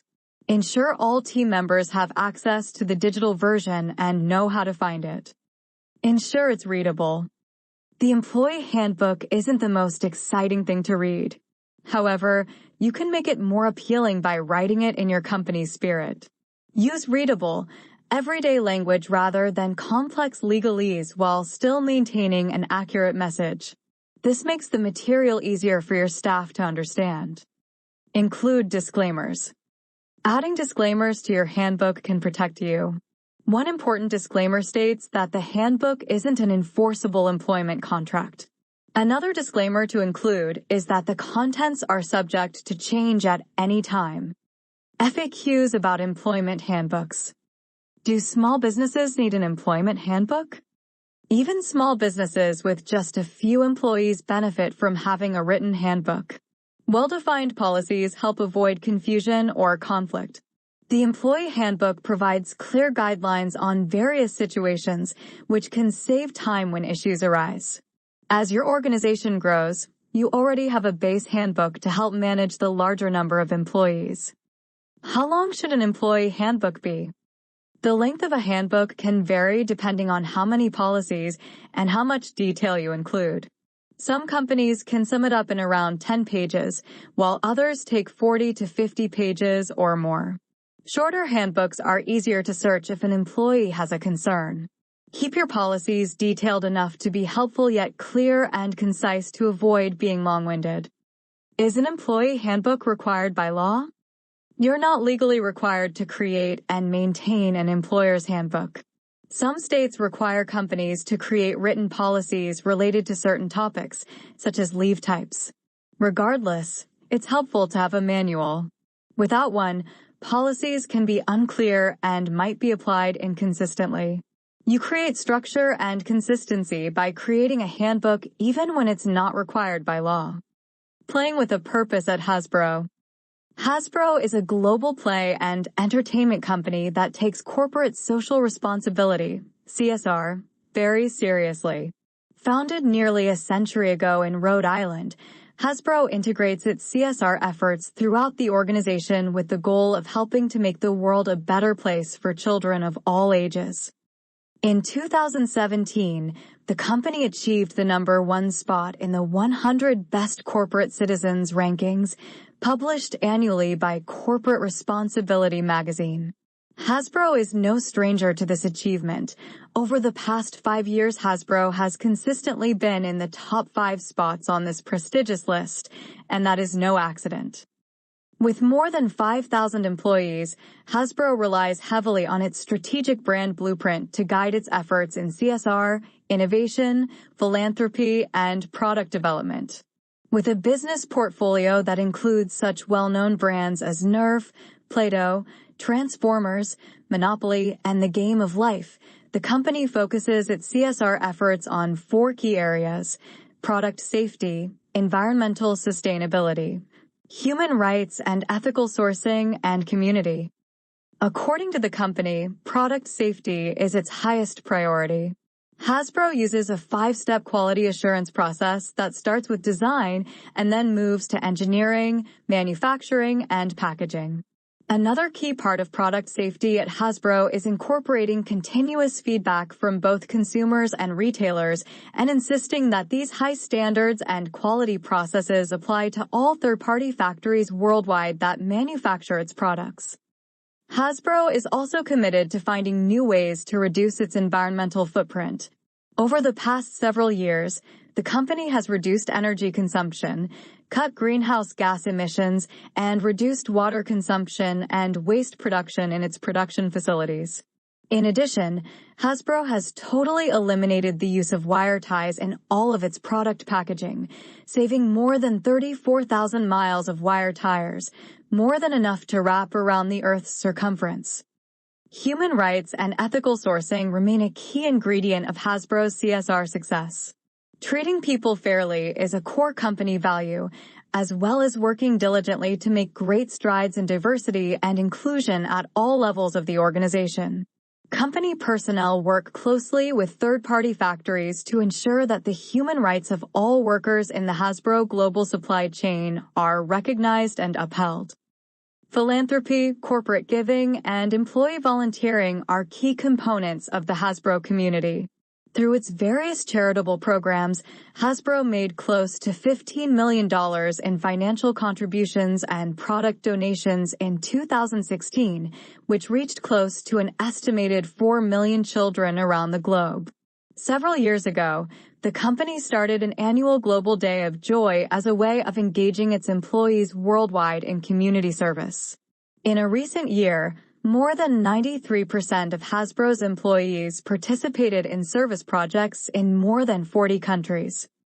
Hasbro is in the business of storytelling, and its CSR efforts tell the story of an ethical, responsible organization whose mission is to create the world's best play experiences. Its ability to be accountable for its actions and to help make the world a better place one experience at a time continues to make it a highly successful company. Sources: Brian Goldner. Who are you really? Brian Goldner, President and CEO for Hasbro Incorporated. http://insights. ethisphere.com. Access June 29, 2017. CSR Fact Sheet. https://csr. hasbro.com. Access June 23, 2017. The world's biggest public companies. Hasbro, Forbes, https://www.forbes.com. Access June 23, 2017. 2016 Global Philanthropy and Social Impact. https://csr. hasbro.com. Access June 23, 2017. Elizabeth Gertis. Hasbro CEO reveals the magic behind the toymaker's earnings beat. CNBC.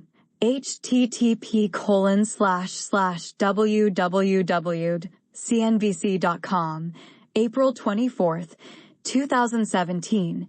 Jade Burke. Hasbro reaches top spot in CSR listing. Toy News. http://www.toyws-online. Biz. April 21, 2017. Catherine Beliveau. CSR at Hasbro. What it means to play with purpose. LinkedIn. https://www.linkedin.com. April 20, 2017. This chapter will examine the role of ethics and how it affects organizations. Ethics is examined at the individual level, the organizational level, and also examines the role of ethics and leadership. Corporate social responsibility and how it is different than compliance will also be examined. Finally, ethics around the globe and in different cultures and the emerging issues regarding corporate social responsibility and ethics will be discussed. What are ethics and business ethics? Ethics essentially involves how we act, live, lead our lives, and treat others. Our choices and decision-making processes and our moral principles and values that govern our behaviors regarding what is right and wrong are also part of ethics. 1. Normative ethics refers to the field of ethics concerned with our asking how should and ought we live and act. Business ethics is applied ethics that focuses on real-world situations and the context and environment in which transactions occur. How should we apply our values to the way we conduct business? Ethics and business ethics continue to gain influence in corporations, universities, and colleges nationally and internationally. No longer considered a luxury but a necessity, business ethics has awakened a need in the public consciousness due to crises in many areas. For example, the 2008 subprime lending crisis, economic effects of which still persist, revealed widespread corruption of large investment banks and lending institutions internationally. Unsupported mortgages were fraudulently offered with no legitimate financial backing. Some large financial institutions, such as Lehman Brothers Holdings Incorporated, went bankrupt.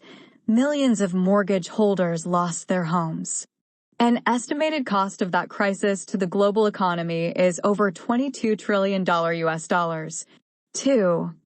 In the early 2000s, CEOs and top-level leaders from notable corporations such as Enron, Tyco, WorldCom, and others were caught committing outrageously greedy and fraudulent crimes of white-collar theft from their organizations and shareholders. The now classic film The Smartest Guys in the Room depict how Enron's leaders during that time, Kenneth Lay, now deceased, Jeff Skilling, still serving prison time, and Andrew Fastow, released from prison in 2011, deceived employees, Wall Street, and shareholders. Enron's crisis took an estimated $67 billion of shareholder wealth out of the U.S. economy. Three of these criminal activities ushered in national laws such as the Sarbanes-Oxley Act, which we discuss below. While these recent historical crises illustrate the continuing relevance and importance of business ethics, ethical issues are not only concerned with financial and economically motivated crimes and misbehaviors. Fast forward to the rise of artificial intelligence, AI, which also is calling attention to the relevance and need for ethics in scientific institutions, businesses, and governments. The public needs to be informed of potential and actual harmful consequences, as well as all the recognizable benefits of these technologies that are in large part driven by algorithms, a sequence of instructions telling a computer what to do. For intentional and unintentional misuses of such designs embedded in artificially intelligent technologies can negatively and harmfully affect individual lives as well as entire societies. For example, studies show that a number of minority members of society are often discriminated against by institutions using faulty algorithms to qualify customers for mortgages and to predict who is at risk of being incarcerated. Oftentimes, racial and low-income minorities are discriminated against by such technology designs. 5. At a societal level, another now classic film, The Minority Report, illustrates how misuses of technology can threaten individual rights, privacy, free will, and choice. While this may sound like science fiction, scientific and business luminaries such as Elon Musk, Stephen Hawking, Bill Gates, and others have openly declared that we as a society must be cautious and ethically aware and active to fend off the ill effects of the control and dominant influences of certain AI algorithms in our lives. Scientific and ethical practices in corporate social responsibility, CSR, are one way that ethicists, business leaders, and consumers can support moral self-regulation of technologies. Some scientific and technological firms have adopted ethics boards to help safeguard against harmful social uses of AI technologies. 6. The European Union, EU, has produced policy studies that are forerunners of laws to safeguard against potentially harmful uses of robotics. 7. Another timely ethical issue is climate change and the environment. Lack of sustainable environmental practices that curb air pollution and destructive uses of land, water, and natural resources have, according to a large community of reputable scientists, threatened Earth's and our neighborhood's atmosphere. 8 scientific studies and United Nations reports affirm that changes to the Earth's atmosphere, melting glaciers, and rising seas are occurring at accelerated rates. For example, California's coastline could rise up to 10 feet by 2100, about 30 to 40 times faster than sea level rise experienced over the last century. 9. While university, business, and local community groups are rallying for legal actions to curtail and reverse environmental polluters, current political executive orders push against such regulations designed to protect against further erosion of the physical environment. 10. The point here is that as these issues described above are not only technological, economic, and political in nature, but also moral and ethical, as the public's health, welfare, and safety are at risk. Relevant ethical questions can be asked to prevent a crisis. Who is responsible for preventing and addressing what happens to individuals, the public, our institutions? And government, and who is responsible for preventing such crises and harmful effects from occurring and reoccurring? At whose and what costs? Whose responsibility is it to protect and preserve the common good of societies? What ethical and moral principles should and can motivate individuals, groups, and society members to act to change course? Universities and colleges are taking notice. Business ethics and corporate social responsibility courses and offerings are becoming increasingly important. The accrediting national body of business schools, ACSB, Association to Advance Collegiate Schools of Business, reported that in their curricula, research, and outreach, business schools must be advocates for the human dimension of business, with attention to ethics, diversity, and personal well-being. 11 in addition, NGOs, non-governmental organizations, emergent groups internationally representing the public's interests and common good, and political action movements are beginning again to give voice to injustices and potentially dangerous ethical as well as fiscal, income inequality, health, the environment, and discriminatory. Racism and stereotyping large segments of the society, problems that require stakeholder as well as stockholder actions. In this chapter, we begin by presenting an overview of the dimensions of business ethics at the individual, professional, and leadership levels, followed by the organizational, societal, and global levels. What types of values affect business ethics at the individual level? Ethics is personal and unique to each individual. Ethical decision-making also involves other individuals, groups, organizations, and even nations, stakeholders, and stockholders, as we later explain. Kenneth Goodpaster and Laura Nash characterized at least 3 dimensions or levels of ethics that help explain how individual and group values, norms, and behaviors of different stakeholders interact and respond with the aim of bringing orderly, fair, and just relationships with one another in transactions. This approach is illustrated in Exhibit 5.2.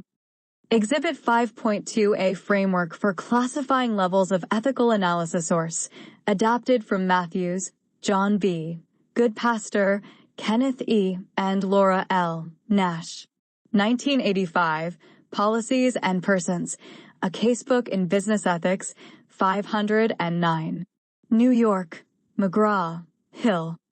Ethical principles generally are codified into laws and regulations when there is societal consensus about such wrongdoing, such as laws against drunk driving, robbery, and murder. These laws, and sometimes unwritten societal norms and values, shape the local environment within which individuals act and conduct business. At the individual level, a person's values and beliefs are influenced by family, community, peers and friends, local and national culture, society, religious, or other types of communities and geographic environment. It is important to look at individual values and ethical principles since these influence an individual's decisions and actions, whether it be decisions to act or the failure to act against wrongdoing by others. In organizations, an individual's ethical stance may be affected by peers, subordinates, and supervisors, as well as by the organizational culture. Organizational culture often has a profound influence on individual choices and can support and encourage ethical actions or promote unethical and socially irresponsible behavior. Ethics and values, terminal and instrumental values. Of the values that make up an organization's culture and an individual's motivations, ethical values are now considered among the most important. For instance, when Google took its company public in 2004, its prospectus included an unusual corporate goal: don't be evil. That can be a challenge when you're a multi-billion-dollar corporation operating around the world, with investors expecting you to produce a profit. Google's operations in the United States and overseas have generated controversy and debate as to how well it's living up to its stated goal. There is a continuing need to integrate ethical values in corporations. The Ethics and Compliance Initiative found 22% of global workers reported pressure to compromise their standards. 12 top corporate managers are under scrutiny from the public as never before, and Even small companies are finding a need to put more emphasis on ethics to restore trust among their customers and the community. Exhibit 5.3 Elon Musk, the CEO of Tesla and SpaceX, pictured here at a TEDx conference, is widely admired for his CSR approaches at his companies. Generally, the adoption of electric vehicles, which help reduce pollutants, is viewed as a positive outcome.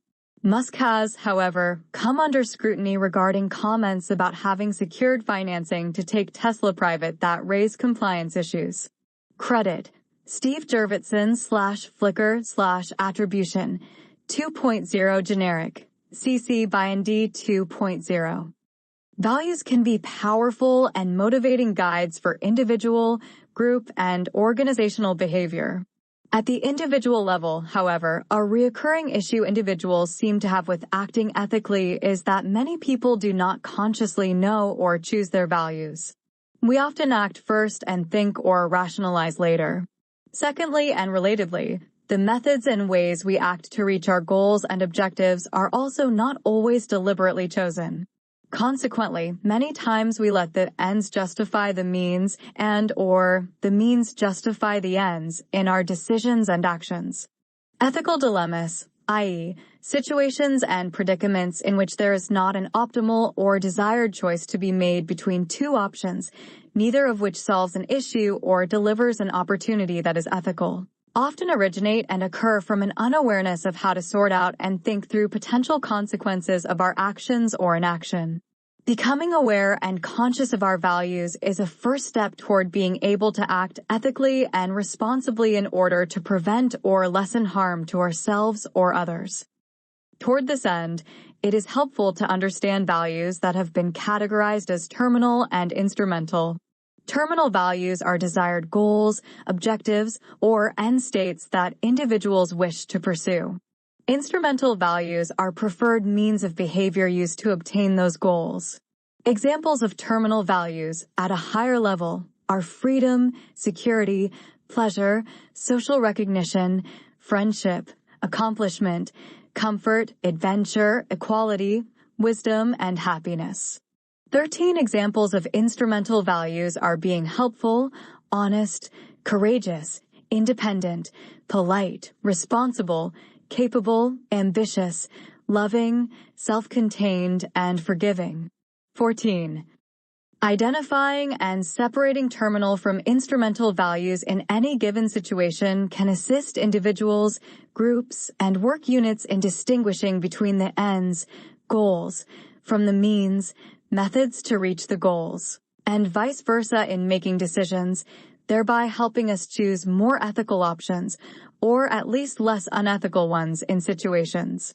For example, a sales manager has a goal of motivating his sales force to achieve individual sales performance levels at a 17% increase over current levels by the end of the calendar quarter. The means of doing so, according to the manager, are go for it. Use your imagination and fortitude. Just make sure each of you reaches or exceeds that goal. In this case, the terminal value is high achievement to the point of being overly ambitious in order to reach an aggressive financial goal. The instrumental value can also be described as aggressive achievement. Both the terminal and instrumental values in this scenario could very likely create undue pressure and even anxiety for some members of the sales force. The ethical logic underlying this example is to let the end justify the means. The scenario also raises the question of whether or not individuals in the sales force would choose the values underlying the instruction of the manager if each member identified and reflected on those values. If the end, terminal, value creates undue pressures and is unrealistic and unobtainable, then the means, instrumental, value would likely create tension and unethical behavior as well. This example in some ways mirrors what actually recently happened at Wells Fargo and Company, an American international banking and financial services holding company headquartered in San Francisco. High pressure and unrealistic sales goals were adopted and implemented from the top down in that organization. A result was that members of that sales force lied, pressured, and misled loyal customers to buy bogus financial products to meet unrealistic sales goals. Such actions, when discovered, led to and revealed illegal and unethical actions from not only the sales professionals, but officers at the top of that organization.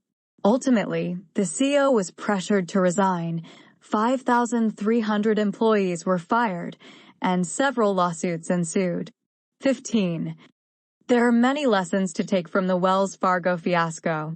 From an individual ethical perspective, one insight is to be aware of the underlying values of organizational and other job and task-related directives issued.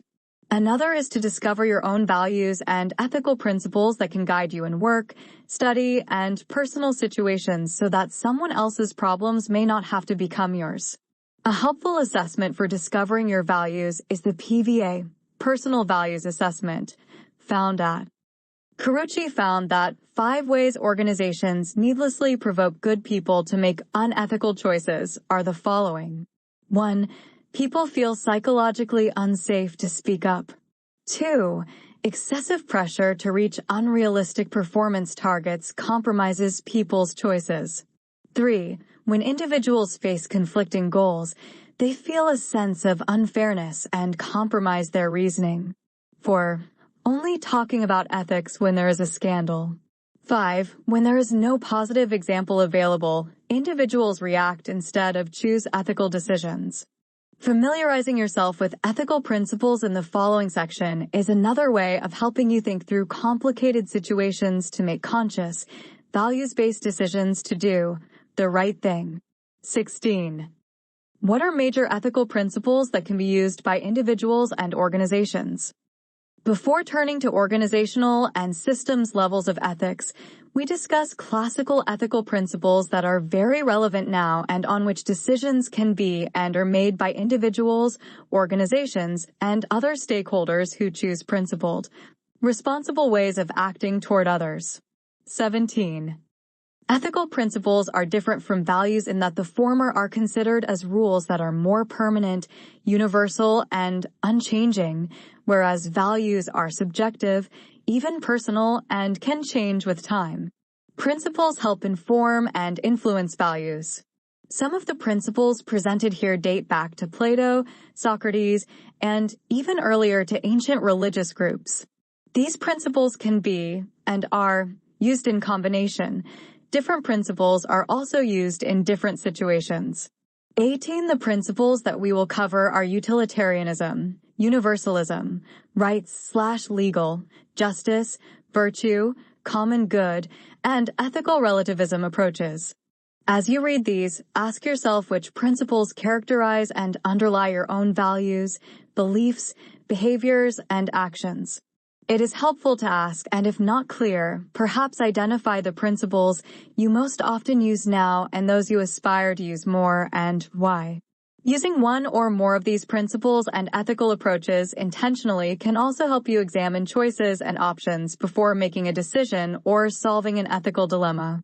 Becoming familiar with these principles, then, can help inform your moral decision process and help you observe the principles that a team, work group, or organization that you now participate in or will be joining may be using.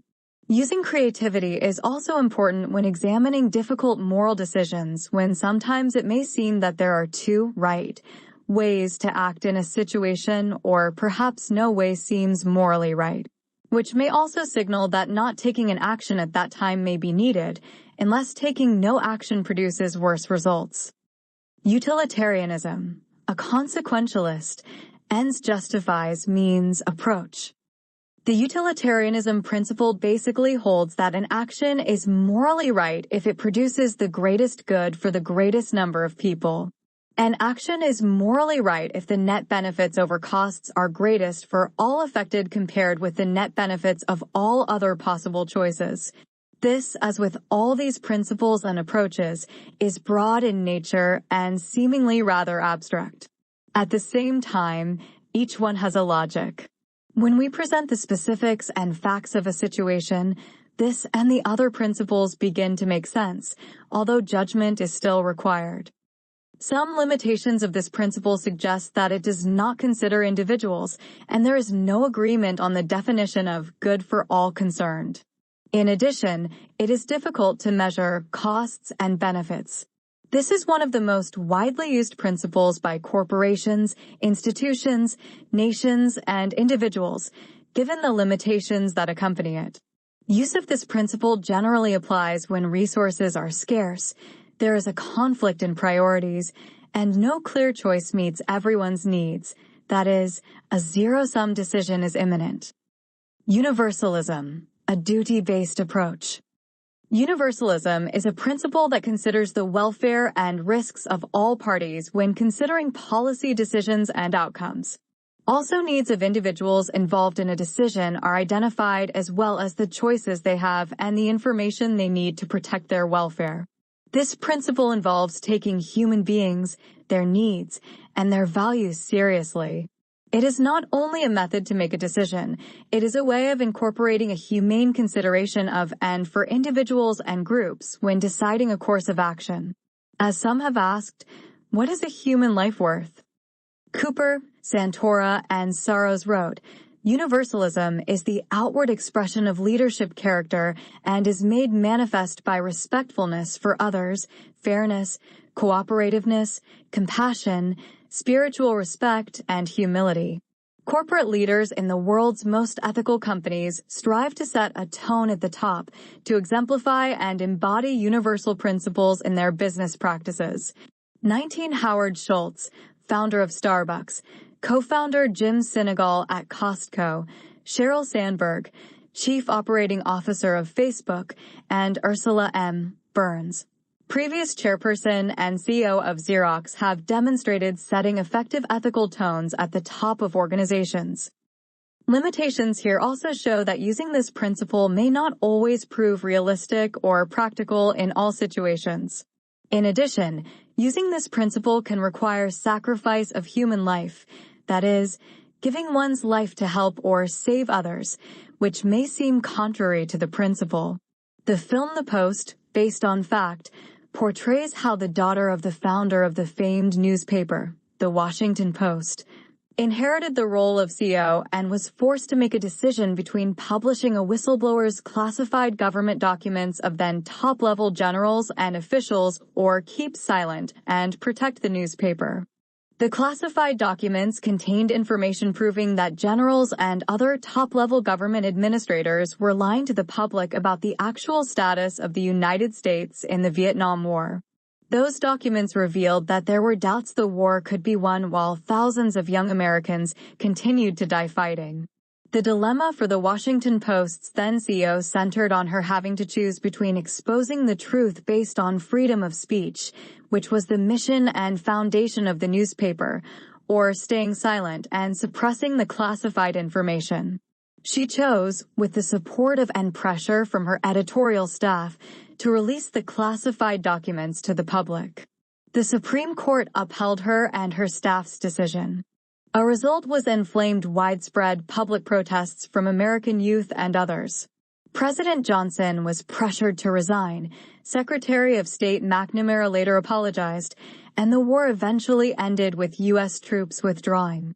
So, universalist ethical principles may present difficulties when used in complex situations, but such principles can also save lives, protect the integrity of a nation, and stop meaningless destruction. Rights, a moral and legal entitlement-based approach. This principle is grounded in both legal and moral rights. Legal rights are entitlements that are limited to a particular legal system and jurisdiction. In the United States, the Constitution and Declaration of Independence are the basis for citizens' legal rights, for example, the right to life, liberty, and the pursuit of happiness and the right to freedom of speech. Moral and human rights, on the other hand, are universal and based on norms in every society, for example, the right not to be enslaved and the right to work. To get a sense of individual rights in the workplace, log on to one of the best companies to work for, Annual Lists, http://fortune.com/best-companies. Profiles of leaders and organizations' policies, practices, perks, diversity, compensation, and other statistics regarding employee welfare and benefits can be reviewed. The world's most ethical companies also provides examples of workforce and workplace legal and moral rights. This principle, as with universalism, can always be used when individuals, groups, and nations are involved in decisions that may violate or harm such rights as life, liberty, the pursuit of happiness, and free speech. Some limitations when using this principle are: 1. It can be used to disguise and manipulate selfish and unjust political interests. 2. It is difficult to determine who deserves what when both parties are right. And 3. Individuals can exaggerate certain entitlements at the expense of others. Still, the U.S. Constitution's Bill of Rights, ratified in 1791, was designed as and remains the foundation of, which is based on freedom and justice to protect the basic rights of all. Justice, procedures, compensation, and retribution. This principle has at least 4 major components that are based on the tenets that: 1. All individuals should be treated equally. 2. Justice is served when all persons have equal opportunities and advantages through their positions and offices to society's opportunities and burdens. 3. Fair decision practices, procedures, and agreements among parties should be practiced. And 4. Punishment is served to someone who has inflicted harm on another, and compensation is given to those for past harm or injustice committed against them. A simple way of summarizing this principle when examining a moral dilemma is to ask of a proposed action or decision: 1. Is it fair? 2. Is it right? 3. Who gets hurt? 4. Who has to pay for the consequences? 5. We want to assume responsibility for the consequences? It is interesting to reflect on how many corporate disasters and crises might have been prevented had the leaders and those involved taken such questions seriously before proceeding with decisions. For example, the following precautionary actions might have prevented the disaster: updating the equipment and machinery that failed in the BP and the Exxon Valdez oil crises, and investment banks and lending institutions following rules not to sell subprime mortgages that could not and would not be paid. Actions that led to the near collapse of the global economy. Limitations when using this principle involve the question of who decides who is right and wrong and who has been harmed in complex situations.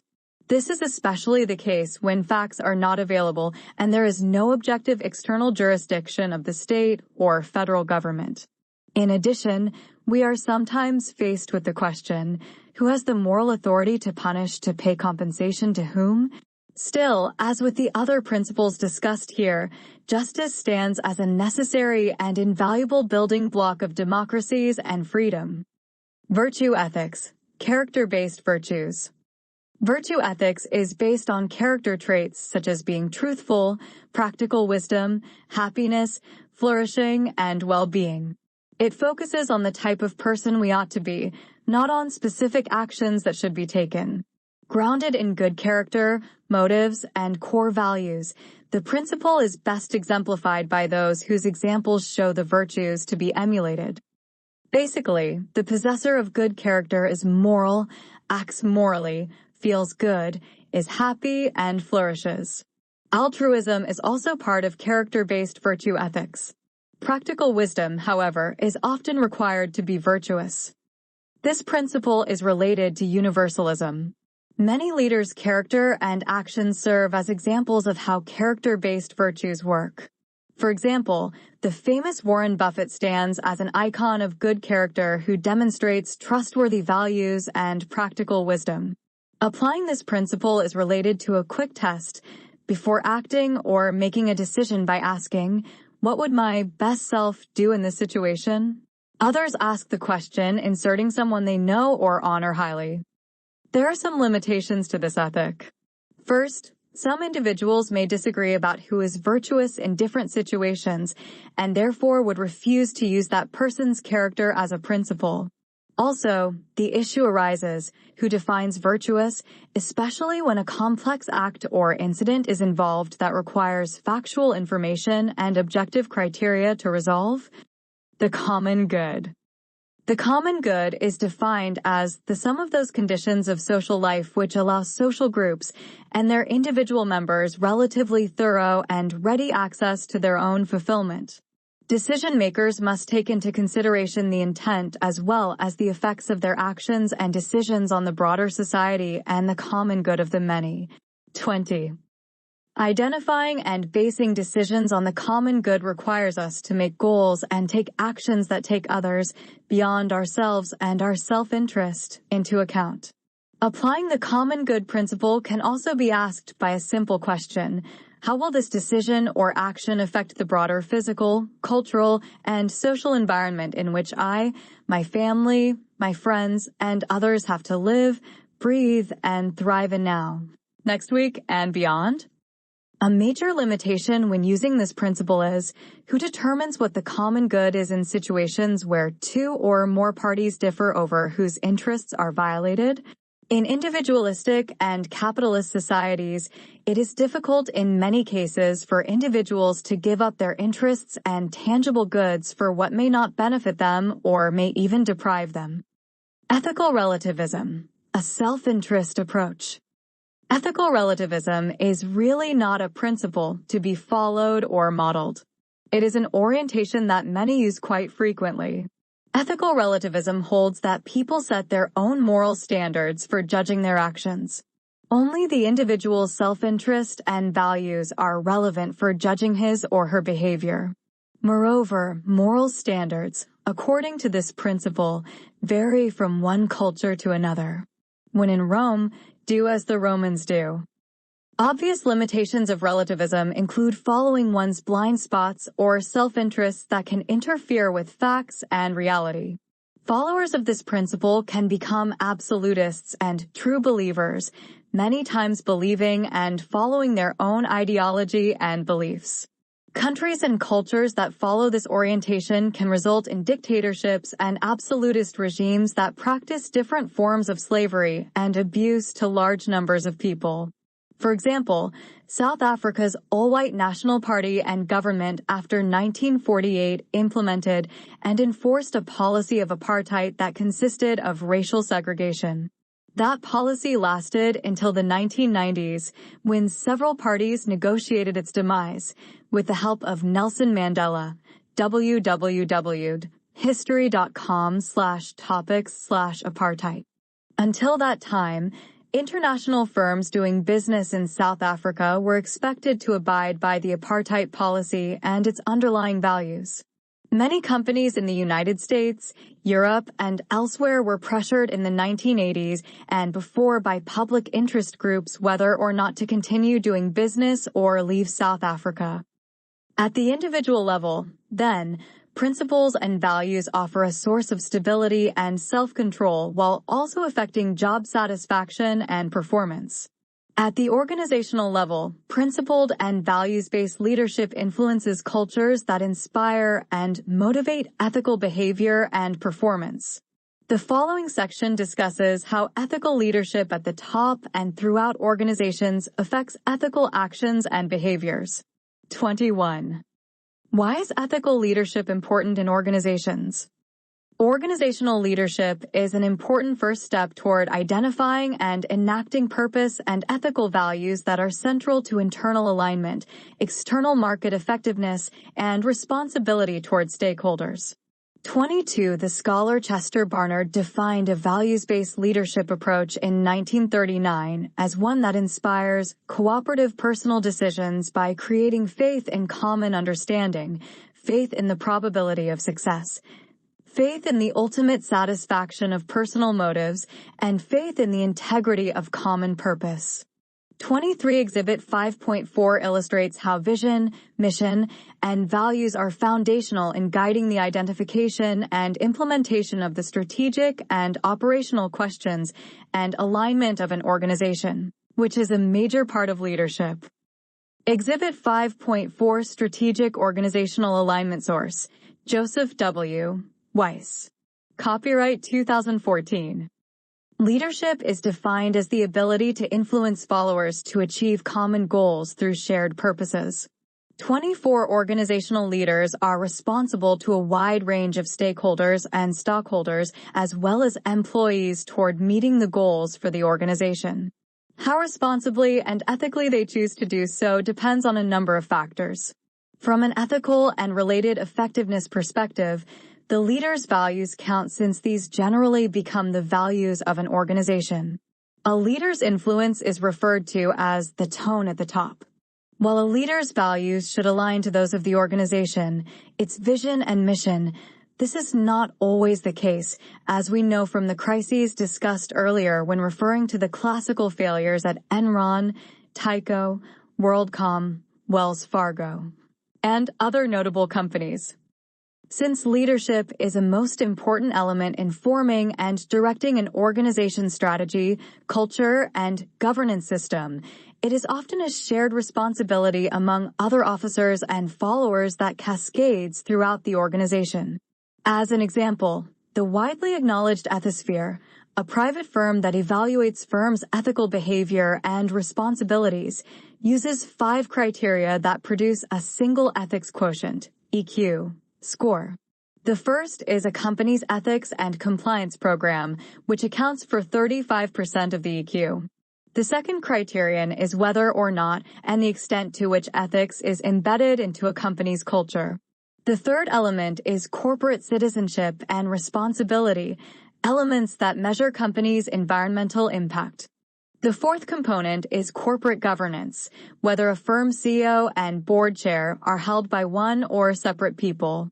An increased focus recently emphasized diversity in board and leadership positions. The fifth criterion is leadership, innovation, and reputation. 25. There were, according to Ethisphere, 124 honorees in 2017, spanning 5 continents, 19 countries, and 52 industry sectors. Among the 2017 list are 13 11-time honorees and 8 first-time honorees. Honorees include companies who recognize their role in society to influence and drive positive change in the business community and societies around the world. These companies also consider the impact of their actions on their employees, investors, customers, and other key stakeholders and leverage values and a culture of integrity as the underpinnings to the decisions they make each day. 26 Table 5.1 includes 10 of the 124 most ethical companies in 2017 as measured by Ethisphere's criteria. World's Most Ethical Companies honorees. Company. Industry. Country. 3M Company.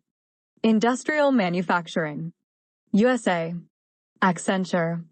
Consulting Services. Ireland. Aflac Incorporated. Accident and Life Insurance. USA. Allstate Insurance Company. Property and Casualty Insurance. USA. Alyeska Pipeline Service Company. Oil and Gas Renewables. USA. Applied Materials Incorporated. Electronics and Semiconductors. USA. Arthur J. Gallagher and Company. Insurance Brokers. USA. Avnet Incorporated. Electronics and Semiconductors. USA. Baptist Health South Florida. Healthcare Providers. USA. Source. Adopted from Ethisphere, 2017. Table 5.1. For ethical leaders, authenticity and integrity, in addition to their values, are also important components of character and behavior that must also be translated into attitude and action toward followers, external stakeholders, and broader communities. Leaders have a responsibility to show respect toward others, treat all stakeholders fairly, work toward a common good, build community, and be honest. These virtue-related values, also referred to as character-related, as discussed earlier, Help create an ethical corporation and environment. Show respect for others. Respecting others requires leaders to recognize the intrinsic worth of others and forces them to treat people as ends in themselves, never as means to an end. In other words, people should be seen as valuable because of who they are, a universal principle, not only because of what they can do for others or how they can help others advance. Showing respect for others includes tolerating individual differences and affording followers the freedom to think independently, act as individuals, and pursue their own goals. When a leader shows respect for followers by providing them autonomy, subordinates can feel more useful, valued, and confident. Such a situation often leads to greater loyalty and productivity among subordinates. Treat all stakeholders fairly. Ethical leaders strive to treat everyone their decisions may affect in a fair and just manner. Equality is also a top priority for ethical leaders and needs to factor prominently into their decision-making. Ethical leaders must refrain from offering special treatment to others. Failure to do so creates winners and losers, in groups and outgroups, and can breed resentment between those who receive special treatment and those who do not. The only exception occurs when an individual's specific situation warrants special treatment in order for a just outcome to be realized. Preventing winners and losers from emerging is not always easy. Some situations require the distribution of benefits and burdens, and such situations can test a leader's ability to ensure that justice is achieved. Beecham and Bowie define the common principles that guide leaders facing such dilemmas. Their findings can help leaders allocate responsibilities fairly and justly. 27 These principles stipulate that every person must receive an equal share of opportunity according to his needs, rights, effort, societal contributions, and performance. Work toward a common good. Mahatma Gandhi offers an example of what striving toward a common good entails. Known for his commitment to nonviolent protests and mass civil disobedience, the Indian activist and ideological leader spent 20 years in South Africa opposing legislation that discriminated against Indians. He spent the remainder of his life in India fighting for independence from foreign rule and working to reduce poverty and taxation, liberate women, and end multiple forms of discrimination. 28 He championed such causes not because he would personally benefit, but because a larger, more substantial population would. Gandhi devoted his life to furthering social causes he believed in and developed a personal sense of purpose and meaning that later translated into a societal and then global ethic. Ethical leaders strive to further social or institutional goals that are greater than the goals of the individual. This responsibility requires the ethical leader to serve a greater good by attending to the needs of others. This type of behavior is an example of altruism, a steadfast devotion to improving the welfare of others. Altruistic behavior may manifest in a corporate setting through actions such as mentoring, empowerment behaviors, encouraging and enabling others, team building, and citizenship behaviors, such as showing concern for others' welfare, to name a few.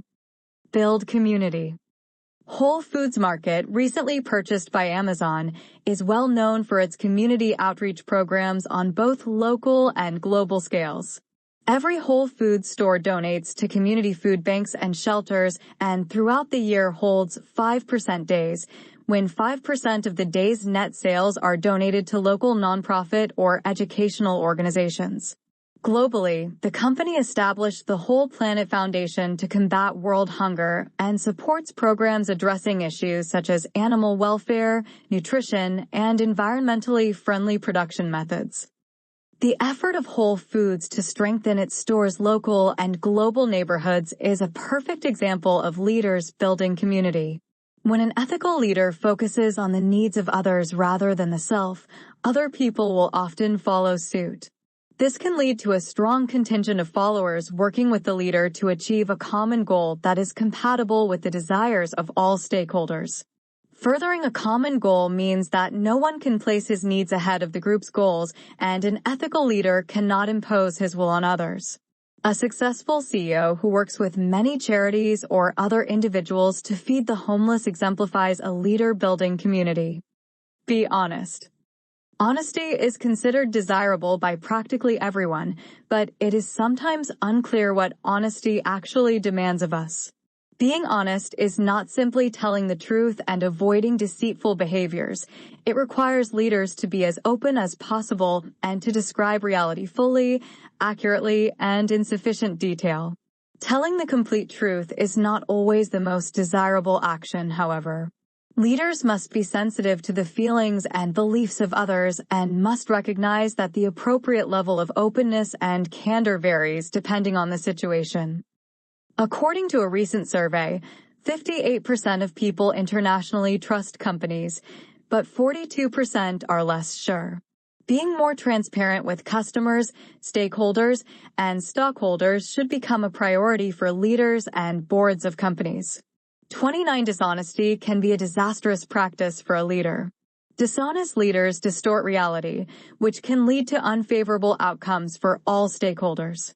Researchers Cialdini, Pettia, Petrova, and Goldstein found that dishonest organizations suffer from tarnished reputations, decreased worker productivity, and various damages related to increased surveillance. They concluded that the costs of organizational dishonesty greatly outweigh any short-term gains from such behavior. 30. Exhibit 5.5 Cialdini Robert Cialdini and other researchers claimed that dishonest organizations suffer from tarnished reputations, decreased worker productivity, and various damages related to increased surveillance. They concluded that the costs of organizational dishonesty greatly outweigh any short-term gains from such behavior. Credit: Dave Dugdale /Flickr /Attribution Share Alike 2.0 Generic CC BY SA 2.0. Stewardship and servant leadership styles. Effective leaders and followers who lead by example and demonstrate virtuous practices while demonstrating successful practices are more numerous than the media or press reveal. Such examples are also entrepreneurs who practice both stewardship and servant leadership. Their names are not always recognizable nationally, but their companies, communities, and stakeholders know them well. For example, INCOM's recent 2017 list of top 10 leaders features 4 women CEOs who go beyond the call of duty to serve others while succeeding in business. For example, Brittany Merrill Underwood started and is CEO of Akola Jewelry and was named in Yahoo's Best Person in the World series in 2014. Her company reinvests 100% of their profits to support work opportunities, training, social programs, and the construction of training centers and water wells in impoverished communities throughout the globe. 31. A classic example of these leadership styles is also represented by Aaron Forstein, a previous CEO of a manufacturing plant in Massachusetts, whose example continues to represent both a steward and servant leadership style. 32. Managerial leadership. Servant leadership personified. Aaron Forstein at Malden Mills. Aaron Forstein, a third-generation owner of Malden Mills in Lawrence, Massachusetts, suffered his factory burning to the ground on December 11, 1995. Forstein had the option of using the insurance money to rebuild the plant, but he instead paid the salaries and complete benefits of all the 3,000 workers for 6 months while the factory was rebuilt. He later said that he had no other option than to help the employees. His action was based on his study of the Talmud, and he presented at Xavier University. I have the responsibility to the worker, both blue-collar and white-collar. I have an equal responsibility to the community. It would have been unconscionable to put 3,000 people on the streets and deliver a death blow to the cities of Lawrence and Methuen. Maybe on paper our company is worthless to Wall Street, but I can tell you it's worth more.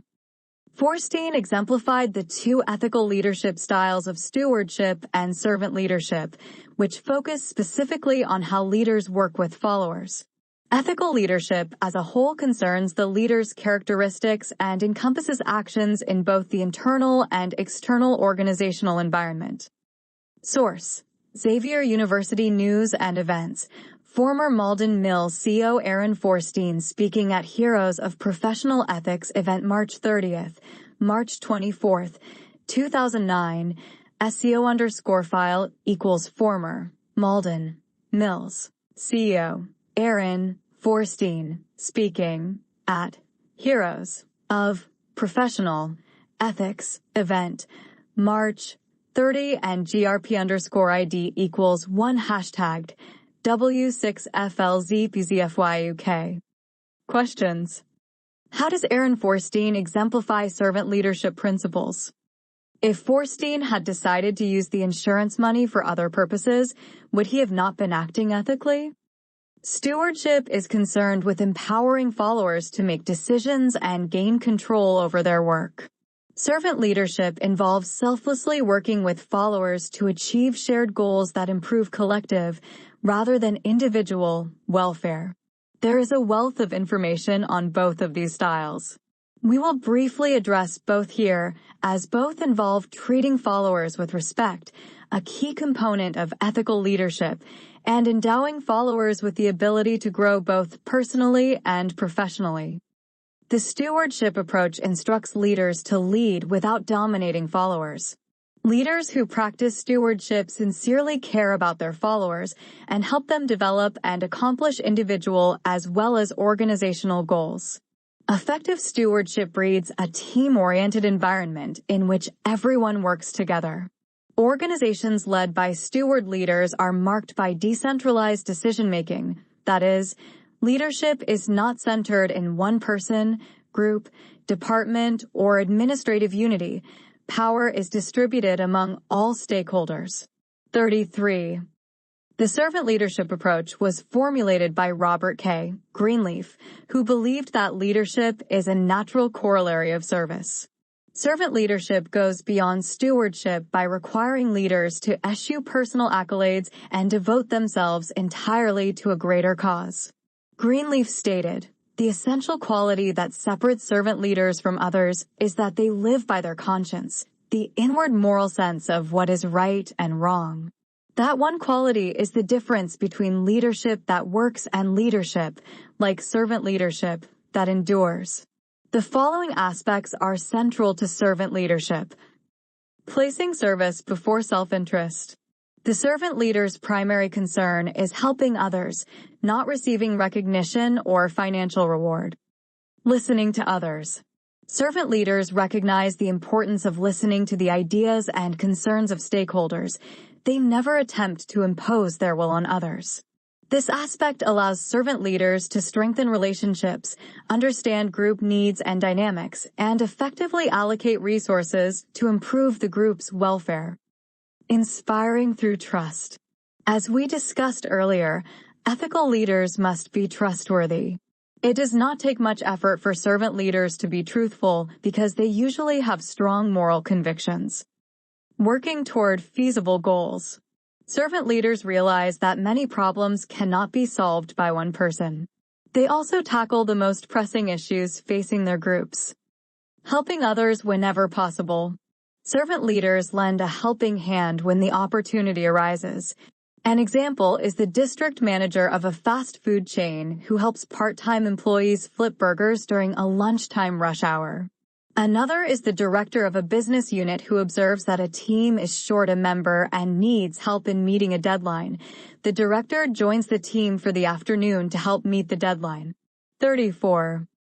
Another way of understanding the distinguishing characteristics of servant leadership is offered by DeGraff, Tilley, and Neal. The main assumption is that true leadership should call us to serve a higher purpose, something beyond ourselves.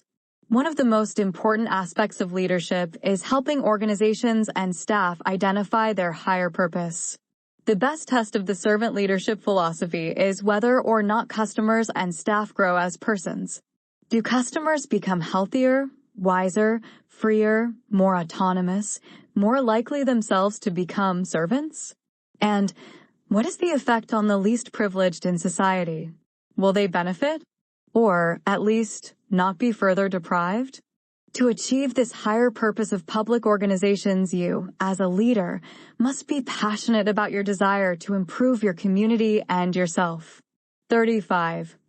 Dark side of organizational leadership.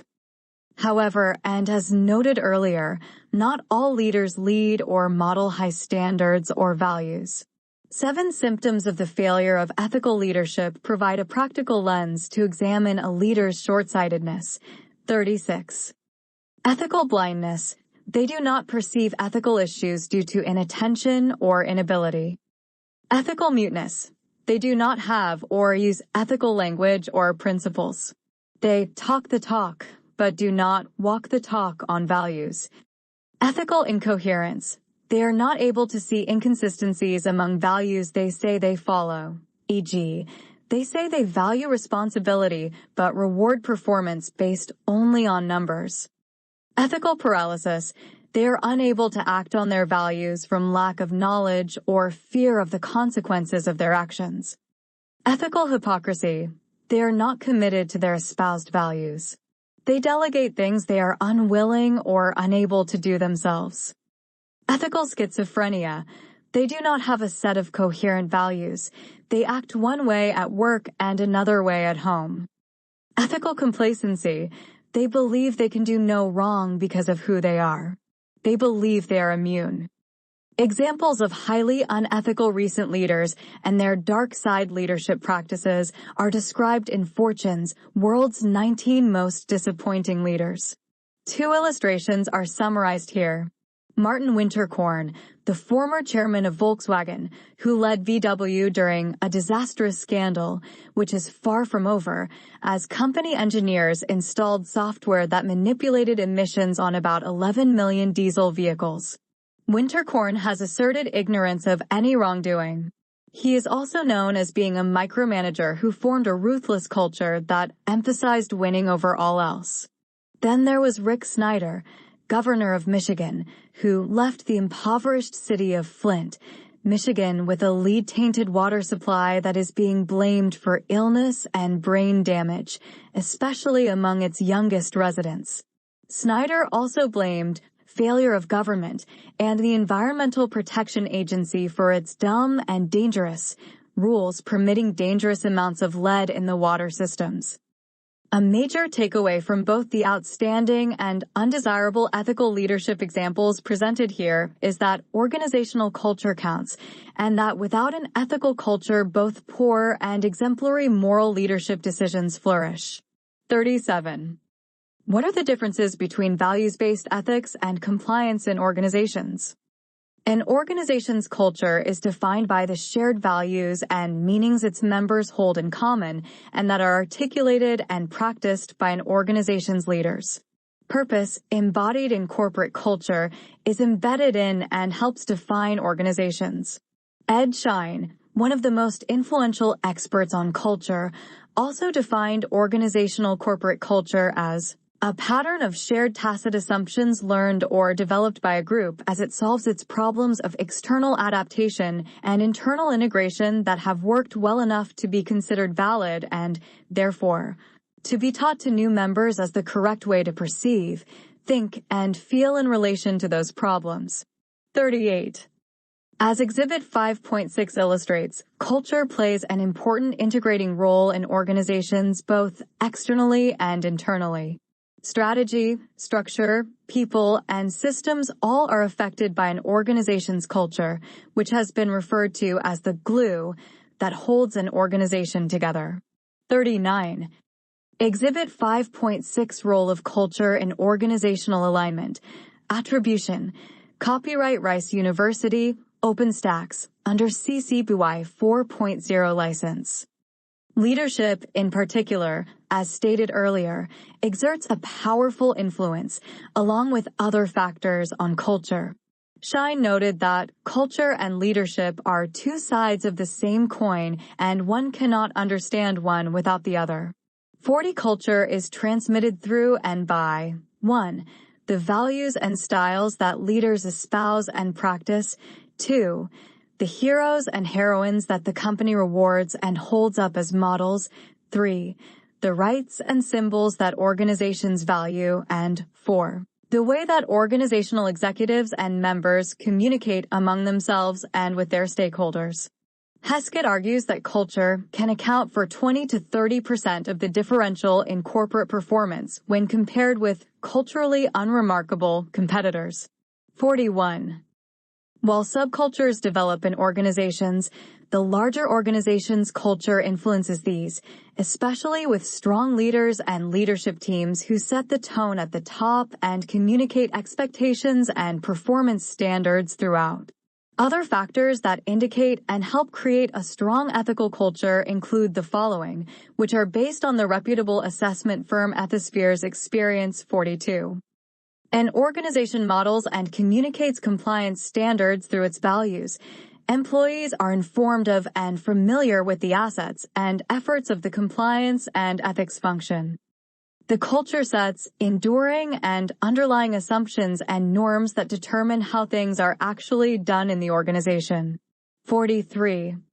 Organizations can effectively identify specific locations, business units, job levels, and job functions that may lack a full understanding of available resources, feel unwanted pressure, or perhaps hold negative perceptions.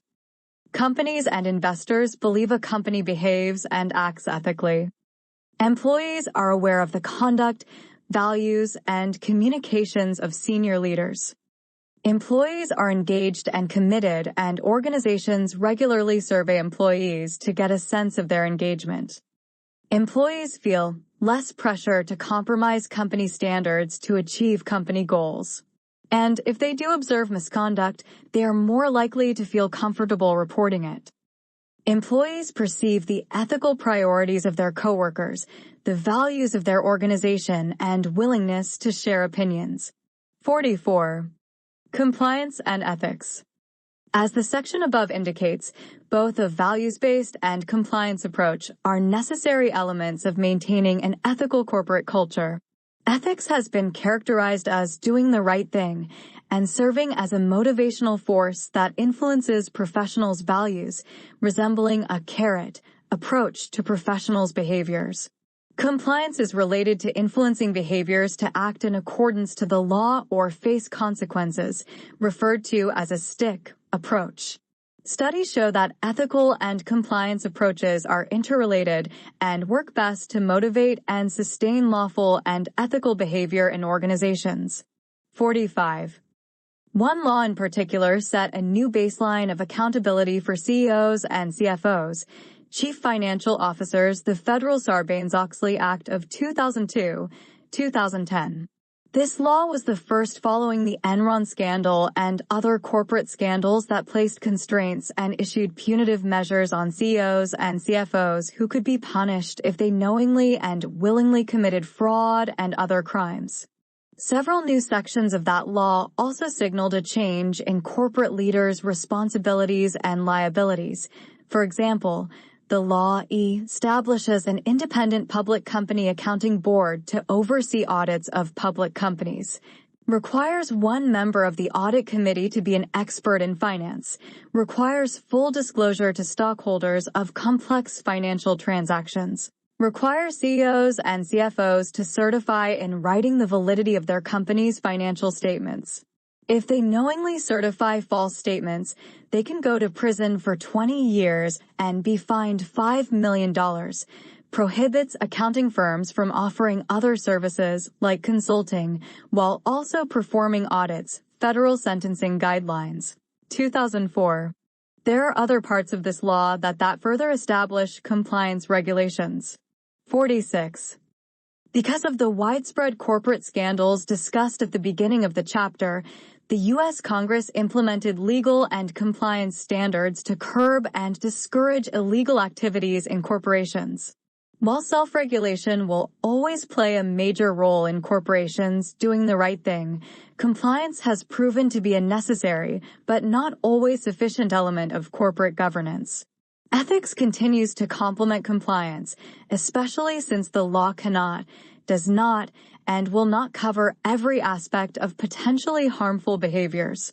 Ethical dimensions and practices such as transparency, privacy, honesty, objectivity, integrity, carefulness, openness, respect for intellectual property, civility, confidentiality, accountability, responsible mentoring, and respect for colleagues are all necessary to motivate organizational behavior.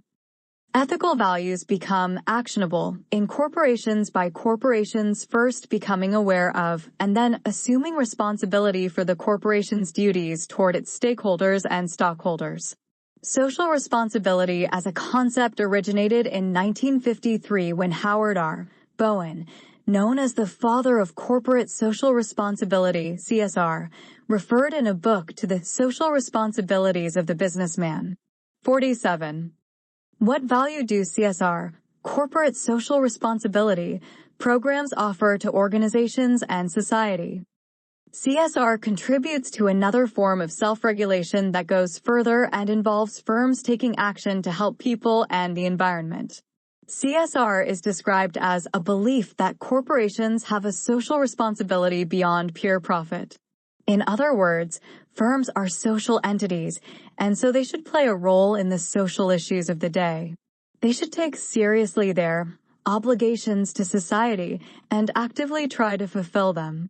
48. As such, corporations should employ a decision-making process to achieve more than financial success on the assumption that CSR is integral to an optimum long-term strategy. In the 21st century, sustainability and corporate social responsibility, CSR, have become strategic imperatives for organizations as fundamental market forces for financial viability and success, where consumers are important stakeholders. Businesses worldwide develop CSR initiatives to become better corporate citizens, but also to communicate their activity to both internal and external stakeholders, which may involve a number of groups. A study by Horizon Media's Finger on the Pulse found that 81% of millennials expect companies to make a public commitment to good corporate citizenship. 49. The 2015 Cone Communications Millennial CSR Study found that or the 9 in 10 millennials would switch brands to one associated with a cause, 91% versus 85% U.S. average. And 2/3 use social media to engage around CSR, 66% versus 53% U.S. average. 50.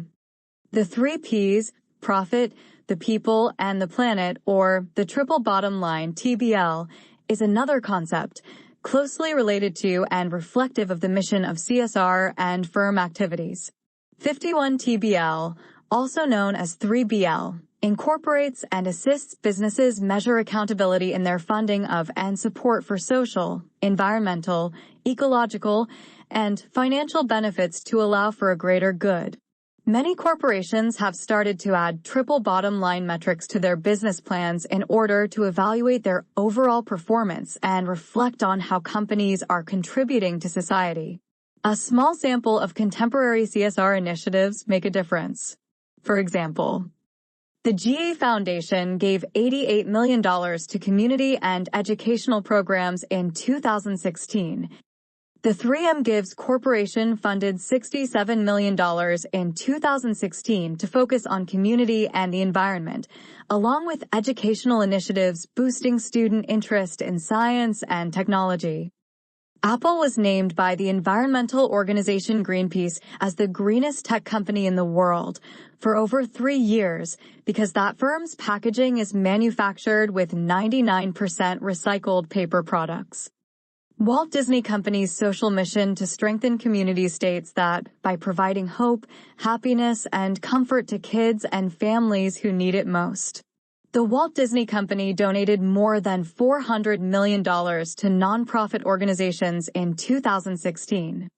Virgin Atlantic's Change is in the Air sustainability initiative states its mission as environment, sustainable design and buying, and community investment.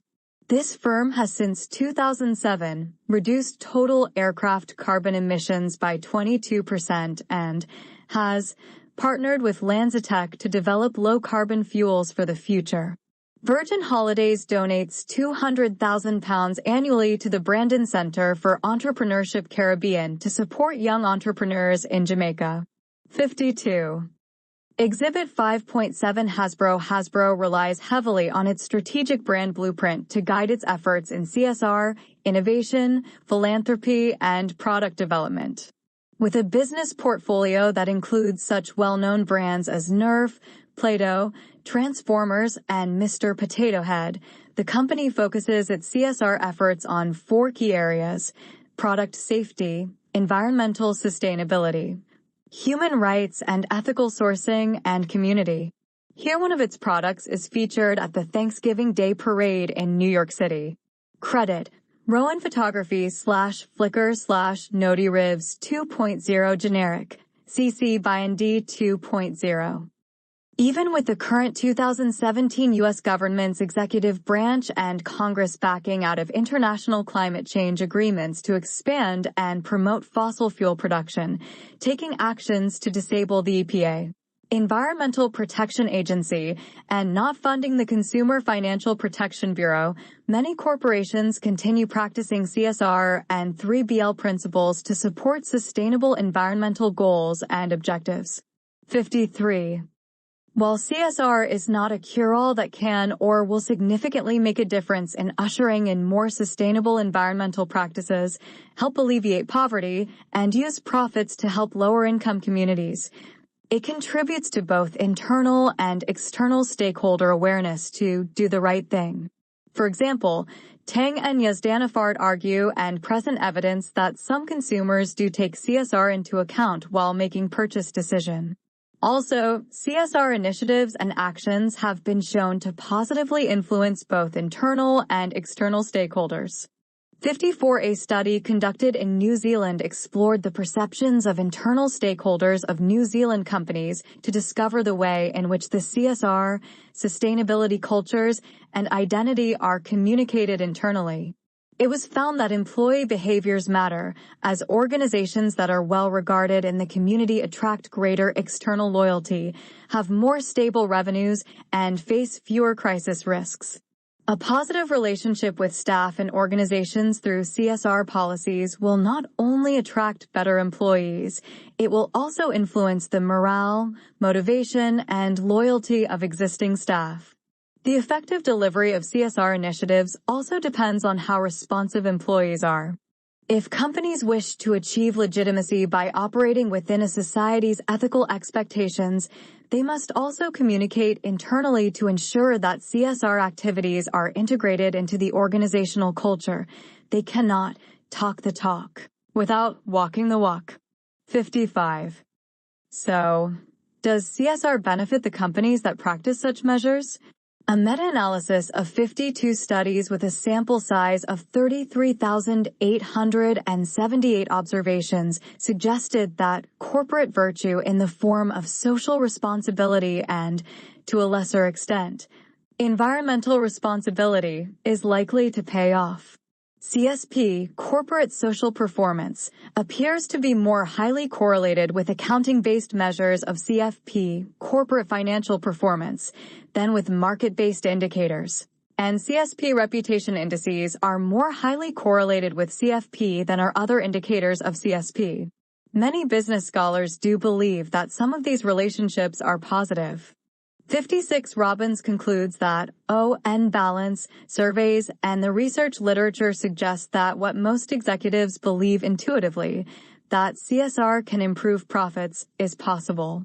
And almost no large public company today would want to be seen unengaged in CSR.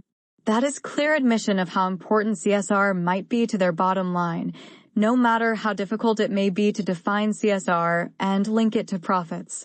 57. Without exception, the managers articulated the importance of communicating CSR initiatives and policy to their employees, as well as recognizing the need to improve their CSR internal communication strategies. According to the managers, CSR initiatives are promoted to create better corporations and a more ethical business environment. These included recycling, carpooling, staff development, and social activities. External initiatives included volunteering, fundraising, and charitable donations. Stakeholder management. CSR and stakeholder management are complementary approaches. Stakeholder theory argues that corporations should treat all their constituencies fairly and that doing so can strengthen companies' reputations, customer relations, and performance in the marketplace. 58. If organizations want to be effective, they will pay attention to all and only those relationships that can affect or be affected by the achievement of the organization's purposes. 59. The ethical dimension of stakeholder theory is based on the view that profit maximization is constrained by justice, that regard for individual rights should be extended to all constituencies who have a stake in a business, and that organizations are not only economic in nature, but can also act in socially responsible ways. To this end, companies should act in socially responsible ways, not only because it's the right thing to do, but also to ensure their legitimacy. 60. A stakeholder management approach first involves identifying the stakeholders of a company. A stakeholder is any group or individual who can affect or is affected by an organization's strategies, major transactions, and activities. Stakeholders include employees, suppliers, customers, shareholders, the government, media, and others. An illustration of the stakeholder relationships is provided in Exhibit 5.8. The term stakeholder has become commonplace in organizations. Companies and organizations that base their strategic decisions on the principle of duty to earn stakeholder trust are likely to yield a number of strategic benefits to and can help manage political, social, and reputational risk. 61. Exhibit 5.8 Stakeholder Map Source. Freeman, R. Edward. 1984. Strategic Management. A Stakeholder Approach. 25. Boston. Pittman. Reproduced with permission of the author. Identifying and influencing major stakeholders. There are several methods for analyzing stakeholder transactions and relationships with an organization that go beyond the purpose of this chapter. 62. Using an ethical perspective, a goal of this approach is for organizations to employ values of transparency, fairness, and consideration of stakeholder interests in strategic decisions and transactions. Toward that end, the following questions can be used from Exhibit 5.8. Who are the stakeholders? That is, people who have an interest in supporting or resisting a proposed course of action, resolving an issue, and addressing a change. What are their stakes in either supporting or resisting the change? What do the supporters stand to gain and lose from the change? What do the resistors stand to gain and lose from the change? What types of power do the supporters have with regard to the change? What types of power do the resistors have with regard to the change? What strategies can we use to keep the support of the supporters? What strategies can we use to neutralize or win over the resistors? Based on this approach, an organization's leaders and officers involve, obtain feedback from, and influence each of their stakeholders with regard to strategy, issues, or opportunities the organization pursues. The Coca-Cola Company uses an ongoing stakeholder approach that is described on the site. Had BP followed this approach in 2010, the now largest oil spill and rig explosion crisis in the history of such operations that occurred in the Gulf of Mexico, killing 11 workers and damaging over 600 square miles of land and sea, might have been prevented. It appeared that the leadership and culture at BP had been lax and out of touch with its stakeholders and stockholders. As a consequence, the machinery and equipment were dated and not optimally functioning. One consequence is that employees, workers, communities, and the public may not have suffered that crisis and the continuing after effects. CSR and stakeholder management have demonstrated benefits to firms' reputations and profitability. 63. The relationship of an organization's ethics and social responsibility to its performance concerns both managers and organization scholars. Studies have shown a positive relationship between ethical and socially responsible behavior and financial results. For example, one study of the financial performance of large U.S. corporations that are considered best corporate citizens found that they have both superior reputations and superior financial performance. 64 Similarly, Governance Metrics International, an independent corporate governance ratings agency, found that the stocks of companies run on more selfless principles perform better than those run in a self-serving manner. Top-ranked companies such as Pfizer, Johnson Controls, and Sunoco also outperformed lower-ranking firms on measures such as return on assets, return on investment, and return on capital. What are ethical issues we encounter in the global environment? Organizations operating on a global basis often face particularly tough ethical challenges because of various cultural, political, economic, technological, and market factors. The greater the complexity of the environment, the greater the potential for ethical problems and misunderstandings for global organizations. 66. Think of the ethical value systems that shape behavior within and between countries, and the unpredictability that can result when there is a reevaluation of what is acceptable and unacceptable. Recent and reoccurring global ethical problems and risks that organizations face include cybersecurity and political threats, international conflict and warfare, income inequality, planetary climate and environmental pollution and instability, corruption, and human and diversity rights violations. Exhibit 5.9 illustrates the wide range of stakeholders and issues related to several of the risks in this figure that MNEs, multinational enterprises, must either prevent from occurring or manage when doing business across and within different country borders. Exhibit 5.9 MNE Global Stakeholder Management Issues and Ethical Concern Source. Copyright Joseph W. Weiss, Bentley University, Waltham, Massachusetts. 2014. Following laws related to doing business abroad is an added challenge for global firms. For example, the FCPA, Foreign Corrupt Practices Act, prohibits American firms from accepting or offering bribes to foreign government officials. U.S. individuals who cannot defend their actions with regard to the FCPA's anti-bribery provisions can face harsh penalties. U.S. companies can be fined up to $2 million, while U.S. individuals, including officers and directors of companies that have willfully violated the FCPA, can be fined up to $100,000 and imprisoned for up to 5 years, or both. In addition, civil penalties may be imposed. 67 Recently, the U.S. Department of Justice, DOJ, and the Securities and Exchange Commission, SEC, have been more aggressive in enforcing and prosecuting the bribery section of the FCPA. Halliburton Company in 2017 paid the SEC $29.2 million for bribing a friend of an official in Angola to negotiate 7 oil field services contracts. The result was a disgorgement fine, i.e., a repayment of illegal gains with penalties imposed on wrongdoers by the courts for violating the FCPA's records and internal accounting controls provisions. 68. U.S.-based firms are also expected to not engage in unethical or illegal activities such as discriminating against local populations, violating local laws and norms, and disrespecting property and the environment. MNEs can also assist and add value to local countries.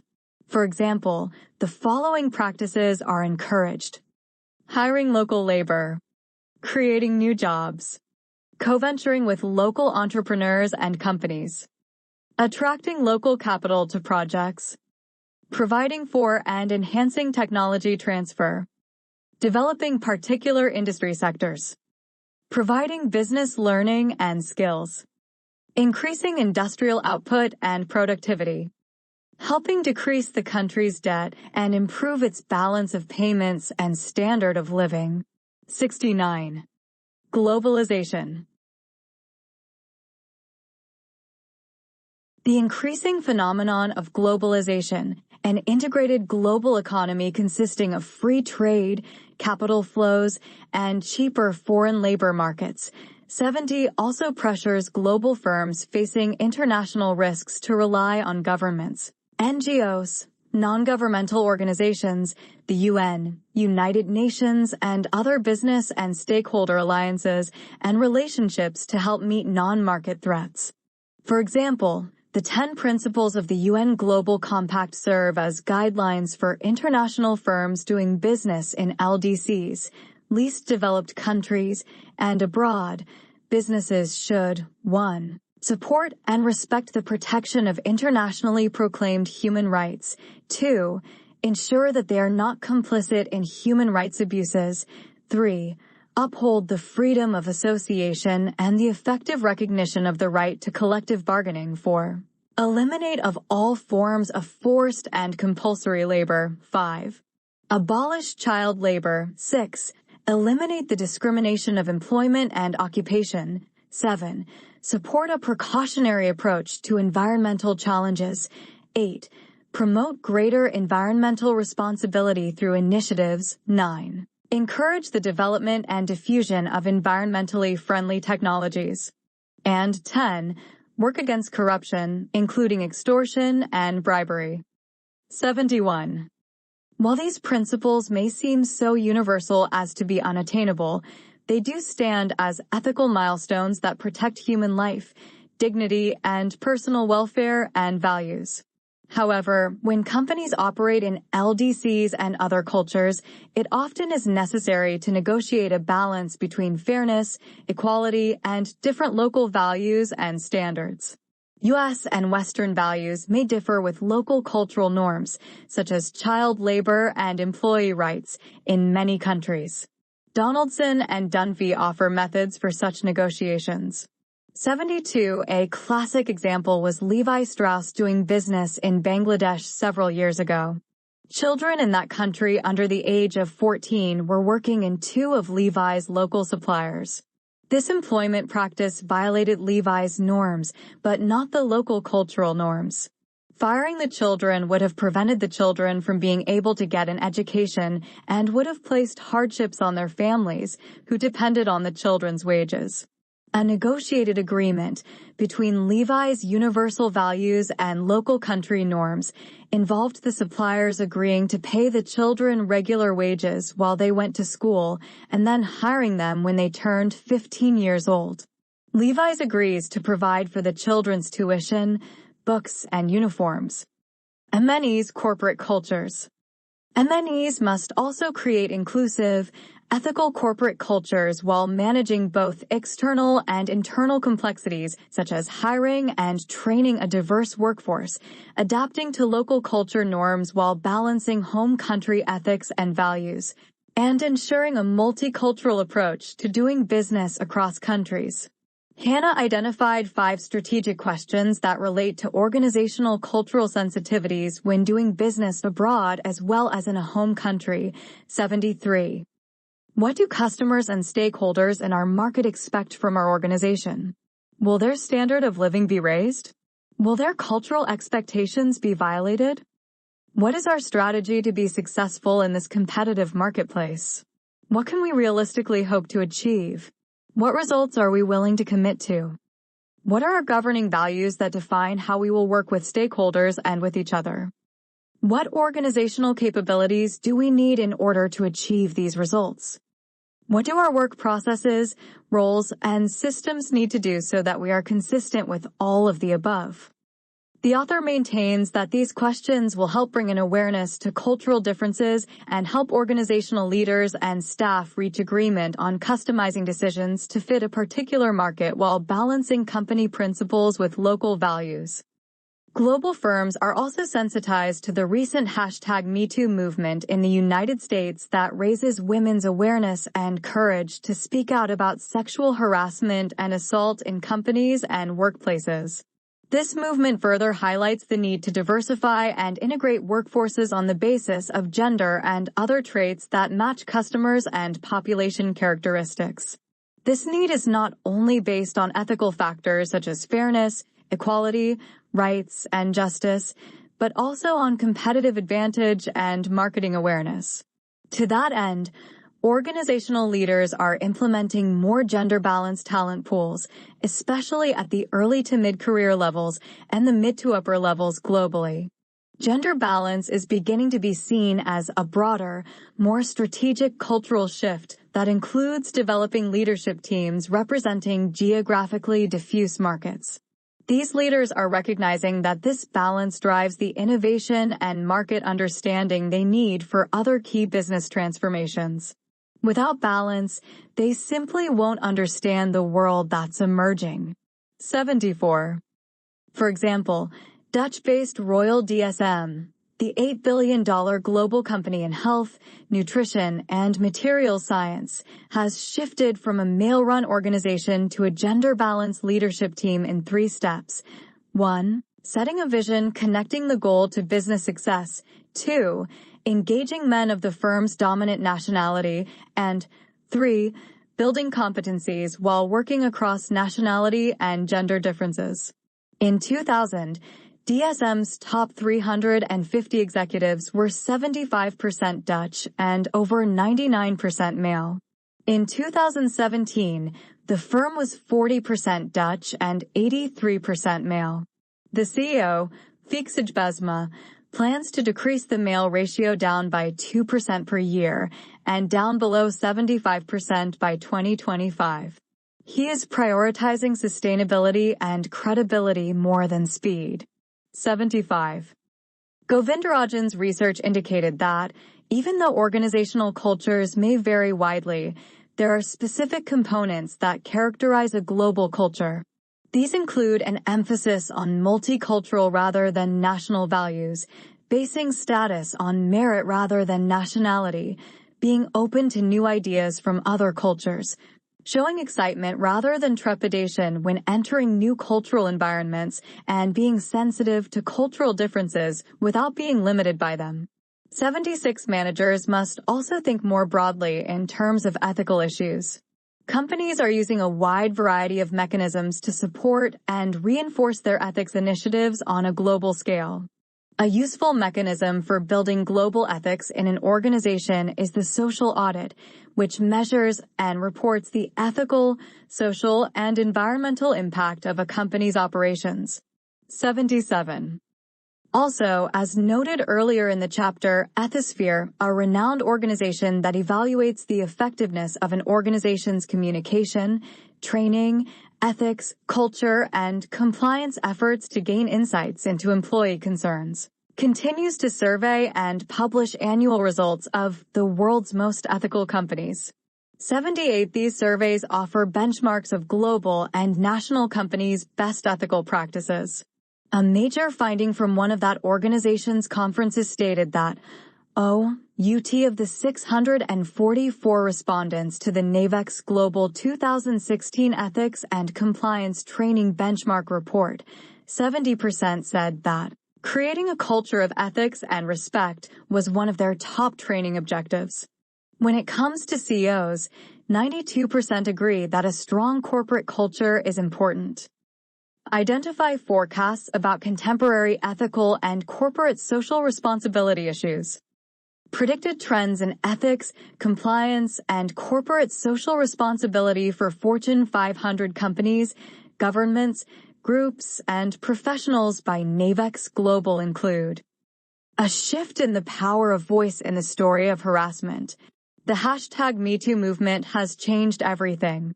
Bill Cosby, Harvey Weinstein, Charlie Rose, Kevin Spacey, Al Franken, Matt Lauer, and Garrison Keillor, and other high-profile public figures have pressured organizations through public social media forums to take action. Victims of harassment have the power of choice. They can make an internal report and hope that their organization responds properly, or they can choose to take their story public. A clear message for corporations and ethics and compliance officers is, create a corporate culture in which employees feel comfortable raising their voices about anything from sexual harassment to feelings of being insulted. This will allow your compliance program to resolve issues before they turn into scandals and preserve the integrity of your organization's culture internally and its reputation externally. And don't ever tolerate retaliation. The Glassdoor effect, when people trust online reviews of their companies more than what companies communicate, and the effect of trust when employee messages go viral on social media. Companies need to create listen-up cultures by creating internal reporting systems in which leadership and managers listen to and support employees when they raise their voices for the betterment of the company. This ensures employees know that their report will be heard, taken seriously, and things will change if necessary. Assisting national disasters that suddenly occur causes havoc not only for vulnerable populations, but also for unprepared organizations.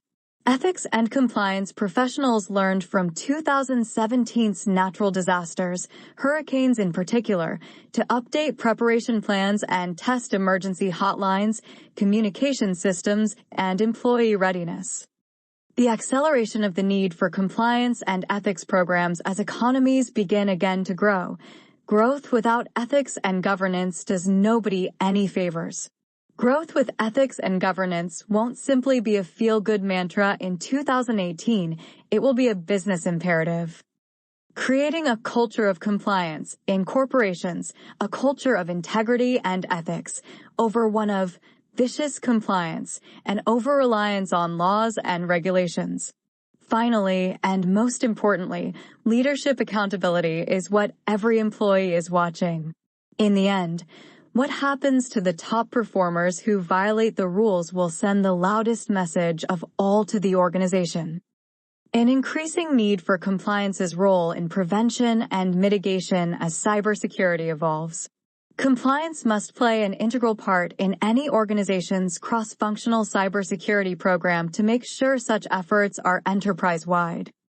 Giving new voice to whistleblowers is predicted as regulatory scrutiny is increasing, and the voice of the whistleblower in the Silicon Valley is growing louder as well. Corporations need to listen and resolve whistleblowers' issues internally before they decide to go outside.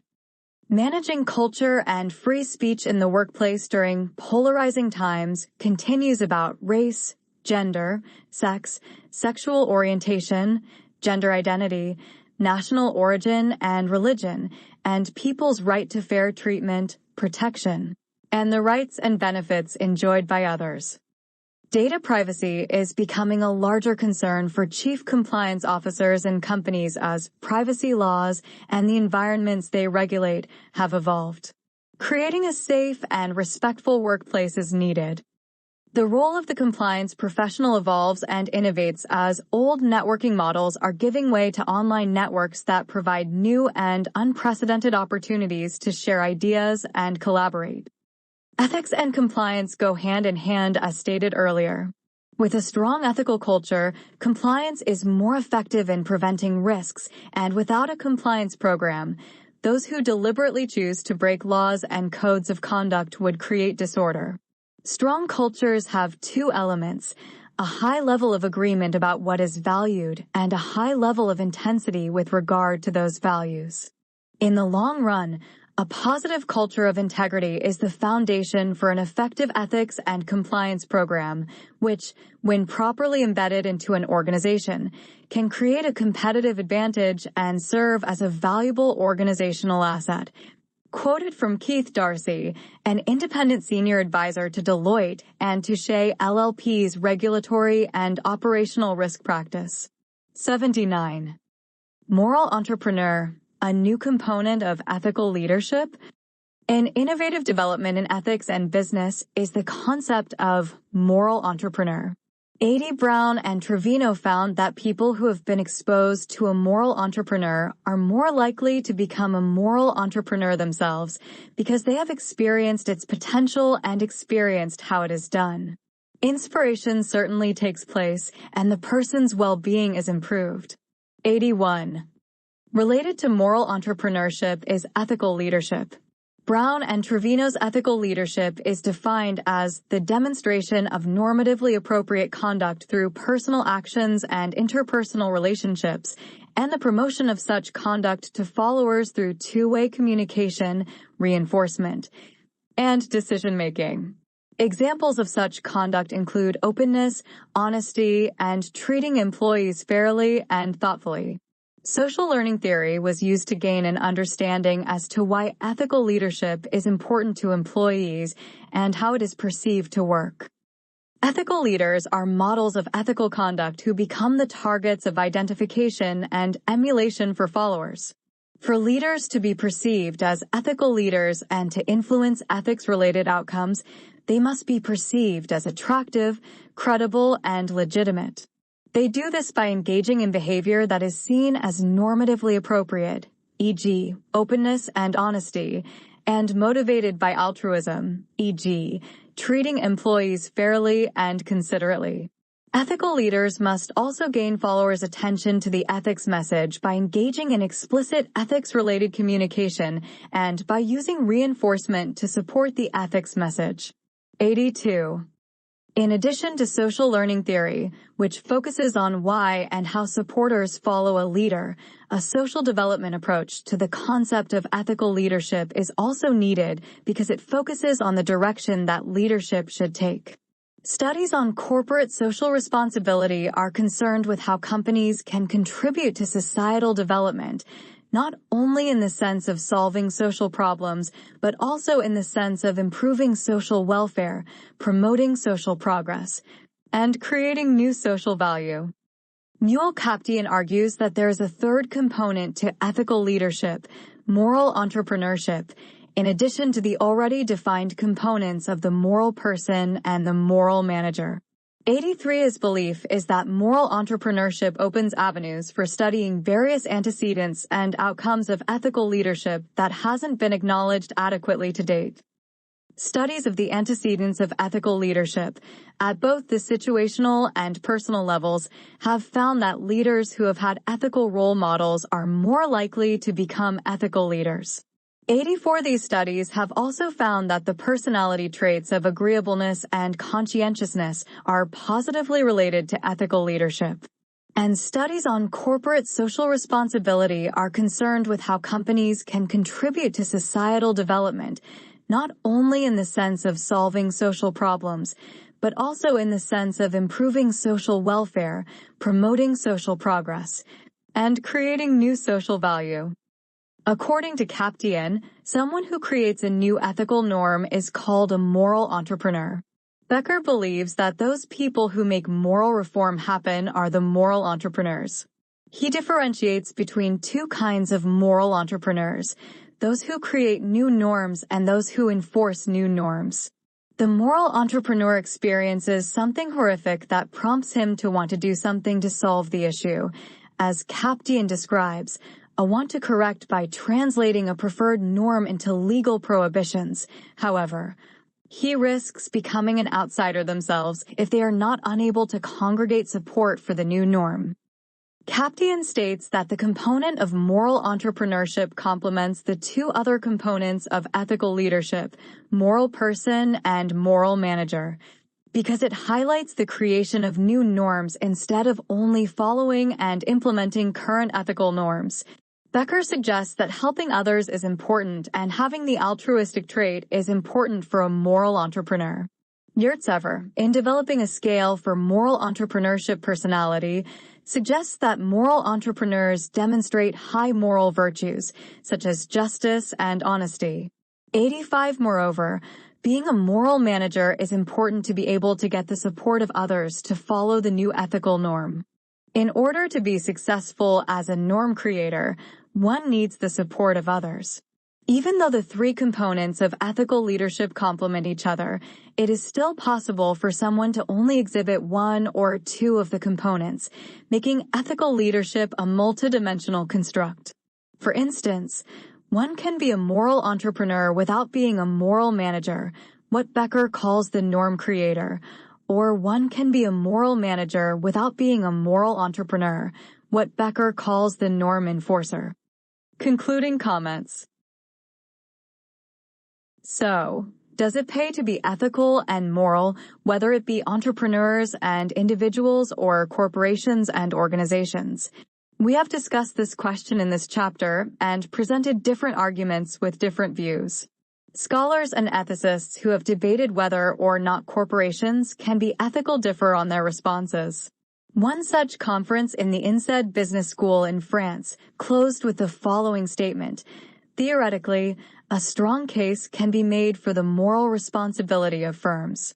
However, this does not preclude individual moral responsibility for acts as a corporate member. Moreover, it was also evident that considerable concern exists about corporate misconduct going unsanctioned, and the possibility that both good and bad corporate behavior is profoundly influenced by the extent to which individuals and corporate entities are held morally responsible. 86.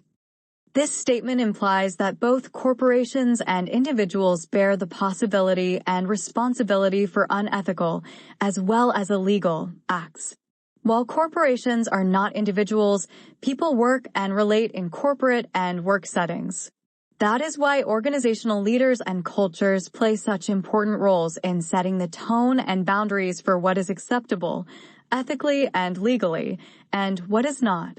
Ethical values and legal, compliance codes of conduct together work to prevent and, if necessary, seek correction and justice for unlawful actions.